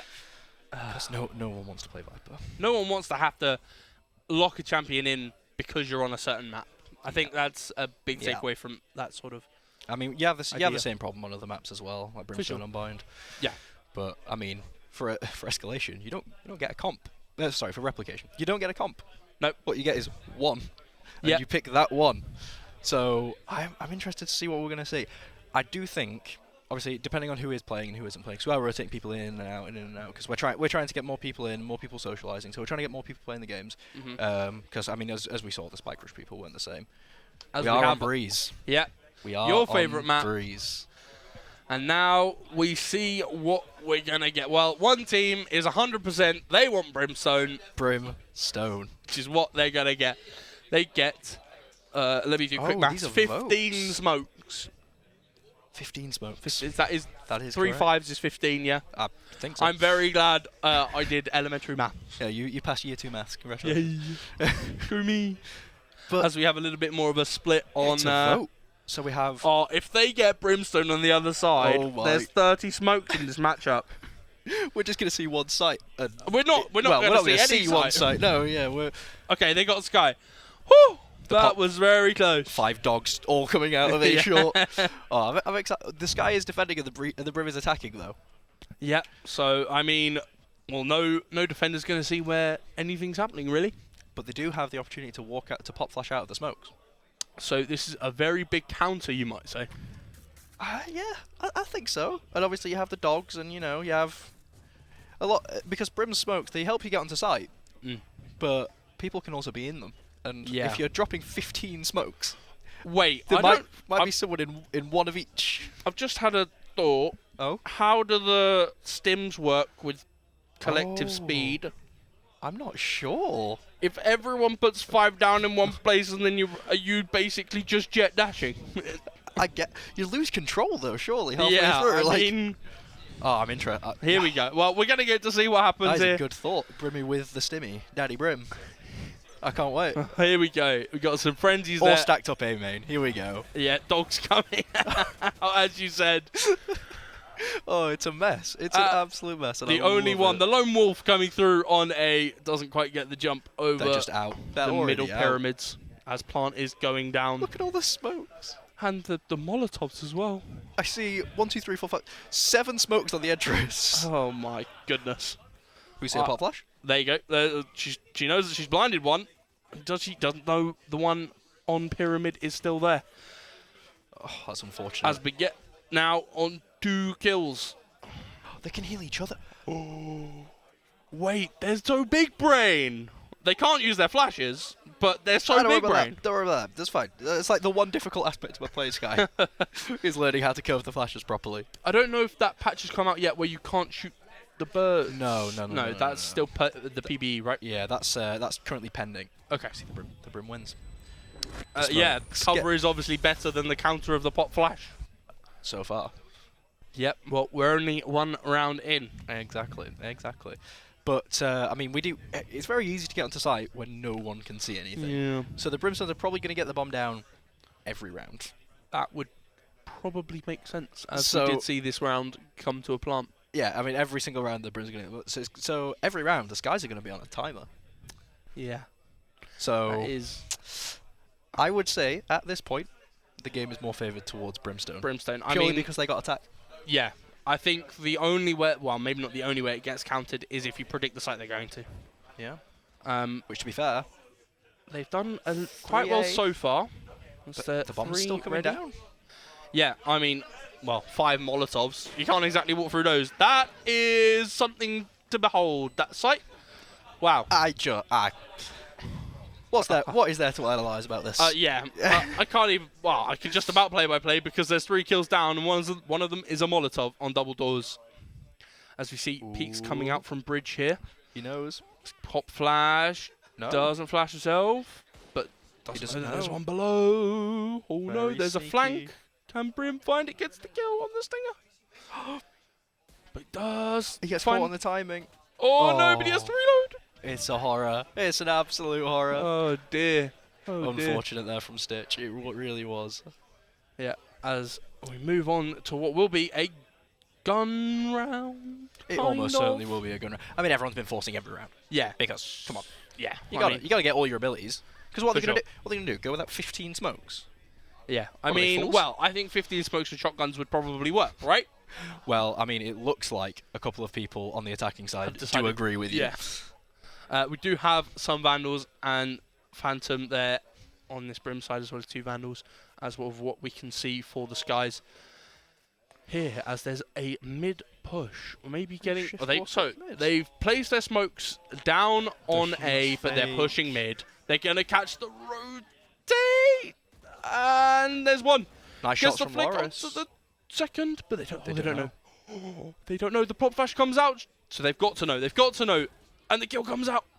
Does he get away because one's following? No. The shotgun coming in clutch there for Baguette to get the kill. The plant again going down for the 3rd round in a row.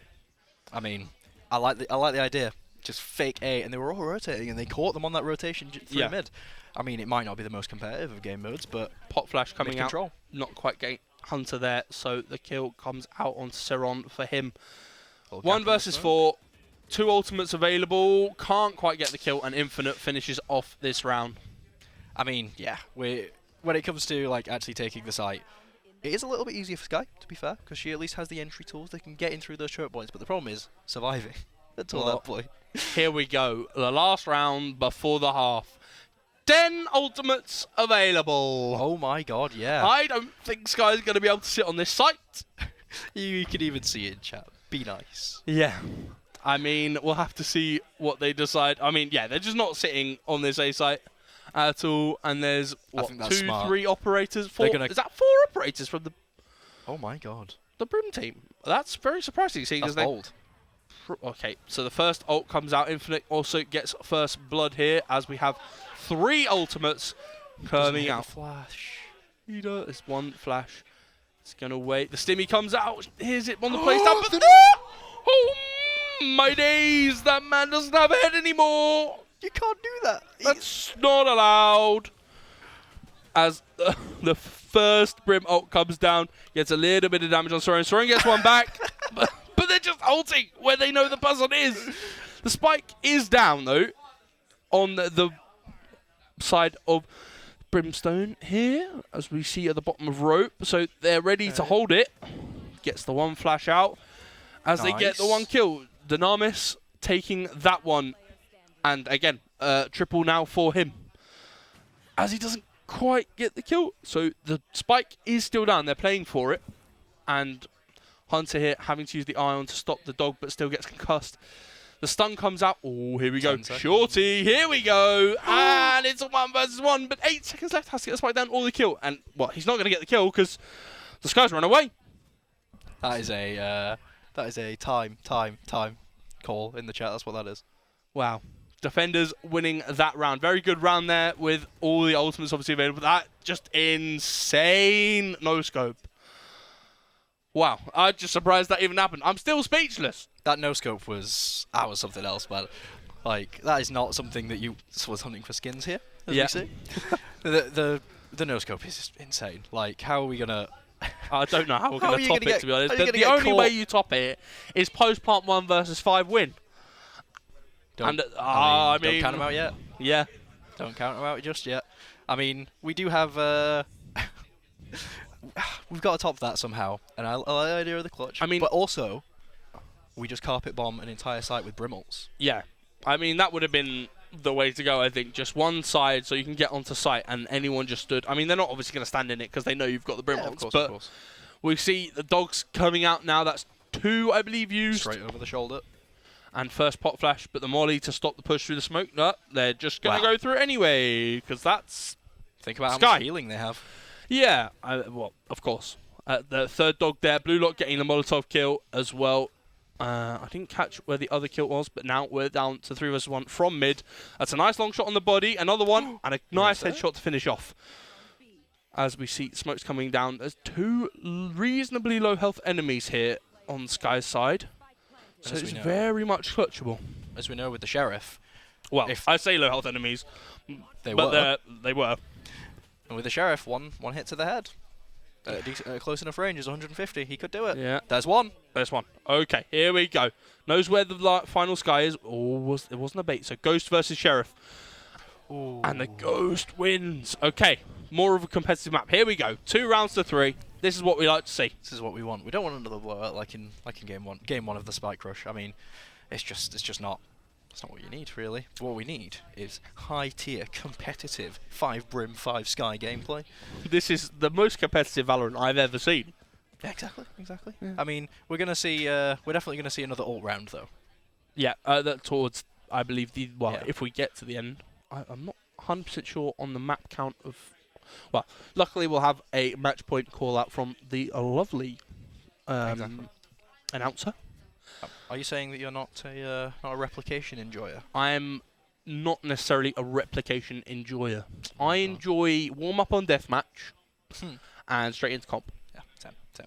I'm the exact same. However, something that you mentioned at the start of the game, we still haven't seen the 5 stims. Oh, That's a lovely shot from Stitch. nice little gap there on the left side of that smoke as we see Soap now with the Stinger. Don't know he's there. And the first kill comes out.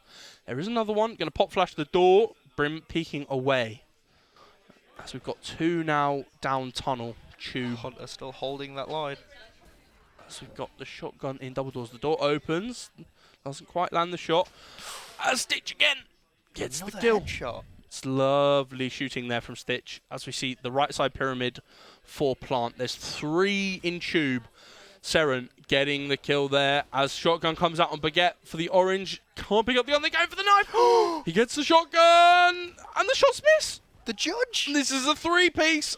I was saying 1 versus 5 post plant. Here we go. There's 4. One more. Oh my god. Okay, so Baguette very low HP and Stitch is full. No, he runs with a knife out. Such a close one there. Oh my god. His heart is beating through his chest right now. Yeah, I mean, he might need a medic soon. I mean, the guy coming out of tube, and he's already there posted with his shotgun. He was ready. He was so ready. Just unfortunately, I think he must have read it wrong. He thought this guy was going to sit and wait. I mean, the BM of the knife really as well. Yeah. But you got to respect it. Oh yeah, exactly. You absolutely have to respect it. I mean, I'm just hoping. I was really hoping for that to work. I was really hoping we for that to work. we were so close. That's unfortunate and well played up to a point. Obviously, with that play. Well, judge, but you know, Yeah, for a judge, well played. For a judge, for a exactly. judge. See, Stitch has had this area smoked now because last time there was a gap in there. And he Yeah. got 2 of their players killed. So He the Brims they're learning. Yeah, doesn't want that kill. As we see Infinite with the Vandal on Vandal action in tube. Get the kill there. Does take a lot of damage from it though, as the molly comes out into the smoke stop and he pushes. As we know, very easy for Sky to push onto a site, and the Brim ult just missing. Flash on the self teammate there. As Molly again coming out, they're just chucking them into cave. They want to do as much damage as possible to force out as much health as they can from these guys. See, the thing is, with 15 Brim smokes available, that choke point can be smoked the whole round. So at some point, the Skies are they're just going to have to either go through the smoke or rotate, like we're seeing now. I mean, 30 seconds left. The Sky ult now of possible 2. Again, a lot of damage on that Brim that's in tube. Infinite pushing round, the healing. Can't quite get the kill. 12. The spike is on the last Sky player. In the middle of that is just a flawless round. Yeah, I mean, we saw. To be fair, we did see a lot of good guns from the Brim side. We saw, I think, 2 Vandals. Yep, So I believe so. As we see, we're all on quote-unquote real guns, and we are now on the match point. 3 ults aside. Yeah, we not getting full 5 on both, unfortunately, as some were used previously. Unfortunately, that is the case. But 3 on each side, at least it is still even. Yeah. So if this round goes to the Brims, it's over. We are looking towards that right now. Yeah, I would agree. Looking at the weapons, and I mean, there's even an AWP on the side of the Brimstones. But we'll see what Skies can do here. They've switched up the site. They've gone for B this time, and double ult coming through with the dog as well. The Molotov, obviously, like normal, and a Brim ult to stop. They can't come through.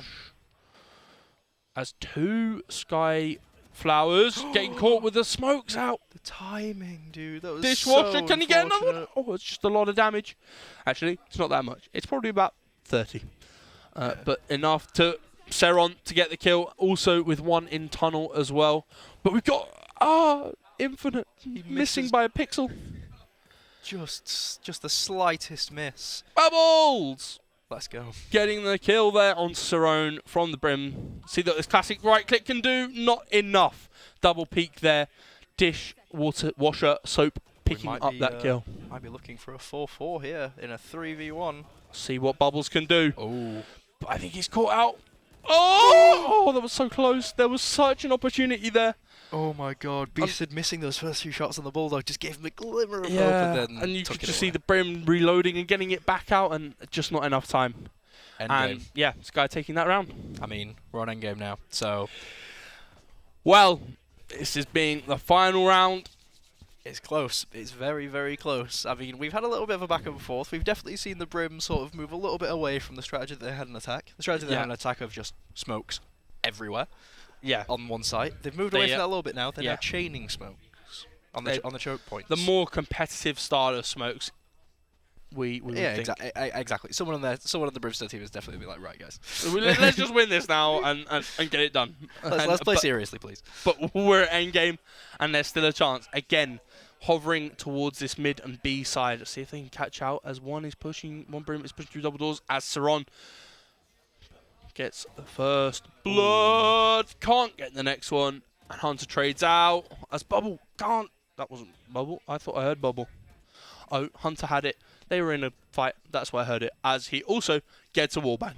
It's just the bubblegum. The bubblegum. It's too strong. Yeah. As we all know, skins equal wins, especially Exactly. in Valorant, where they're very expensive skins. Yeah. We. All right, take it back. Well, it's through middle here. We're going to fight. BC waiting to flash. Going to bait it out as Stitch getting that kill from the A site. Wow, what a long line of sight there. Well, As Spike is going back to B. It's the op. We saw a few whiffs, which can be a bad thing because of this really slow rate of fire. Was that a little lock on through the door? As the push comes through, 2 HP, but doesn't matter. Beasted now with 22 seconds is on B site. 2v2. I'm not sure where this Spike is going. They're rotating it back around to A, and the shot's there from Baguette getting the kill. Now to 2v1. I think Beasted with this rotate maybe should have just stuck B. They didn't know. He doesn't have the time. He's got Bulldog 6 seconds. What can he do? Not very much with the time left. Defender's just sitting back, not peeking. Unfortunately, can't do the final business to win the round. I think there was a little bit of a miscommunication there at the end, to be honest. I mean, he obviously gets the kill on the A site, and then everyone rotates over, but he's just too slow. Yeah. I mean, maybe there the decision should be to stick one with the operator still on A and then plant B. I mean, you have a Bulldog, so you can't really play around this player 100% because there's not enough gunfire or gunpower behind that player.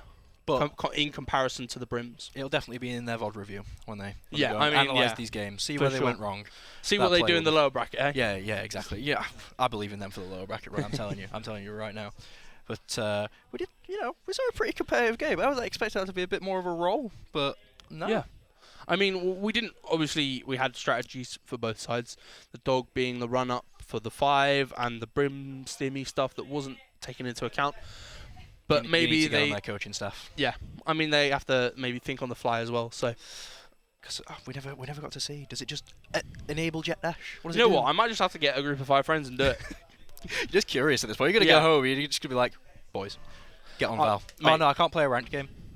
No, don't need it. Don't worry. Don't worry about it. I need you for 3 seconds, just so you can slam the stim down. Yeah, and then we just all forfeit or whatever, surrender after we've worked it out. Yeah, exactly. Because we're such good people for that.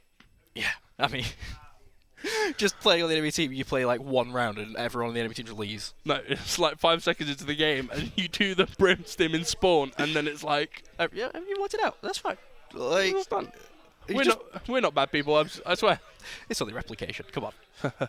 I mean, I know there are a few people that take the rotating game a little bit too seriously. Not myself included, of course. But, yeah. I only take for fun game mode seriously in League, because it's League of Legends. League of Legends, though. League of Legends does something up here. It does something to your head. It rewires it, for sure. Yeah. Like, you don't leave League of Legends, stop playing League of Legends, the same person that you entered League of Legends. Yeah, definitely, for sure. It changes you. And I think there is sort of that as well with Valorant, but just maybe not as much, because... Yeah. I mean, a lot of Valorant, because of all the crossover and things with with CSGO. Like, there's a crossover with CSGO and there's a crossover with League of Legends. So you have 2 of those communities that they're toxic. Both communities can be quite toxic, but they're toxic in very different ways. Yeah, it's sometimes fun to see that interaction. Yeah, as we get into, we've got it! It's back, baby! Oh, I miss it so much. I miss it so much. Well, we're getting it now, Scott. We've got it again. We have the return of Impu at this game. Yeah, the big return, the grand return, of this KO player. I mean, we do see, we've seen that Blue Lock appears to have left. We see that Hunter has gone, which means that the blub gun is gone. The blub. You just hope Nighty's got it. Yeah, exactly. This is what I'm saying. Again, we're not seeing a ton of smokes because neither of the Brims have been locked in yet. I wonder if we will actually see some smokes because we have Sens coming back. That's the Brimstone. We do have Sens coming back, and we know Sens is a serious gamer man. Well, with that jet, we saw some of those knives going to some heads. Exactly that. So we did see him as a bit of a serious gamer man. So let's see if he makes someone play smokes. I don't think the On force to is here, Loris. but we have the initiator of the fade, which we haven't seen yet today. We haven't seen Fade yet today. You are right. I might be wrong on this, but I don't think. I think Split was taken out of the rotation when Yeah. Fade first came in. Possibly. I mean, I definitely personally played it as well. Yeah. And well, now we get a little chance to do what's the calling card game of these players, and my favorite is Saron's. Saron's. Yeah. Okay. What is the best calling card here? I think, to be honest, it's kind of weak. It's a weak calling card game, isn't it? Yeah. It really is. I do think Saron's is good though. Yeah. The Valentine's Day cards were a great idea. Yeah. 100%. I have the Jet one, of course I do. Yeah. And I also have the Sova one and the It's the- Phoenix one. Aren't they the Battle Pass ones as well? Were they part of the I Battle don't actually Pass? remember. I'm pretty sure. I think so. Yeah. But yeah, I Hmm. think, I think that we need to definitely get on these players about these cards. Yep. As we see the Sheriff coming out here from Sens. He's got the Arcane exclusive Sheriff as well. Ooh, baby. That is- I did really want that skin actually because, well, I'm a League of Legends player. So, yeah. We're gonna see the mid wall. Oh, it's been so long, Split. It's been so long. Every time I see it on DM, I'm just, oh, Yeah. I miss it. Ooh, a little gap in the wall there. So they see the rotation back towards Male. And again, maybe taunting with that peak there. Sens gets one, dashes forward, gets another! Dynamis taking the trade back there. A huge double kill from Sens there. I don't know if he meant to dash forward. Yeah. Oops. Well, Well, there there you we go. We know. As we see Sky with the spike. Right click classic. There it is. Gets It's just that too strong. It's just way too Yeah. strong. And picked up Arcane. Can't get the kill for Input this game. As we see the three now pushing out towards Garage. They don't know that this Brim is in mid. So there is still opportunity for outplay, especially with the Ghost. As the Sova jumps down, gets the kill. The Classic wins this matchup. Yeah. I mean, the classic right click also on site there. Yeah. Classic underrated. Free gun, by the way. Yeah. I mean, you can practice it as well, sell it, and rebuy it again for free. Like, Exactly. I mean, we did see a bit of a highlight in that round, and I will be expecting a replay. Yeah. From Seds. The dash out, he buys the Sheriff, doesn't care, he took all that space as well. He just I walked know, straight yeah. out into Garage instantly. yeah, Took and I all that mean, space. oops maybe, but you got a double kill, kid. Yeah, you can't complain. Yeah. Little two for Yeah, one. and he's prepping to do it again. Doesn't get the shoulder shot spotted. there. He's Hit wasting through the time, taking wall. his time. Doesn't quite get a kill this time, but, Oh, he didn't? Okay. you know, he got two last, so he's like, yeah, I did my bit last round. You know, you guys take it over. I'm going to, you know, sit back, relax, take my time here. As we see Saron now pulling back up to rope the wall again. Little gap. gap. Since taking some damage there. As we see the Recon Haunt from Fade. As now with the push comes on with the Sage Wall. Dave Lover is now on site and gets the kill. As Saron from Is he Heaven known? gets one as well. As Loris picking up misses that the kill flick. from mid 2. As we're now in this 1 versus 3. As they've got the market kill He's found settled. in mid. Yeah. I mean, thankfully here, we can sort of analyse the buys because, you know, this was this is the normal game mode. Here so we are. we can analyse the buys a little bit here. So we do see Sens go for 2 Sheriffs back to back. Now, to me, as a Jet player, this seems... He's going to buy one more and then buy an operator. Exactly. Yeah. Exactly that.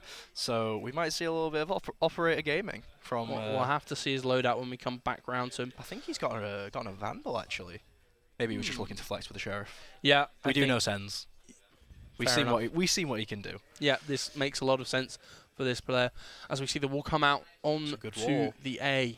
Very well predicted there from the defensive side. Knightley gets that wall straight up. Look at Sens in mid. Oh, he does get caught. Oh, dishwasher soap getting that kill. As we see, I'm put this game not being put at this game. Can't get the second though. And Loris just takes out 2. Knightley trading back onto Loris though. As we're now in a 3 versus 2 for the attackers. They're thinking, yep, let's rotate. Yep, but Sova looks like he's predicted it. Yep, let's see what Lover Diva Gamer can do. That's Gets one. the 1. Oh, it has to reload. No. Okay, 2 versus 1. Come on, Fade. This is your first time on Split. Let's go. On the competitive scene. 90 looks to have predicted it. Prowler. Swing. So we got that down to a 1 versus 1. Unfortunately, they're both peeking it, and the kills go to the side of the attackers, and we're at a 2-1 right now. We see an operator, but it's not on Sense. It is on Loris. Has now sold it as well, so we might not actually see it. I would be very surprised if we get to the end of this game and we don't see an op from Chamber.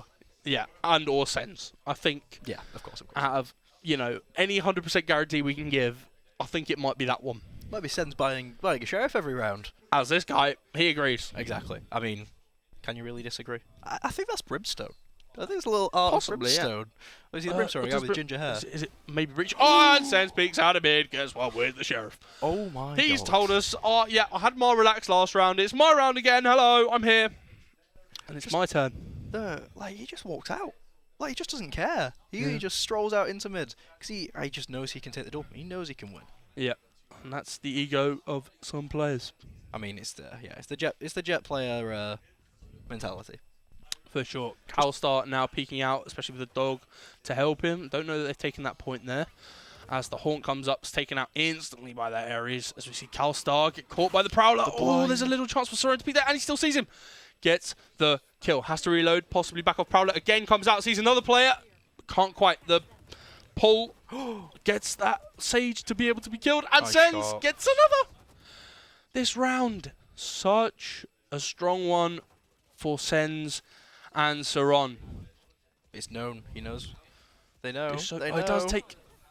The ultimate may be a little bit wasted there because he only got a chance to use it once, but he did. He will get to use it again, I'm sure, very soon. But I'm sure, 3-1. The defenders aren't struggling for money. Yeah. It's just a weapon at the end of the day. The Jet Knives, it is just a weapon.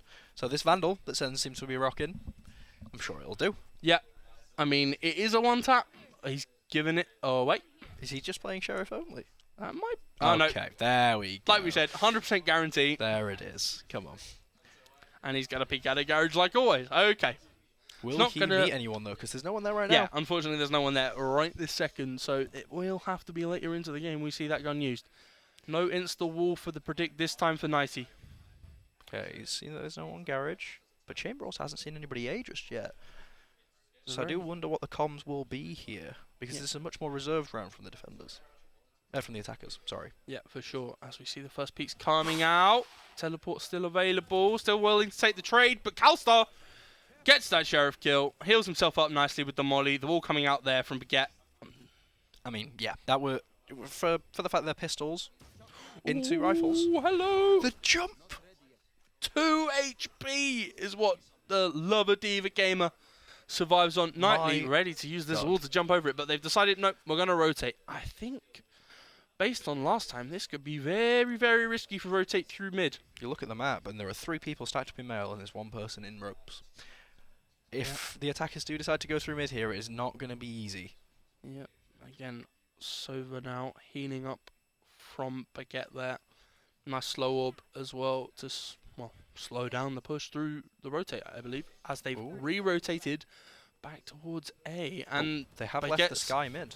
Baguette's realised this and has now been caught on sight. Has been suppressed, but I don't think has many abilities left. Ascends. There you go. That's the one. Operator kill comes out.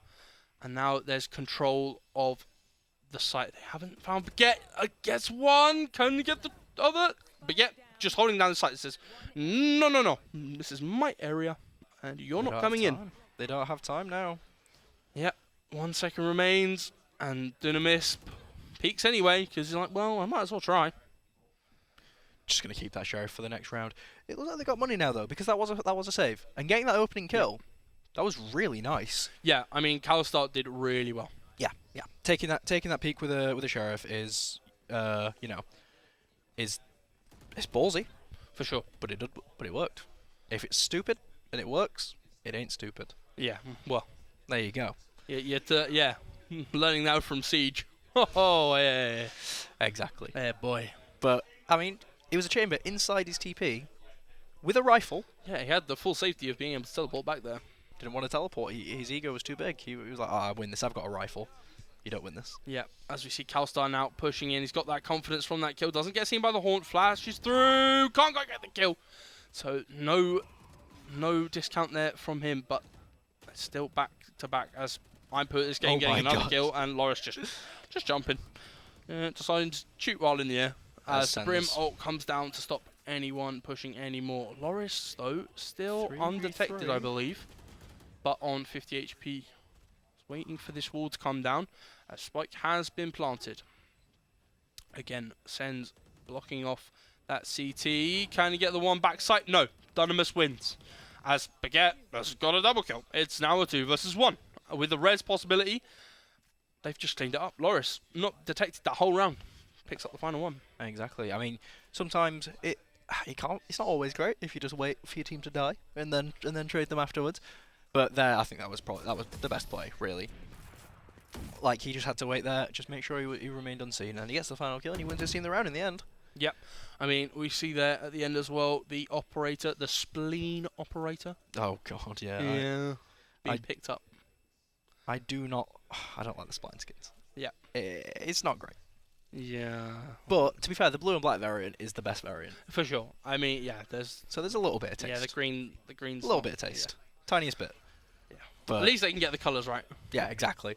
I mean, but, you know, if you're running an operator, it's Ion. Yeah. Well, here we go. It's insta-peek from Sens, and he gets it. There it is. I'm surprised they're not just holding back that little bit longer, because Sens has peeked out from everywhere. Yeah. Nearly every round. I mean, it was garage, and then it was mid, and now it's been A main as well. So, yeah, I think that is the right call. You just wait. Just wait for Sens to peak. It's got Sentence. Yep. I mean, we know he's going to be aggressive. Sentence. Yeah, might as well be. Exactly. Why is he not a champ? That's what I'm saying. Sens, unbelievable. Well, no, that would involve joining Sentinels. Yeah. And yikes. Yikes. As we hear the call out from Sober, he's not got his ult. He's run away. We're now getting this B-sided push. They're moving more towards like a mid-B split, which... Oh, Yeah, I mean, just the Vandal there, obviously taking the power over that Sheriff in that gunfight, as Loris has used the ultimate with his Vandal. They're just so the kill. confident. Yeah, I mean, well, they've got 3 other ultimates, I guess, so any time that this attacking team wants to actually fall by and push the round, not put this game for sure, just insta-wallbangs that chamber as they're pushing on site. The ult is popped, can't get all of the shots off on Sens, but gets a couple. Seron pushing up and finishes off this round. Actually, no, we kill steal. Very, very easily, really. It's looking a little bit too easy for the defenders at this point, I must say, because the attackers, if you look at this team comp, it's a pretty good attacking team comp. Yeah. Like, you know, KO, Sky, the double initiator, and then Phoenix, who's a very good entry fragging duelist. Yeah, and then the area control from Brim with the Molotovs and, and smokes. But we're just seeing, well, we have Chamber and Jet, both of which have the ability to AWP. And I mean, look, you would have Fade hopping as well here. Yeah. So, like, it's a very hard thing to crack a bunch of ults. As Sens just peeks out of garage again. Does get traded this time, so at least they're double peeking it. They're not taking the advice of slowing it down, and, well... But they do have res. The Nightmare just, gets used, not catching anyone. The res on Kalstar as Suez is getting pushed, and Baguette from ropes. They're getting the kill. Dunamis onto Loris as well. The wall coming up. Are they baiting? Are they maybe just waiting? The ult now comes out. Oh, okay. They baited the server all out. I like it. I like it. A bit more of the utility there from the Fade as well. The Prowler coming in. Doesn't quite catch anyone. Just runs out as Kalstar gets that kill. Now they're fully on site. The Molotov bounces back, making sure he can get that heal. As Sova swings, does get the kill onto Kalstar. Now 2 versus 3, 1 versus 2. Comes down quickly. Does Dunamis get spotted by the recon dart? I don't think so. The Sova here, last alive for the defenders, possibly now 6-2. But the last perspective doesn't know where he is, and he's teabagging. Okay. The disrespect. Oh dear. He knew he was planting. He's teabagged in front of him. He just doesn't care. They're that far ahead that he's like, well, teabag. I mean, yeah. Just have it. the Sage is just forced to watch, really. Yeah. It's not great. It's not great. Yeah. But to be fair, I did quite like the I quite like the take, the little slow take, wall them out, Yeah. and then a lot of the defenders dumped tons of their utility.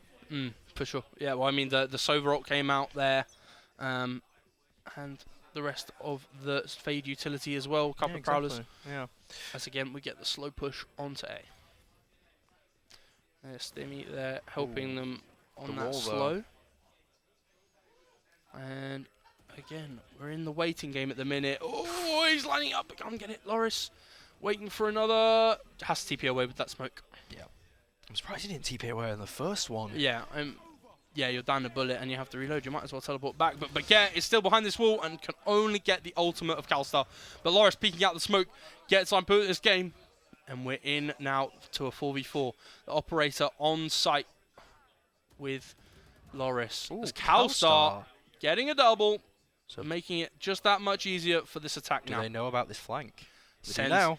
Getting one, getting two. Wasn't communicated well enough. And has the ultimate as well. So we're down to this 2 versus 2. Again, Loris still with this operator. They've not decided to rotate. And Loris catches him as well.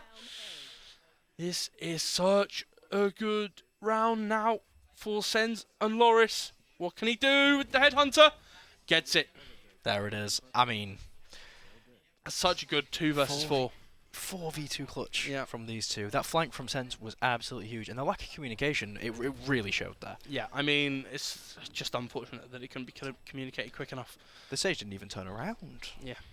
Well, like, it's just unfortunate when it comes to communication. I mean, if you press tab, we can definitely see what's going on here. Yeah. But I actually expected it to be a bit of a bigger gap on the side of the defenders. Yeah. So I mean, we had that 12 and that 10. So yeah. We do see that there appears to have been a riot-style bug with the voice comms, so that might be why it wasn't particularly well communicated. So the teams are very much communicating. We're not. Yep. That might be why there is there was a lack of communication last round. But that almost makes it more interesting, in my opinion. Yeah, for sure. Just communicating via pings. It's that solo queue style. Yeah, well, yeah. Sen's just getting that knife kill mid, has this Arcane Sheriff back out with the knives. Now there's a little gap on that side of the smoke. Not choosing to peek it. Ooh. As this guy misses the knife. Pushed up. Still with 3 this though. Guy's taken out. And Saron coming in on the male side there to cover. This is a good position from Oh, there you go. My That's God. what you like to see. Refresh on the 5 knives now. Picks up the Vandal as well. As we see, I put this game possibly with a flank. They've pushed out quite quickly through mid in this 1 versus 4. He'll have to face this fade. We're just seeing... No. The Spectre there versus the Phantom. Just the range isn't enough. Yeah, unfortunately. But if he had a little bit more time to aim there, maybe he gets it. But As we're calling for a pause here, as we know.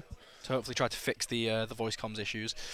But I mean, when it comes to the comms, like we did see how big of an impact that did have. But I almost kind of wanted to not com. Yeah, I mean it's kind of that. It's skill over communication. It's always, right.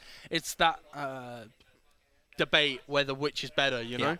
I mean, it does just go to show, like, no matter how good you are, you do still need the communication from your teammates. You can be as individually skilled as you like. If you don't know that someone's flanking because nobody's called it for you, then how are you supposed to know? You get shot in the back.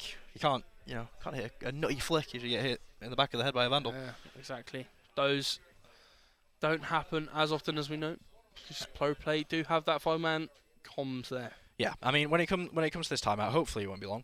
I mean, it wouldn't be an esports broadcast without some technical issues now, would it? No. But well, as we've come out of the game, we appear to have come out of the. I'm not sure if the game will be restarted, or I'm sure we'll get some communication at some point. But we'll we can be told, analyse I'm the game so far. We can talk about the game so far. Yeah. And how non-competitive it's looked, to put it in the it's- nicest way to the attackers. 6-1 to start off. Yeah. Not the best score. And have brought it back a little bit. They have 2 rounds. Yep. They have 2 rounds. 8-2. They might 9-3 curse it. I mean, that's double what you had near the start, you know? 'Cause we all know about the 9-3 curse. We all know. You get 9-3, and then you're so confident, and your confidence loses you the game. You lose that first pistol, focus back up. Yeah, because it's like you say, all about the mental. Exactly. And excuse me, about how you can keep it going or keep it strong. Yeah. And whether that's a problem for you later in the game. Yeah, exactly. So when it comes to the 9-3 curse, I think a lot of people it got a little bit out of hand, the 9-3 curse on like a lot of communications and things like that. But it is just all mental, and now people know about it. Now people know there's a 9-3 curse. If you get 9-3, people are always worried now, and they're not as confident as they probably should be. Yeah, but I also think now that we know about it, it's not as much of a curse as well. So I know a lot of my games that we get. Oh, me and my friends are like, oh, it's 9-3 now. It's the absolute easily comebackable.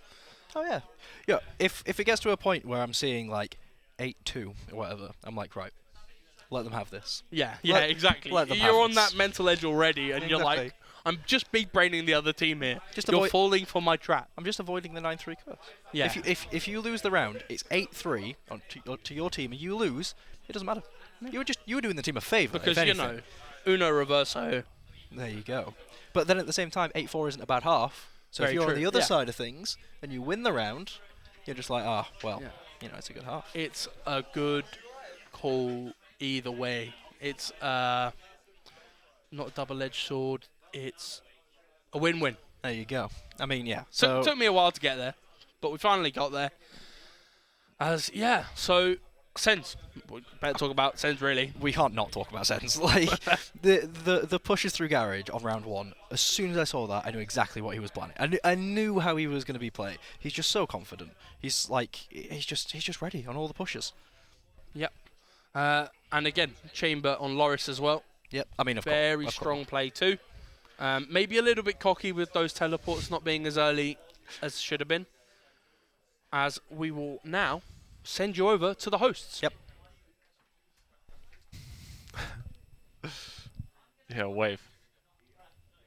They can hear us now. They can indeed. But they can't see us. Hello. Hey, how you doing? Welcome back. Yeah, I'm good. welcome back, everyone. I'm good. Pretty good games of Valorant, other than the technical difficulty. We don't talk about that. We don't talk about that. Yeah. We go Replication, Spike Rush. That was fun. How did the event go? Overall, I think, from my experience just being back there, it went well. Got a lot of new first years.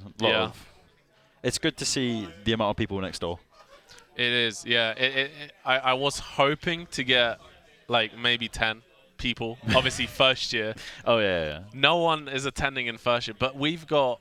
I've talked to more than 10 people today. Yeah. Well, talking to some of the people next door and the lecturers with them, they seem to actually be motivated to do something more like this. There was a couple who wanted to look at production team and VT stuff. Yeah. And I think that's pretty important that they've got that drive already in first year. No, it's fun, and that's why we did this whole event, just to socialize, see who's good at what, and then just push them forward. Yeah, it's going to be important for their university life. Yeah, giving them that push to like being more human about it, because like coming into your first event, I know I was just like nervous out of my mind, but like actually having us talk to the first years, I think it'll prepare them. So and we'll be able to support them. Well, us second years, maybe new third years. Maybe, yeah. I mean, I think third year we'll support you. Yeah, and then we'll support first year. Yeah, and then it just goes down the waterfall. But as did the last game. But no, it was fun. I enjoyed myself. Yeah, I tried some new things. I tried casting for the first time. Yeah, exactly. The end went. I mean, it was fine. Everything else was pretty enjoyable. First time, so now you know what to polish. True. This was my first time on the camera. Really? Yeah. You've done first quite time. well. First time hosting. First time casting, and I enjoyed myself. Yeah. Hopefully, I can get much more experience from this side of the camera. It's a lot more fun than I thought it'd be. It is, yeah. Once you get talking, once you get rolling, it's just really fun. It is, and obviously, thank you for being here. Thank you. Thanks to everyone. Thanks that to came everyone. As well. Yeah. I was told to give shout outs. Do you want to do that? Who you shout out? All right, so let's start from the top. How about that? So we would like to thank from the bottom of our heart Luke Seagrove, the leader that we needed, The big boss. the big boss, at everyone.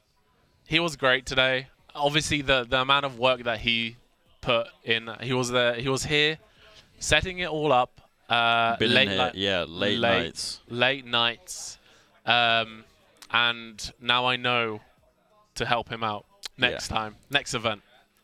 But thanks to our production team. Team, amazing production team. Obviously, you can't see them. Well, I don't know if Luke is listening, but yeah, Luke is the big boss. Production team, all the players, all the first years, everyone involved.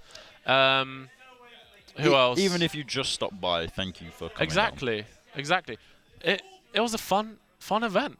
Yeah, definitely educational for a lot of the younger people, but for like the old, like third years and second years and stuff, I think, as we've done it before, I think we're getting a lot more experience. And I liked how well I started first year and it was all lockdown, so I didn't have this, but I like how we all got together, not as a year group, as a whole course, and we made this thing happen. Yeah, this whole event. I think that's important. The fact that even though I've probably never talked to you properly, but the fact that we've all worked together like cohesively. Yeah. We've worked before. Yeah, but just I've never had a conversation with you. I know. I've had a conversation with you through Benito. If we get Benito, obviously this guy, head of VT, also called. Hello. Do you wanna? We can switch. Okay. Okay. Luke, come. Do you wanna? You can sit here. Big if you boss wanna Luke. Oh, that's not Luke. Luke, that's the man. That's the man that brought you everything here. He's the man. Oh, Hi. watch out. You okay? Yeah. So, I would like to introduce you to Big Boss Luke. Thank you very much. Of course, it was a myself pleasure. and Matt wanted to, obviously, everyone around. Thank you for making this happen. Thank you for everyone who actually turned up. I was not expecting this many people, nor the turnout with the amount of people that played, enjoyed, and basically just had fun. It was a great opportunity for students to get involved, understand what a production is, understand how an event is run, and at the same time play a bunch of games and socialize. Socialize. It was stressful. It was fun, but I really enjoyed being event lead. I was talking to Matt just before you came on. It's like we never had this in first year. Yeah. So like it was a great opportunity for the first years that we have now to come in, socialize, meet people that they're gonna be in lectures in. Understand how an event is and run. Understand. Yeah, that's the most important one. And play some video games. Yeah. But yeah, thank you everyone. Production, all the lecturers, talent, players, hashtag Home of Esports, Staffordshire University, international enrollment team, all the student ambassadors. Thank you everyone. Thank you. But yeah, do we need to? Oh. Thank you. Thank you. Bye. This is the first time we're doing this. Bye bye.